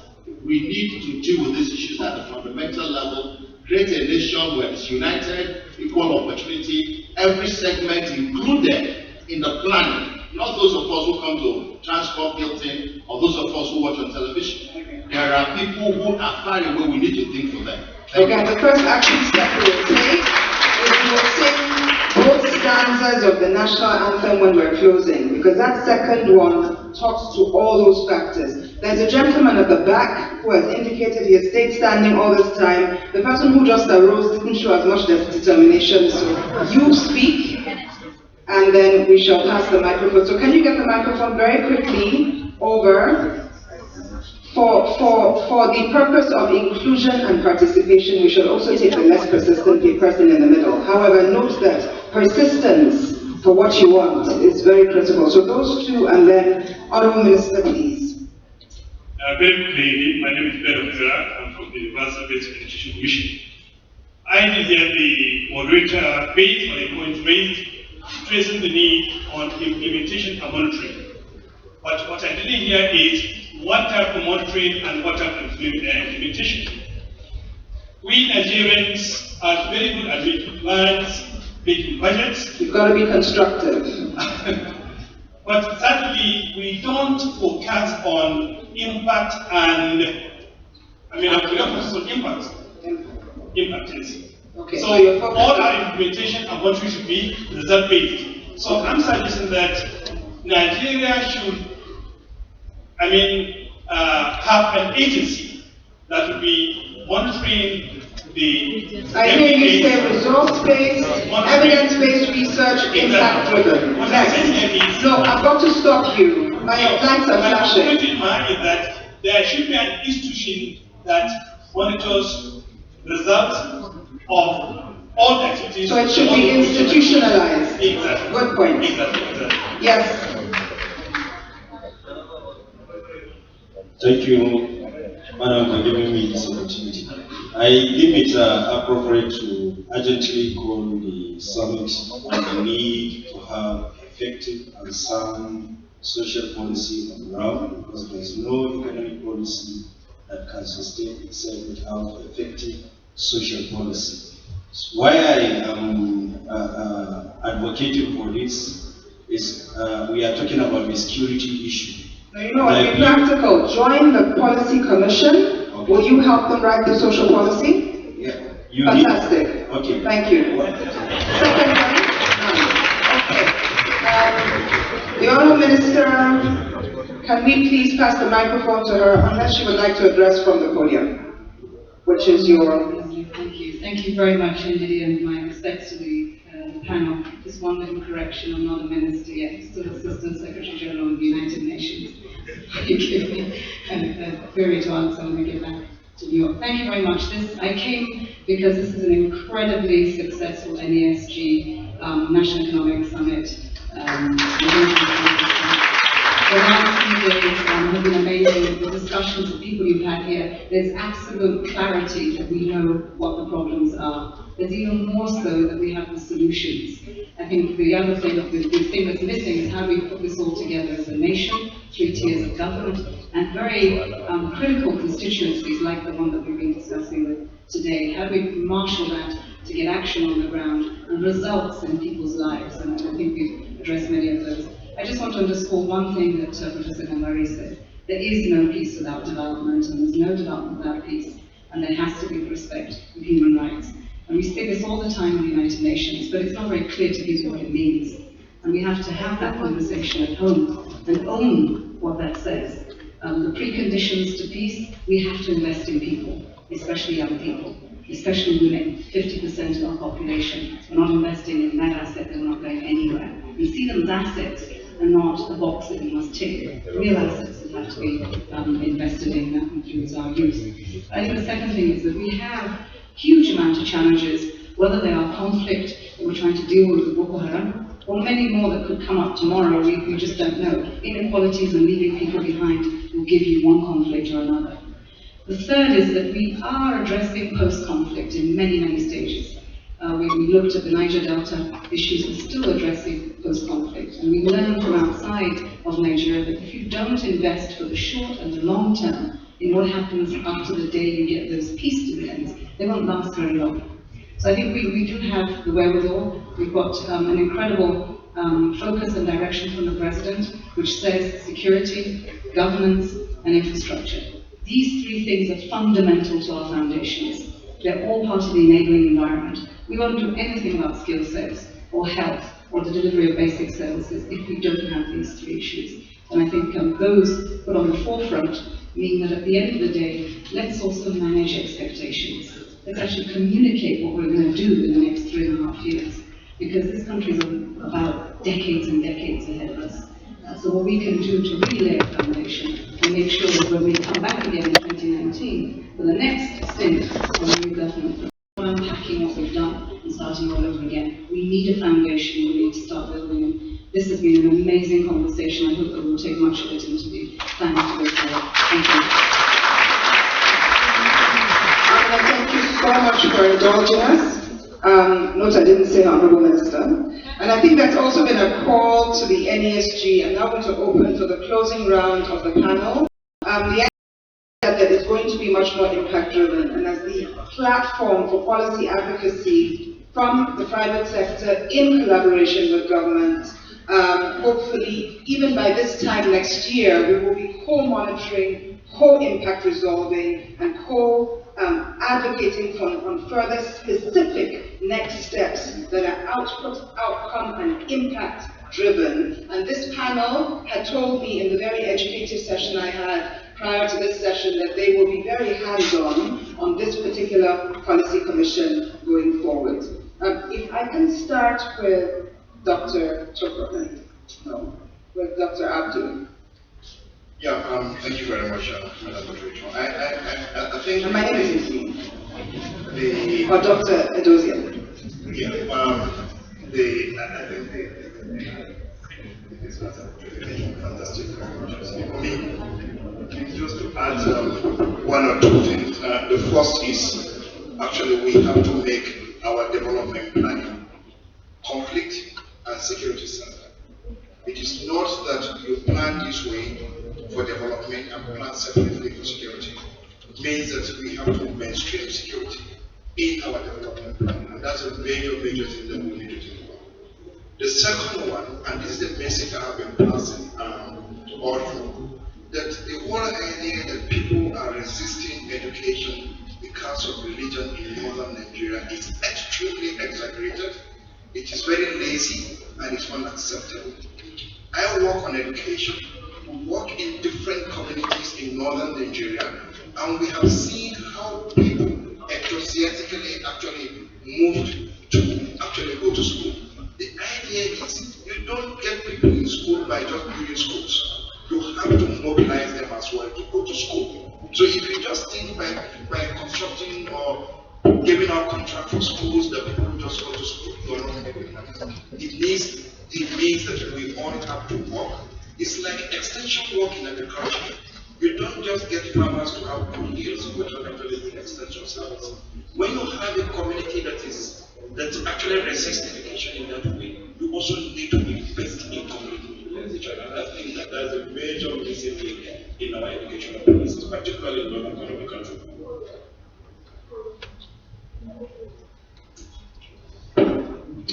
Well, mine is to reiterate what I said earlier. Execution.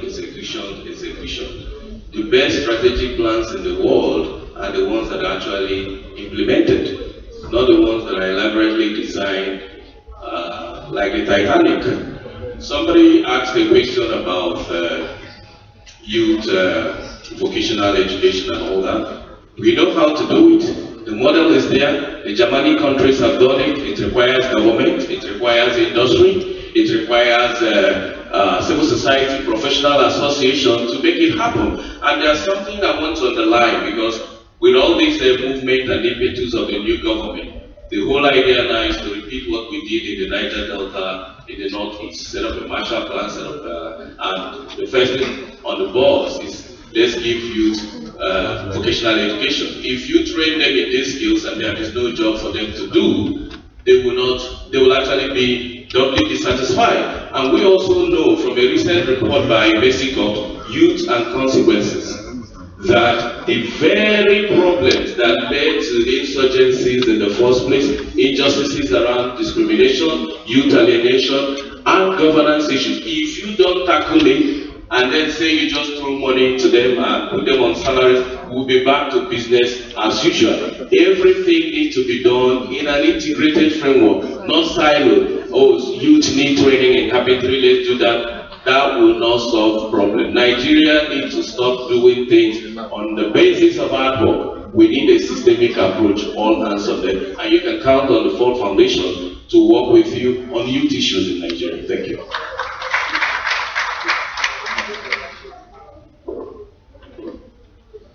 I think a lot has been said, and it's better observed. Most of the solutions are there. And finish talking, we need to do the implementation. And for the issue of the cattle grazing and farmer conflict, I thought that the major issue that has come out is for us to go on with the plan to establish the ranches and mark the grazing routes and police them and maintain them and preserve them. And then I think it is all of this going to come from community engagement by both public and private sectors in all these issues, so that we can come together and solve the problem of solutions. Thank you. Thank you, Madam Moderator. I like myself with but I want to take up the point from the angle of my security and what it is to reinforce good stakeholder engagement. From the definition that Councillor Gambari gave us, I see human security having to target further things an individual secure his own or her own personal rights. It also means freedoms. freedom from fear and freedom from want. And this brings clearly the issue of the nexus. We need to strengthen the nexus, the coalition between peace and security and development. And I want to go a bit further in flying a kite. But what probably is required is to move the NES from Nigeria Incorporated that it was in 1993. Because we borrowed from Mahathir Mohamad's Malaysian experience of Malaysia Incorporated. We gradually moved into PPP. And I think the NES should now move forward in delving into building peace initiatives into monetary and economic policies. And I'm canvassing a national peace, stability, and development architecture that will take into account constant monitoring, devising strategies for resource mobilization, and dealing with one of the triggers of human security, which is the youth's bulge. The majority, I still believe that youth empowerment, either in terms of vocational training, and needs to be addressed because they are idle militants. They are idle militants. They are now used as attracted in service. And Mr. President, a few years ago, we talked about the digital disinformation. We have to revamp it to become the bread basket. And there's the element of the climate change. It has an effect. Because it all has to do with exacerbating environmental sustainability. And I believe that in moving forward, we need to build in conflict prevention mechanisms, alert systems. So a few days ago, the MDC of the Central Bank came out with an alert system that except we develop the agricultural sector and other areas that might be essential like the system. These are some of the things that I'm advocating, that they are building mechanisms. Also, that voting code that is quoted on the Nigerian Foreign Exchange or Education Foundation is now making waves in terms of entrepreneurial development and also in ensuring Pan-Africanist business engagement in African countries. Ethiopia, price of cement within a short time moved from about 400 here to 200 in Ethiopia. So anyone who has visited Ethiopia will see infrastructural development as a commodity because Ethiopia, as I said, is a developmental state. And I think it's important because all these have multiplier effects in our country.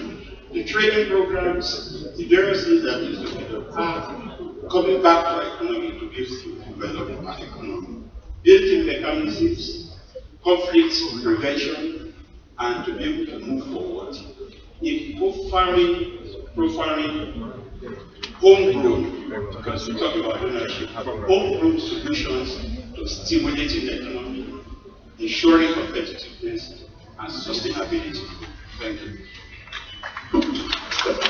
So you see what I meant by the 1 hour learning session I had before this panel. The wisdom is just coming out, and in closing, I'm surrounded by wisdom and youth in the person of my keynote speaker and my background presentation. So I will start from wisdom, and then I will give the power to the youth to conclude on a proactive and execution note. Dr. Noli Edozie, I thought you should conclude with wisdom. We're starting from the bottom up, sir.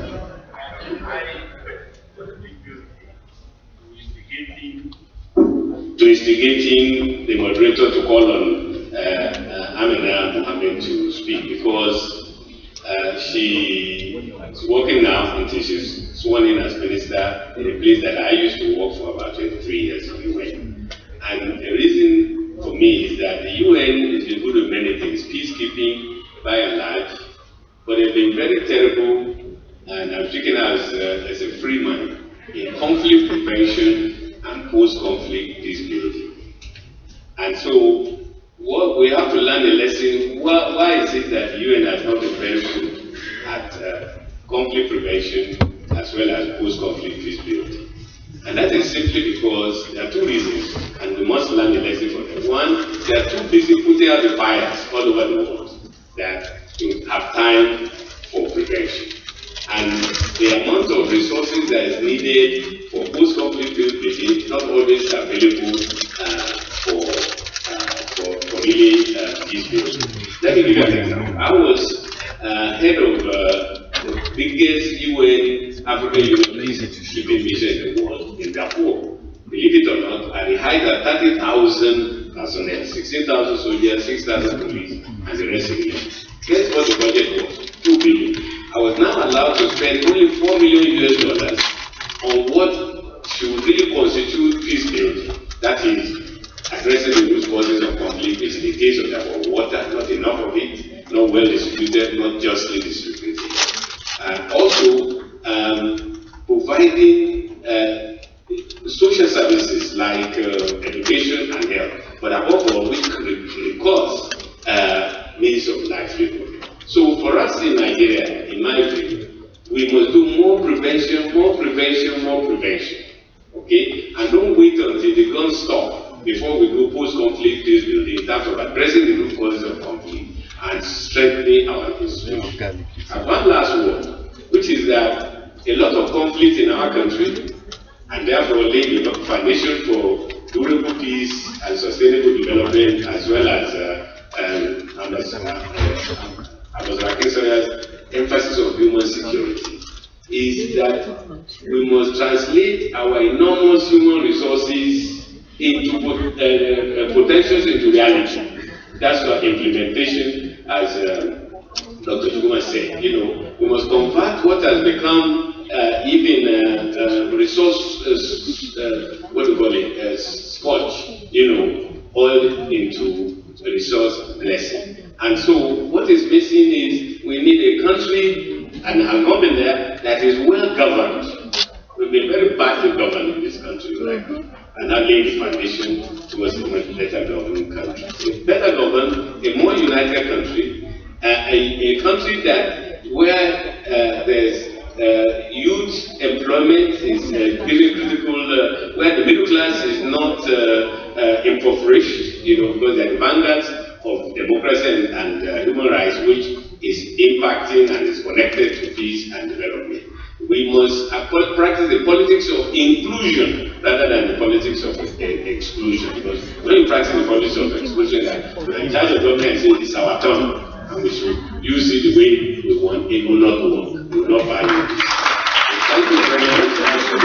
We have volunteered to continue this discussion and really lead to have a platform where we'll carry these messages that have been generated into the government and to those who are going to move the country forward. And finally, to say, please, the true business of business is not just to make money, but the true business of business is to stay in business. Thank you very much. Now, as I hand over power to the youth, I have to just add one little point, leveraging on Amina, who's now left, especially because she's left. Rural women, I think it was brought up, and she said there are two pedestals, there's youth and there's also women. And having worked with rural women for the last 16 years, I can tell you countless examples of women who have been given 35,000 naira loans, and today, ask me where they are, I'll point them out to you, are turning over 15 million naira a month. And it happens. And as long as those women who are bringing up, and I speak because I'm the only woman on the panel, because I see a lot of women in the room, as long as those women who are bringing up their own youth, because don't forget, youth are nurtured by mothers, also by fathers, but by mothers. As long as they are strong and they are passing on the values that we require for peace and security in this country, when there is conflict, especially men, they call their mothers and they listen to their mothers. So in all of this, the role of the rural woman, the role of the mother, in terms of creating that value system, that core ethical framework that is not theoretical and in the textbooks or even in the religious institutions, but that comes from our upbringing and our homes, which is really where education begins. I just don't want us to leave out the very important role, not empowerment here, but just a very critical role of womanhood in nation building, as subtle as that might sometimes be. So, power to the youth. Okay, he's so young. I was in the room a couple of weeks ago with members of the National Security Organizations, I won't mention which ones, and the sheer articulation of the causes and effects. Also overwhelming that a very senior officer said, we don't stand a chance. I said, alone we don't stand a chance, but together,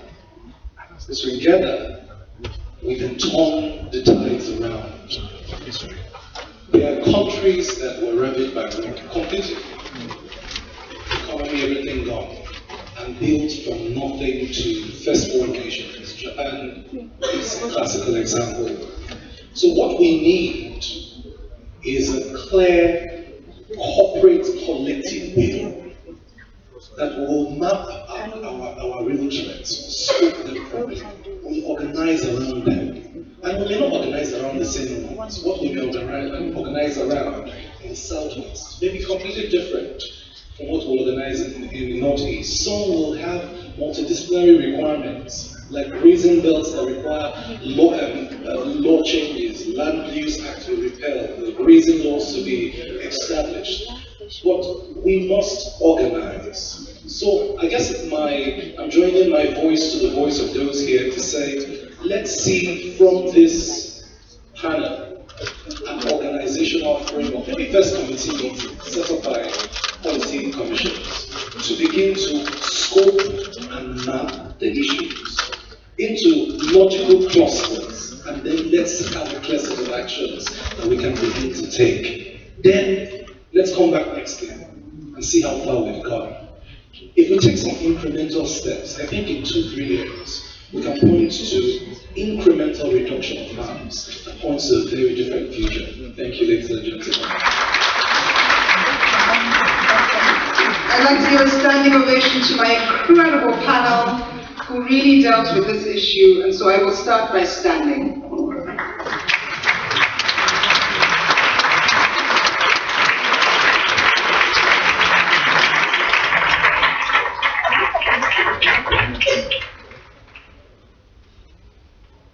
And so we'd like to, please we can be seated. I hope the moderator allows the rest to sit down. As I invite the chairman to join them in the group photograph, please.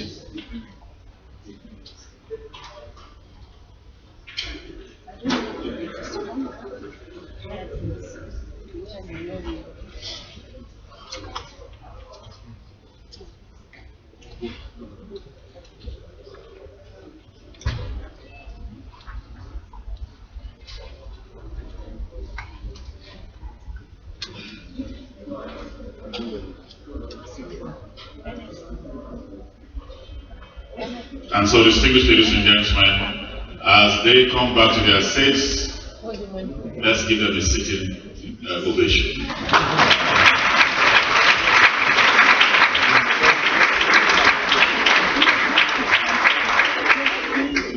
Thank you very much. And we will move very quickly to activities that will mark the formal closing of this 3-day exciting summit, NESG 21. Earlier you saw the chairman present the report of the summit to the secretary, to the government of the federation, en route to the president. And we also heard that probably these are coming earlier to have been part of the economic council meeting being held by the federal government. But I'm very sure going forward that will be in the coming days. But right now, for you not to think that the report they presented to them is some secret that you're not aware of, and it's not representative of what you heard in the last 3 days, it will be presented to you right here. Let me invite the presenters. I'd like to invite Honorable Nana Ellen KJ, Chair, House Committee on Foreign Relations, and Mr. Abubakar Suleiman, Executive Director, Sterling Bank PLC. They are presenters, they have voices here, so you can know that the same thing they have is what they are taking to Mr. President.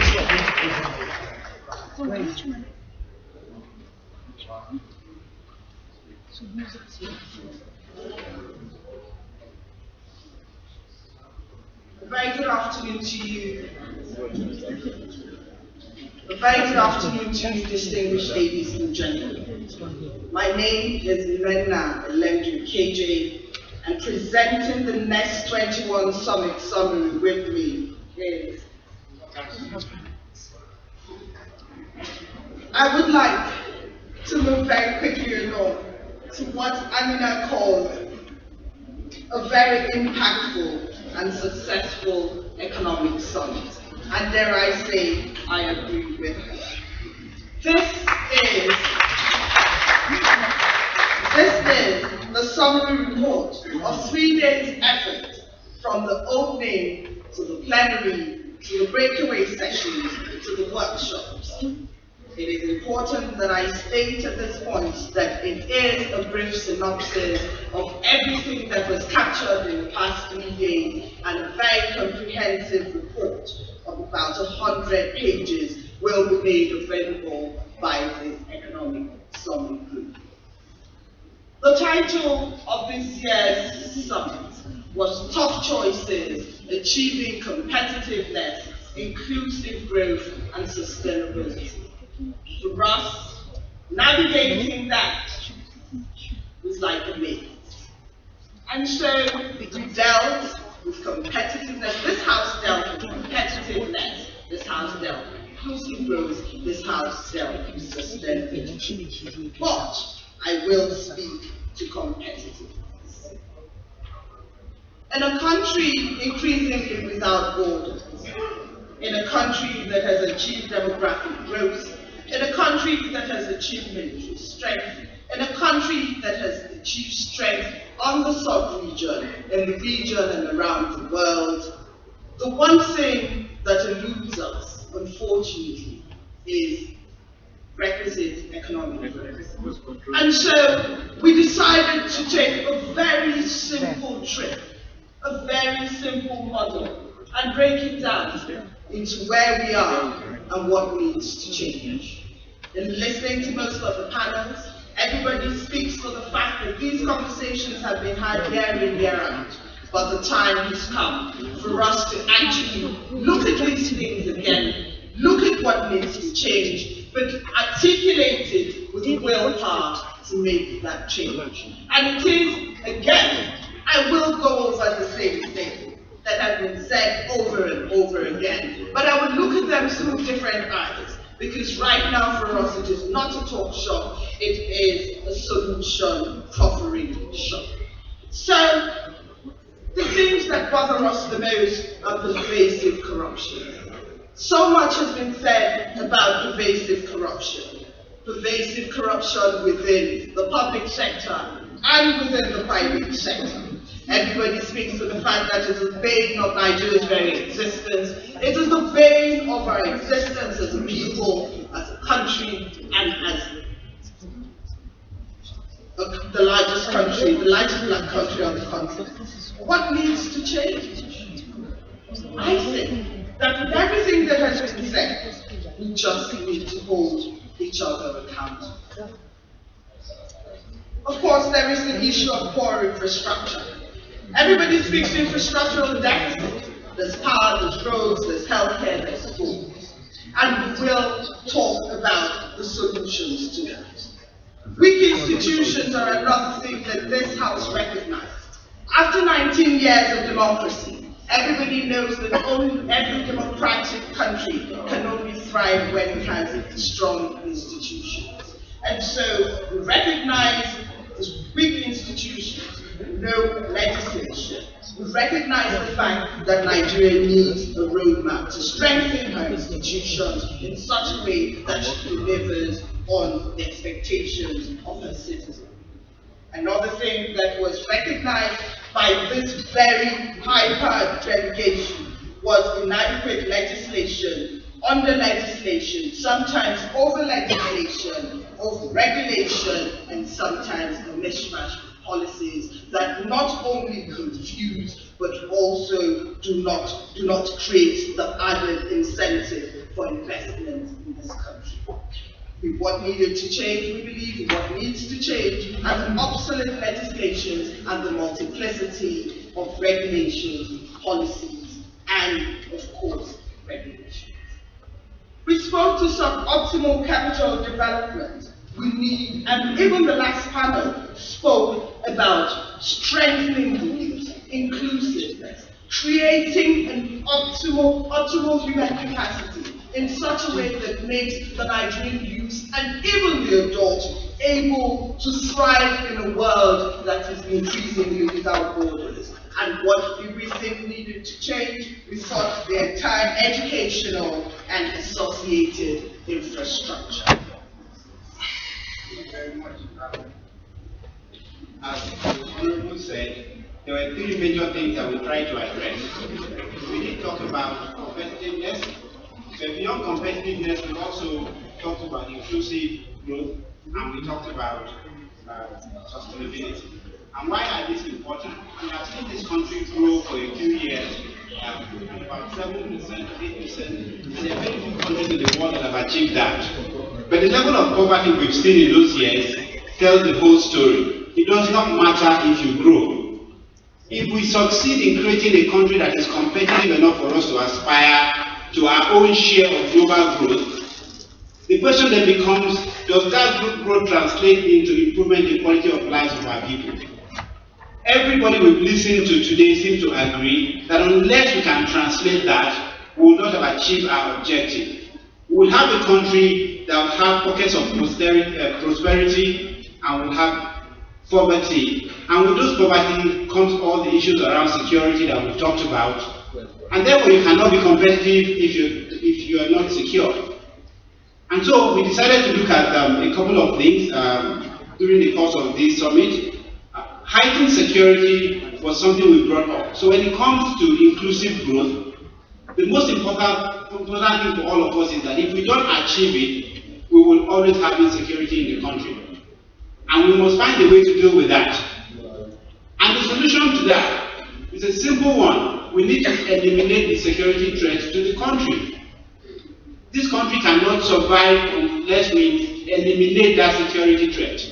Yes, there are things that we'll do in the short term and the medium term, but our final objective, as has been presented at this summit, is that we must eliminate that security threat. And we also talked about rising poverty amidst economic growth. So we have seen per capita income grow over the years. We are all aware that we overtook South Africa as the largest economy on the continent, but we did not overtake them as a better place to live. And until we can do that, our progress is questionable. And the outcome from the deliberation is that we must pull more people into the productive sector of the economy. More people must benefit from the growth that we create. And finally, I will sum up the issue of inclusive growth by looking at three critical things that constitute the misery index. When you have high unemployment, most estimates put our unemployment well above 20% and some in the neighborhood of 30%. There are very few countries that can have stability of any kind when unemployment reaches this level. So we know that we have no chance at keeping this country safe and stable unless we deal with unemployment. And tied to that is high inflation and high interest rates.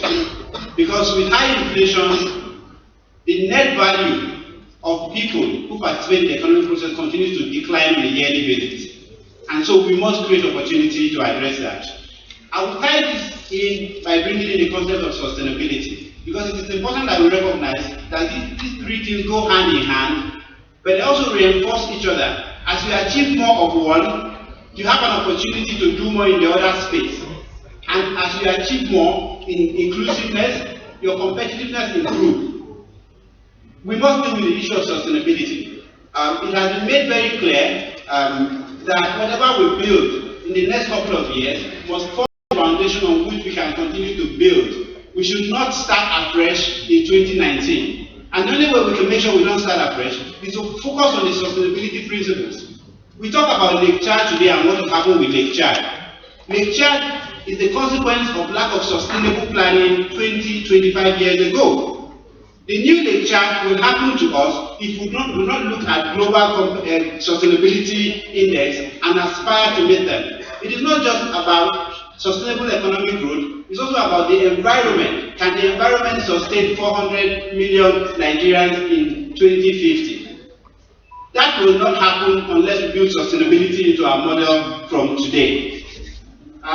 We have also discussed, and I will sum this up by saying that there are very clear ways to achieve sustainability. The MDG was one of those. If we had executed properly and achieved the objective of the MDG, we would have sustainable growth today.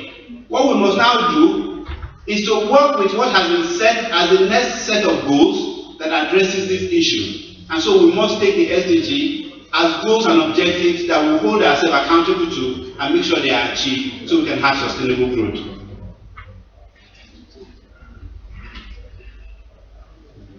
And we have listened to where we are and what needs to change. But it may seem all bleak, but I refuse to be bogged down by negativity and cynicism. I believe that it is a journey, and the road is wide and it narrows down. But then this road hits blue skies. And it is this blue skies that this whole summit is all about. It's about creating hope. It's about creating a future. It is about believing that there can be sustainability. It is about believing that from where we are, the things we need to change, that we can change those things. And it is about the big picture of the Nigeria that we see collectively in this room, and I hope that we hold. It is a Nigeria that, from listening to most of the people who have spoken on the panels, that we see a safe, a secure, and a stable environment where government is alive to its constitutional responsibility of providing security of not only lives and property of its citizenry.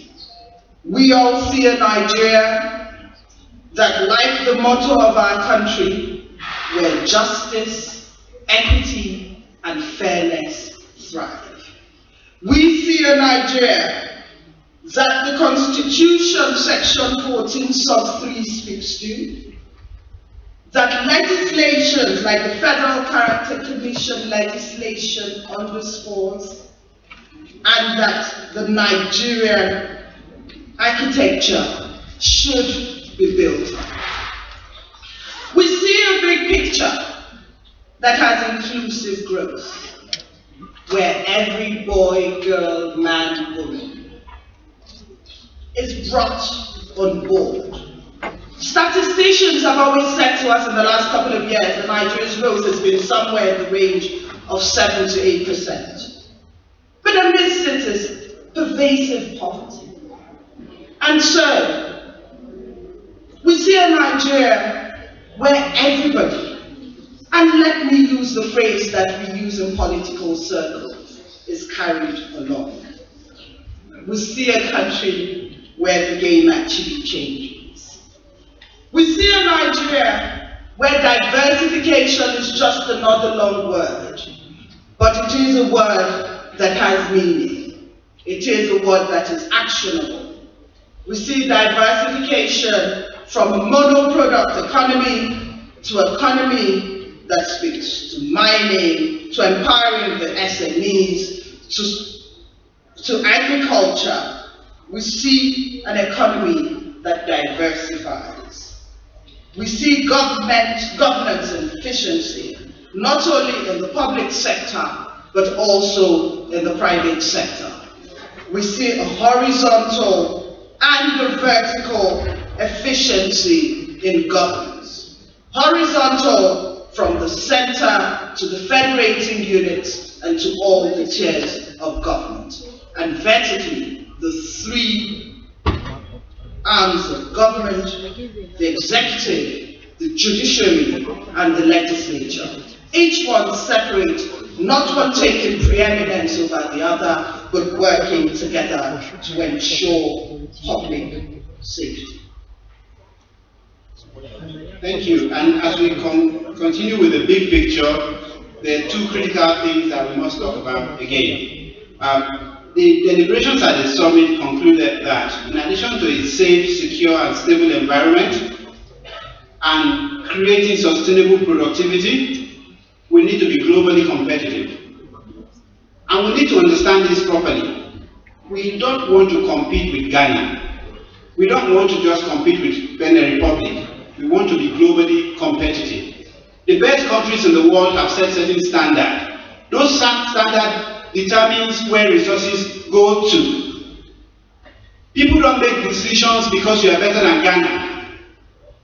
If Georgia, thousands of miles away, is better than Nigeria, an investor will opt to do business in Georgia rather than come to Nigeria or Ghana. So global competitiveness means that the standard we're setting ceases to be African. It ceases to be sub-Saharan Africa. Specifically, I will take the example of infrastructure. We talked about human resources. We talked about the deficit of human capital to solve our problems. But yet, thousands of Nigerians exit this country every year to serve and work elsewhere. They do so not just because the economic infrastructure required for the companies is not there, but because the basic social infrastructure that is required for them to have a decent living does not exist. We see thousands of Nigerians leave the villages every day to head to the cities, to live in the slums, because the social infrastructure in the villages are also worse than what we have in the cities. So when we talk about infrastructure, it is comprehensive. It is something we must do for businesses to come here, to create employment, but it's also something we must do so that people will choose to live here. And the summit agreed that this is a crisis, something we must deal with, and we must deal with it now. We also looked at other things that are critical and sometimes very easy to implement. We have bottlenecks in all our processes. And this is not just about the public sector. Even in the private sector, the processes for doing things are inefficient, they are expensive, and because of that, people sometimes choose not to invest. We must change that. And in changing that, there are global examples we can learn from. Georgia today is a case study of what you can do in a very short period of time to remove bottlenecks to doing business. You want to play in the global economic space, you must play by the rules of the global economic space. And some of these things are things that we can do in 3 months. We can see meaningful results in becoming globally competitive in less than a year. And we must hold ourselves accountable. We must measure our progress against standards that have been set. So the World Economic Forum has established how countries are measured in terms of their competitiveness. We must determine where we want to be. Do we want to be number 127 and expect resources to come to this country? Or do we want to be a top 50 within 2 years? And this is doable. The summit insists that we must find a way to remove all those bottlenecks so that we can be competitive. And of course, we have talked about regulation. And I will not waste time on that. If your laws and your rules are not right, nobody will come here to do business. Very often people come here and they insist on doing business under other laws. They write contracts under English laws. But our laws are inspired by English law. We need to ensure that people are able to do business under our laws and to do business in our country. And I'm going to close this big picture by saying, whatever we do, if it is not equitable, we will go back to the beginning again. We will go back to the eras of insurgency and the eras of Niger Delta militancy. And therefore, for us to have equitable access to opportunities, We must deal with the issue of education. And it has been emphasized that education is not just classroom education. It's about learning. It's about whatever we can do so that our people are able to participate in the new economy that we choose to create. If we create a competitive economy and our people are not able to participate, those people will be the source of security for us in the near future. And everybody has argued about youth empowerment. The argument for youth empowerment is even made, it is further strengthened by what we've seen in demographics in other places, where as the societies became older, the youth are not in a position to take care of the aging population anymore. We do not have that problem. However, we have the reverse problem, where the youth are ready to participate in economic activity, they lack opportunity, so we now have to take care of them. This is not inclusive economic growth, and this is not sustainable. And I will close by saying, when we say gender equality, it is not about ensuring that for every man there is a woman. It's about realizing that what women bring to the table, sometimes men cannot bring that to the table. So it is a value that we use that matters. It's not about checking the boxes, it is about ensuring that the inherent value in diversity is harnessed for the sake of our country.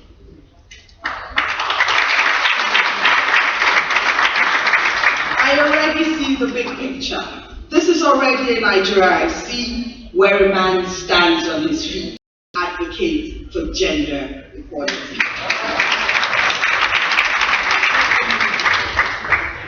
And so, we move on to the tough choices.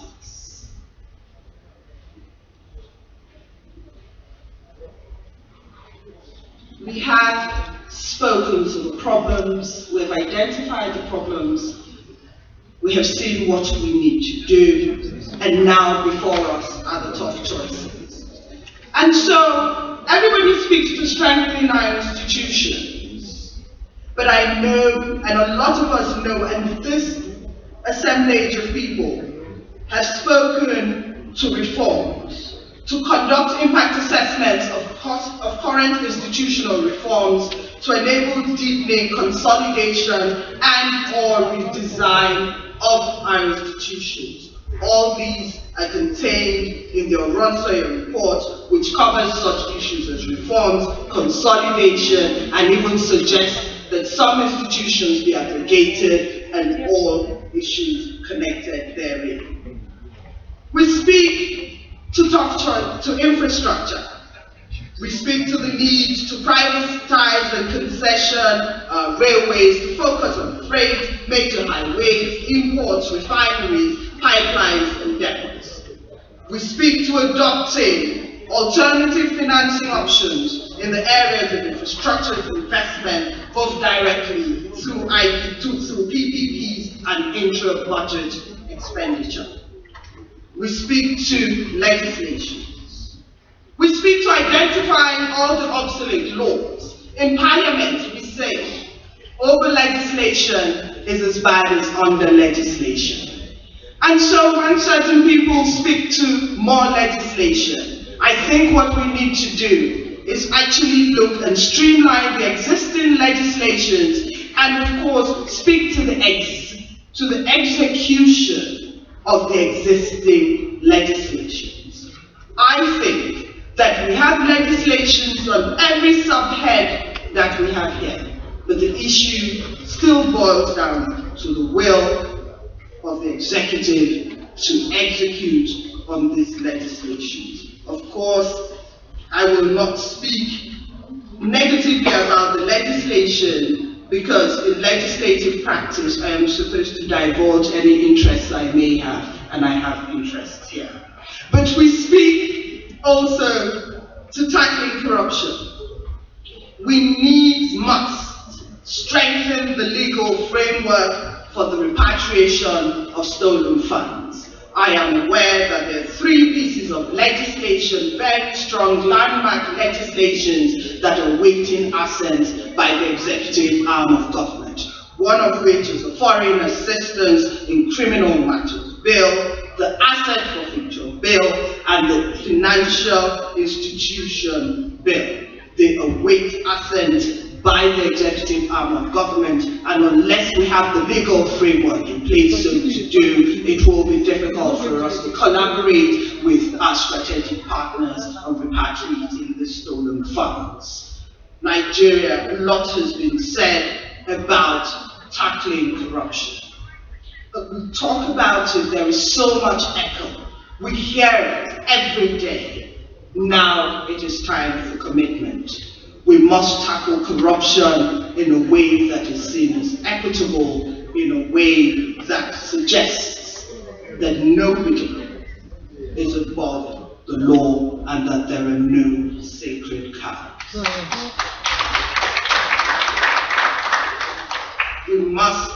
We have already, as a country, institutionalized disincentives. We have institutions whose work it is to disincentivize graft. The EFCC, the ICPC, we need to strengthen them and hold them more accountable to what it is that their deliverables are.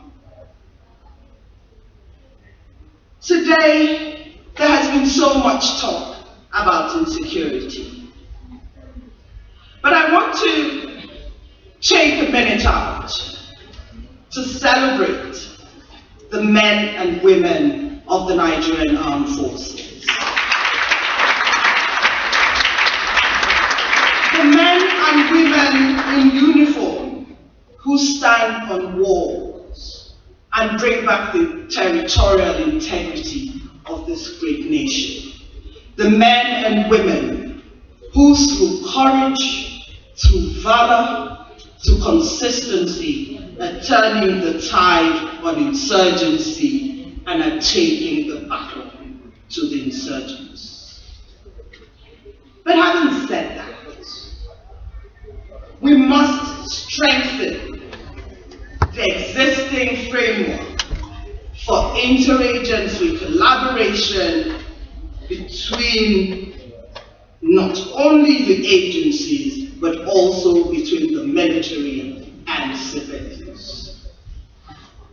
We must find some framework to gathering and quickening the response time to our security threats, not only to people, but also to infrastructure. There must be some kind of mechanism where information is let out to the citizenry, who, by the way, the military acts in their stead. And of course, there must be citizen engagement, where all of us realize that even though we're the beneficiaries of the good work that the Nigerian military does on a daily basis, and that we're the beneficiaries, we must realize that it is a collaborative effort. And so we must start to understand that we have as much a stake in ensuring that Nigeria is secure as the people who are trained not only to do it, but unfortunately in some cases to die for us. And finally, I will speak to SDGs. And I am glad that Amina has left, because this is her forte. But I shall speak to sustained development.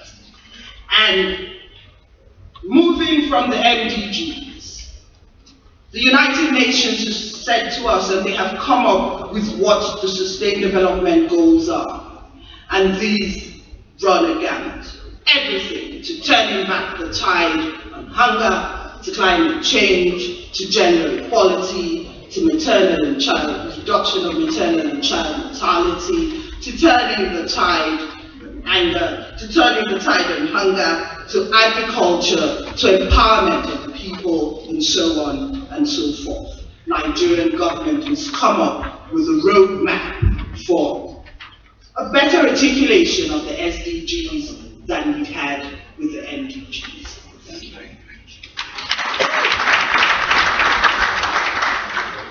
And the tough choices continue. The nature of tough choices is that sometimes you have to give up something to do the others. And it's not just going to be the government. As individuals, as corporations, we're going to have to make tough choices. One that is central to what we've discussed today in the field of energy.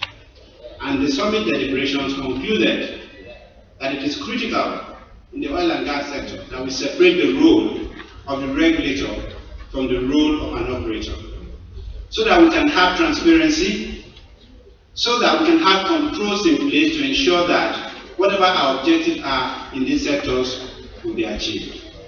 But we will not go into the details of the top choices of the energy sector, except to say that there is an overwhelming consensus that the petroleum industry bill should be revisited. If it needs to be simplified, it should be simplified so that it can be passed into law. It's been 8 years, and I think that is enough time for playing around. As far as this sector is concerned, the answer lies in the PIP. And we also need to make tough choices in education. Probably more than anywhere else, this is where we make one of the toughest choices. We were told at the last discussion that if we want to be seen to be serious with education, we should allocate 20% of our national budget to education. And the summit deliberation is of the same opinion that unless we somehow find a way to take this very tough decision that has been proposed over and over again, then we have no chance at all in solving all the issues that we've enumerated. We have no chance at all in turning the tide of poverty. We have no chance in being competitive, because a huge part of your competitive advantage is your human resources. If you are not well trained, if you are not well equipped, then you have no chance at being competitive. And so we think the first thing is to allocate resources to education. We also think that, like our soldiers, our teachers are also people we should be celebrating today for the sacrifice they've put in over the years. But we're not going to celebrate them with words. We should celebrate them by training them, by enhancing their ability to do the work that they've committed their lives to, by recognizing and rewarding them, and that once we've done this, the process for resolving the crisis in education can start. In addition to the teachers, there were also discussions around the basic skills that we require, not at the graduate level, sometimes not at the technical institution level, but the basic skills to keep the country running. The basic skills to make sure that when you turn your tap in the morning, water comes out and is the exact water you're expecting. The plumbing skills, the tiling skills, the driving skills. These are institutionalized across West Africa. If you go across the border to Kujolu, they have the guild system that is functional and is delivering value to them till today. And unless we do that, we do not have a chance of preparing people for the opportunities that will actually come out. Not all the opportunities that we create in this country are graduate level of opportunities. And we must also raise the quality of our university. And this is not just about improving the standard of the graduates we produce, but it's also fighting for our share and taking back the Nigerians that have decided to go abroad to get education today. It's a huge economic decision. It is part of the resources that would otherwise be available to build this country. So we must take them back and we must reverse the trend and start to attract students from other parts of the world into Nigerian universities. And of course, we must increase investment in vocational education, which is what I've just said. But beyond that, the only way we can create enough opportunity in this country is through entrepreneurship. And we've talked the talk. And in some instances, we've actually done some work. The Bank of Industry has spent the last couple of years trying to build framework and apply resources that will enable SMEs to begin to grow. And that is something we must continue to do. The educational system must support that process by training people to be self-employed.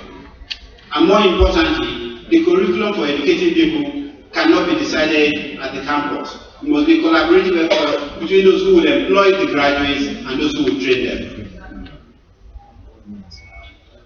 And education without health would also mean that we'll never achieve our objective of being competitive. The population needs to stay healthy, and we need to make the investment in health that is required. But another reason why we must do this is that the cost of not doing it proactively is too expensive for us as a country. And so we must look at the entire infrastructure for providing health. We must continue to push for universal basic health coverage for all Nigerians.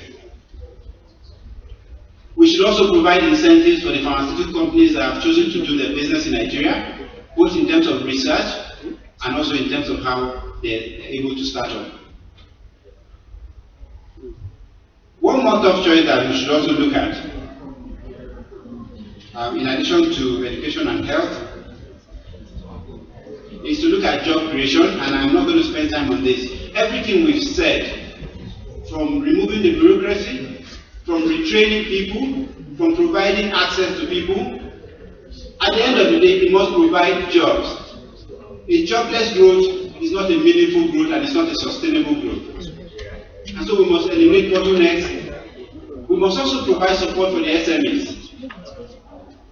And as far as the SME is concerned, what we have not yet figured out is how to take the one-man business that starts today and work with the business to grow, to become a medium-sized business, to eventually grow to become a large corporation. In other words, how do we create the Dangotes of tomorrow from the SMEs of today? And so, as far as top choices are concerned, these will form part of the document that we'll be sharing and will be made available, and it will be in far more details. Let me round up by saying we are today left without choices. In truth, the choice of doing nothing, which is what we have worked with over the years, has ceased to be an option, because we cannot deal with the consequences of that. And so the red line that you see, if you look at the fourth quarter of 2015, is our reality. We have been moving in circles of boom and bust, and so when the commodity prices go up, we see prosperity, one that we've done very little to create, and some would argue we barely deserve. And once the prices crash, we see our economy heading on the red line to a slump. And the reality is that if we do nothing, if we go on with business as usual, it is clear to all those who participated in the summit that we are going to end up in a slump, and that it will take a couple of years for this economy to begin to revive the economy. But there's also those who argue that we should just tinker with a few things, make some changes, nothing fundamental, nothing transformational, and find a moderate level.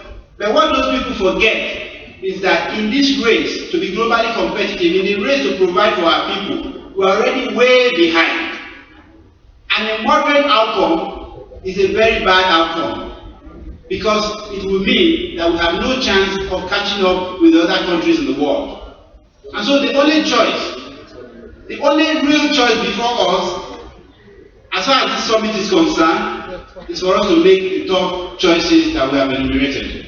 And that if we fail to make these choices, if we neglect to, if we decide that we will wait a couple of years before we face them, the consequences for us is that as a country, we would have missed a unique opportunity to execute what we have known all these years to be the only way to build a country that has opportunity for all, and to build growth that is sustainable and that will take us to the Nigeria of our dreams.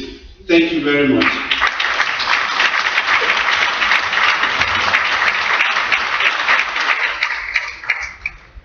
Thank you very much, please.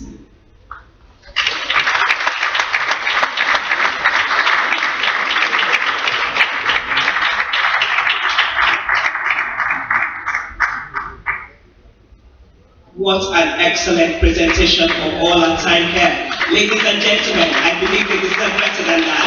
Please, can we give a round of ovation to Honorable Mayor Ukeche and Mr. Abubakar Suleiman. Thank you, sir. Thank you, ma'am.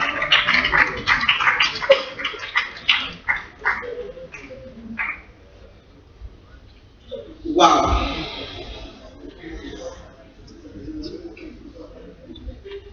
It's so unbelievable that this time has come. I mean, everything has moved so fast and so well. And well, the time has come, and close we must. So to bring us and bring this summit to a close, we want to take the closing address by the Vice Chair of the NESG, Mrs. Shola David Bora.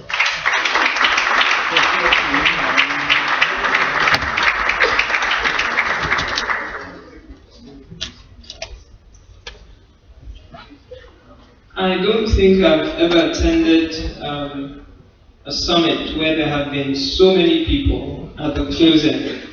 And yesterday night, that's the first time we've ever had a summit that ran up to 8 p.m. and the hall was packed full. So I think we need to put our hands together for what has been a very successful NES 21. You know, it's really up to your attendance and participation. But I'll just share a few remarks. It's been a long presentation, an excellent one, but I think it's important to just bring everything together. And I'll start by just thanking His Excellency, the President of the Federal Republic of Nigeria, who has been ably represented throughout the summit by first the Vice President and then the Secretary to the Government of the Federation. I believe one of the defining moments of this summit was the personal testimony that the SGF shared with us. You know, I don't think I'll ever forget it. And what it does, it personalizes for each and every one of us the difficult challenges that individuals, families, young graduates are facing today in Nigeria. It's real, it's personal, and that gives us, it must give us a sense of urgency to act. Because every day that nothing is done is a huge loss to the economy and an extension of the pain of the people, and also a waste of the talent and creativity that we have been so blessed with as a nation. I believe that it has helped to throw up the fact that leadership is required both in the private sector and the public sector. And what will define this administration are the tough choices that they need to make, also the tough choices that we must make in our own businesses to continue to do business, as we've heard. The purpose of business is to stay in business. Sustainability. It requires tough choices to stay the course. The last 3 days have been a mixture of stimulating discourse, passionate engagement, candid conversations, enlightening presentations on the tough choices facing all of us. I liken this to a family meeting where we have had frank, sometimes brutally frank discussions. But I believe that that's the only time that we can actually move forward, when we tell each other the truth. And we've had all the stakeholders involved, from the presidency, the private sector, civil service, legislator, state governors, diplomats, investors, consultants, civil society, all sharing perspectives and ideas, and also, very importantly, networking. It reaffirms, I believe, the need for the NESG. Many times you ask yourself, should we continue? Is it worth it? Sometimes the people you want to speak to might not be physically present. But I believe it's worth it. This is the only credible, non-partisan platform for private sector, public sector discourse. And we have to continue to work at it. I was sharing with one of the board members, and she said, you know, we have to make sure that we get the economy to a place where the private sector is the engine of the economy. That's how Germany is. The private sector drives the economy, and that means that you have a diversified structure that is firing on all cylinders, not just oil or one cylinder. All cylinders are firing and pushing the economy forward. So indeed, the NESG at 21 is alive and well and has come of age, and I think this is indeed the beginning of even greater things to come. Our goal going forward will be to build on this momentum and ensure that we follow through on the recommendations so that come 2016, we can bring back a report card on our achievements and some of the things that we have followed through on the recommendations that you have heard. You know, this is not just about the private sector agenda or the public sector agenda, because there's so much distrust between both sectors. It's about Nigeria. It's about accountability and making sure that the resources that this country is blessed with are properly utilized. Therefore, the private interests of the private sector, the private interests of the public sector must all be set aside so that we can join hands together in mutual trust to build and grow our economy. And we must also accept the reality that Nigeria is not an island. We are plugged into the global economy, whether we like it or not. What happens in China, in Russia, affects us in Nigeria. And therefore, we have to become more competitive. We have to make sure that Nigeria remains a place that continues to attract foreign capital, both foreign direct investment and portfolio investment. Because the reality is that financial markets need liquidity. So we want to be the market that all types of capital come to, because that can only help to further grow the economy. But there must be a balance. The present administration, we know, won the elections on the platform of zero tolerance for corruption, and I believe we are all united in this drive against corruption. We were all inspired by the Georgian example, and there's a wise man that says that anytime there's sugar, you'll have ants.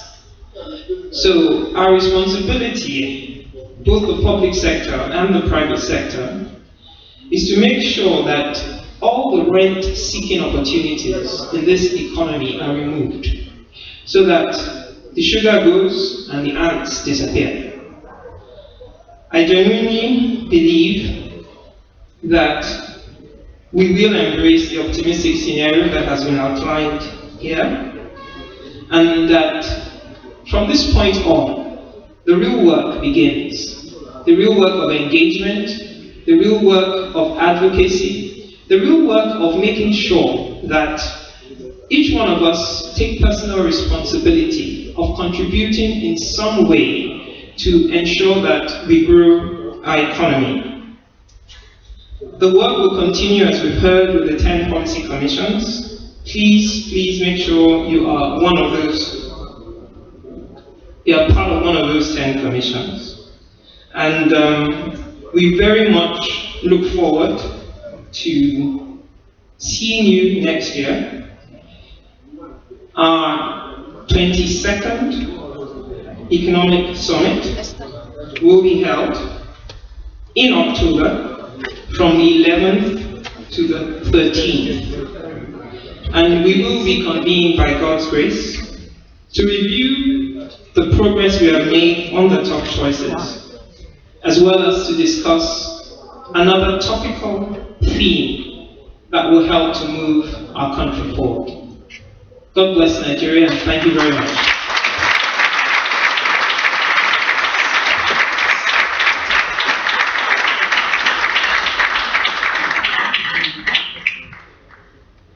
very much, ma'am. Right before we close the program, I'd like to invite to give a vote of thanks Dr. Obiodun, who is the private sector co-chair of Joint Planning Commission.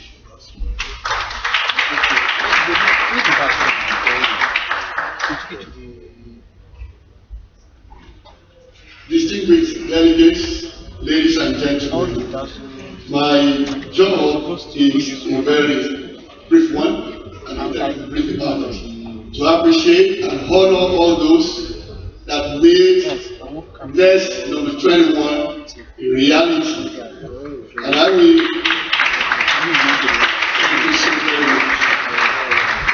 start from Mr. President, President Muhammadu Buhari, whose approval at the first instance enabled the continued collaboration and partnership between NESG and the National Planning Commission, and who indeed, as we also witnessed all through the 3 days of this summit, had high-level representation. Then, equally, our Vice President, Professor Yemi Osinbajo, who demonstrated high-level commitment. And I chose that word deliberately, because not only was he here to represent the President at the Presidential Dialogue, he also came for his own forum, and indeed the quality of engagement I will personally submit for second to none. Very much appreciated. It is also important to note that we had a schedule with the National Assembly. Yes, the Senate President couldn't make it personally, but indeed we also know the exigencies of a national assignment. It was fun, made it impossible for him to attend. But we have with us the Deputy Speaker of the House of Representatives in the person of Honorable Lasso Yusuf. And he also again, we saw the openness and the engagement in the session we had with him. And we then also make reference to our state governors. Now, for the first time, we have them in good number, not only just to attend, but in terms of being here as a part of the deliberations. Now, I don't know how many of us took account of the number. We had 12 of them, and that was the day of the President. Then, of course, the Secretary of the National Planning Commission, who had to leave us for the NEC meeting, but of course, all through the summit was here with us, and right from the beginning also, we enjoyed not only his guidance, direction, and involvement at every step of planning and even execution of the summit, and we are very grateful for that. Equally, we recognize other top government functionaries that were part of this from the beginning to the very end. Some of them were right at the background, but we also appreciate what they have done. Now I come to the board of the Nigerian Economic Survey Group. Now, not only did they give leadership, but they were also very much involved in ensuring that this came to a successful end. I can't really personally quantify their contributions and involvement. What I want to say is a very big thank you to the chairman and all the board members. You are exemplary leaders. Then I must also specifically mention the CEO of NESG, and that also is for a very good reason. Right from the beginning, I saw a man whose act was in this entire process. And each time I looked at him, he appeared tired. I was waiting to hear him say, "Look, Chairman COC, over to you. I'm going to take some rest." But he would remain standing On some occasions, take a seat for just a few minutes, and then the next moment you thought you will still be on the seat is up, about, and running. We appreciate you. Thank you so much. Then, also, our resource persons. Now, I took count of how many resource persons we invited that did not turn up. And it again turned out to be that we had an unprecedented turnout of resource persons. Quality resource persons, and who did not take us for granted. We very much appreciate you. Now, I will also make reference to our sponsors, and this is very, very important, in different categories: diamond, gold, pearl, emerald, green book, and of course some others in kind. Zenith Bank, Heritage Bank, Exim Mobil, Shell, First Bank, Dangote, UBA, Stanbic IBTC Bank, Sterling Bank, Coca-Cola, Central Bank of Nigeria, Access Bank, MTN, NNPC, CSCS, Accenture, Nigerian Breweries, and Probasido, Bank of Industry, FBN Capital, Deloitte, Union Bank, NEIC, and Flambeaus of Nigeria PLC, and PZ Cousins for the Green Book. And we have some others in kind also, which we also acknowledge: Ghana Air, Xerox, Smile, Sixth, and of course we have also Lagos Business School and 7up. We are very grateful. Now, making Philips Consulting, that is our own chairman. I would say chairman emeritus. Now we appreciate you, sir. Now also, it's important for me to recognize my public sector co-chair, Mr. Tunde Lawal, who worked together with me all through this process. And like I told the members of the Joint Planning Committee and the Central Organizing Committee, I was only appointed as chairman. The real work was done by them. So at each of them, as I met them, I told them to make my life easy. And I want to appreciate you openly here, and thank you so much for making my life easy. And of course, we have our media friends who have covered this event, because people have been phoning and calling and see what is happening at the summit. We appreciate you, and we believe we get even more support from you, in particular the print media, in serializing the outcome of this summit. Then our friends, the security operatives, who were on duty all through to ensure we have a secure environment to have our discussions and engagement. For those who were not able to make it here, they tweeted, sent messages by Facebook, some made calls, some sent text messages. We also want to appreciate you for your involvement. And finally, and most importantly to the Almighty God, who represented this truth and also helped us all the way. So I want to say a very big thank you to all the delegates, and also to raise my hand and thank the Almighty God for the success of this summit. Thank you all. God bless you.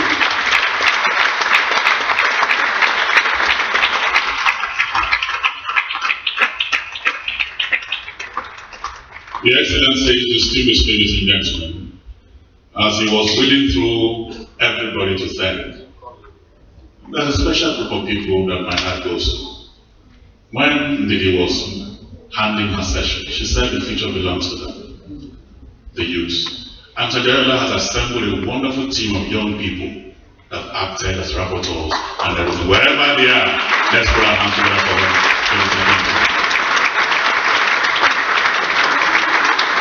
Very quickly, before, at the closing upstairs, to journalists that are here, there will be the press briefing in the Kano room upstairs. But for me, in the last 3 days, what I've taken away really is a little story that happened in 1924.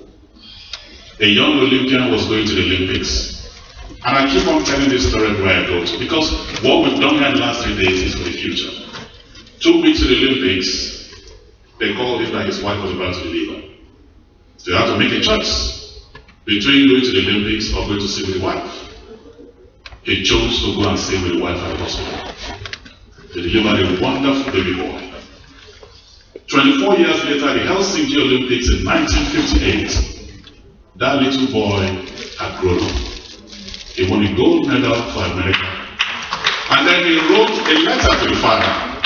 He said, "Dear Dad, the gold medal you forfeited, sacrificed for me 24 years ago, I'm bringing home." So for me, the gold medal might not be meant for all of you here. You're all accomplished people. Future generation will write you a letter to say, thank you.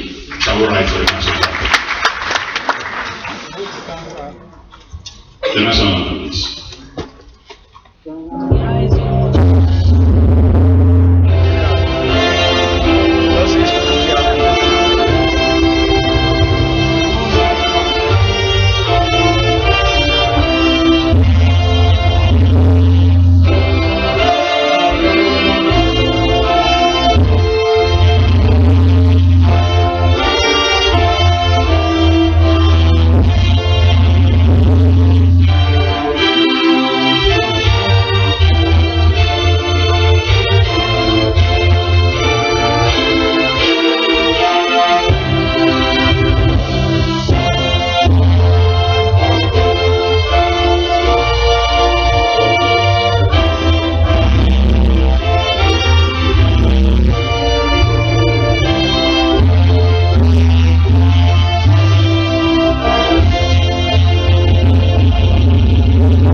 Let me also publicly say, Bosse, Rekia, it's been wonderful working with you. Thank you.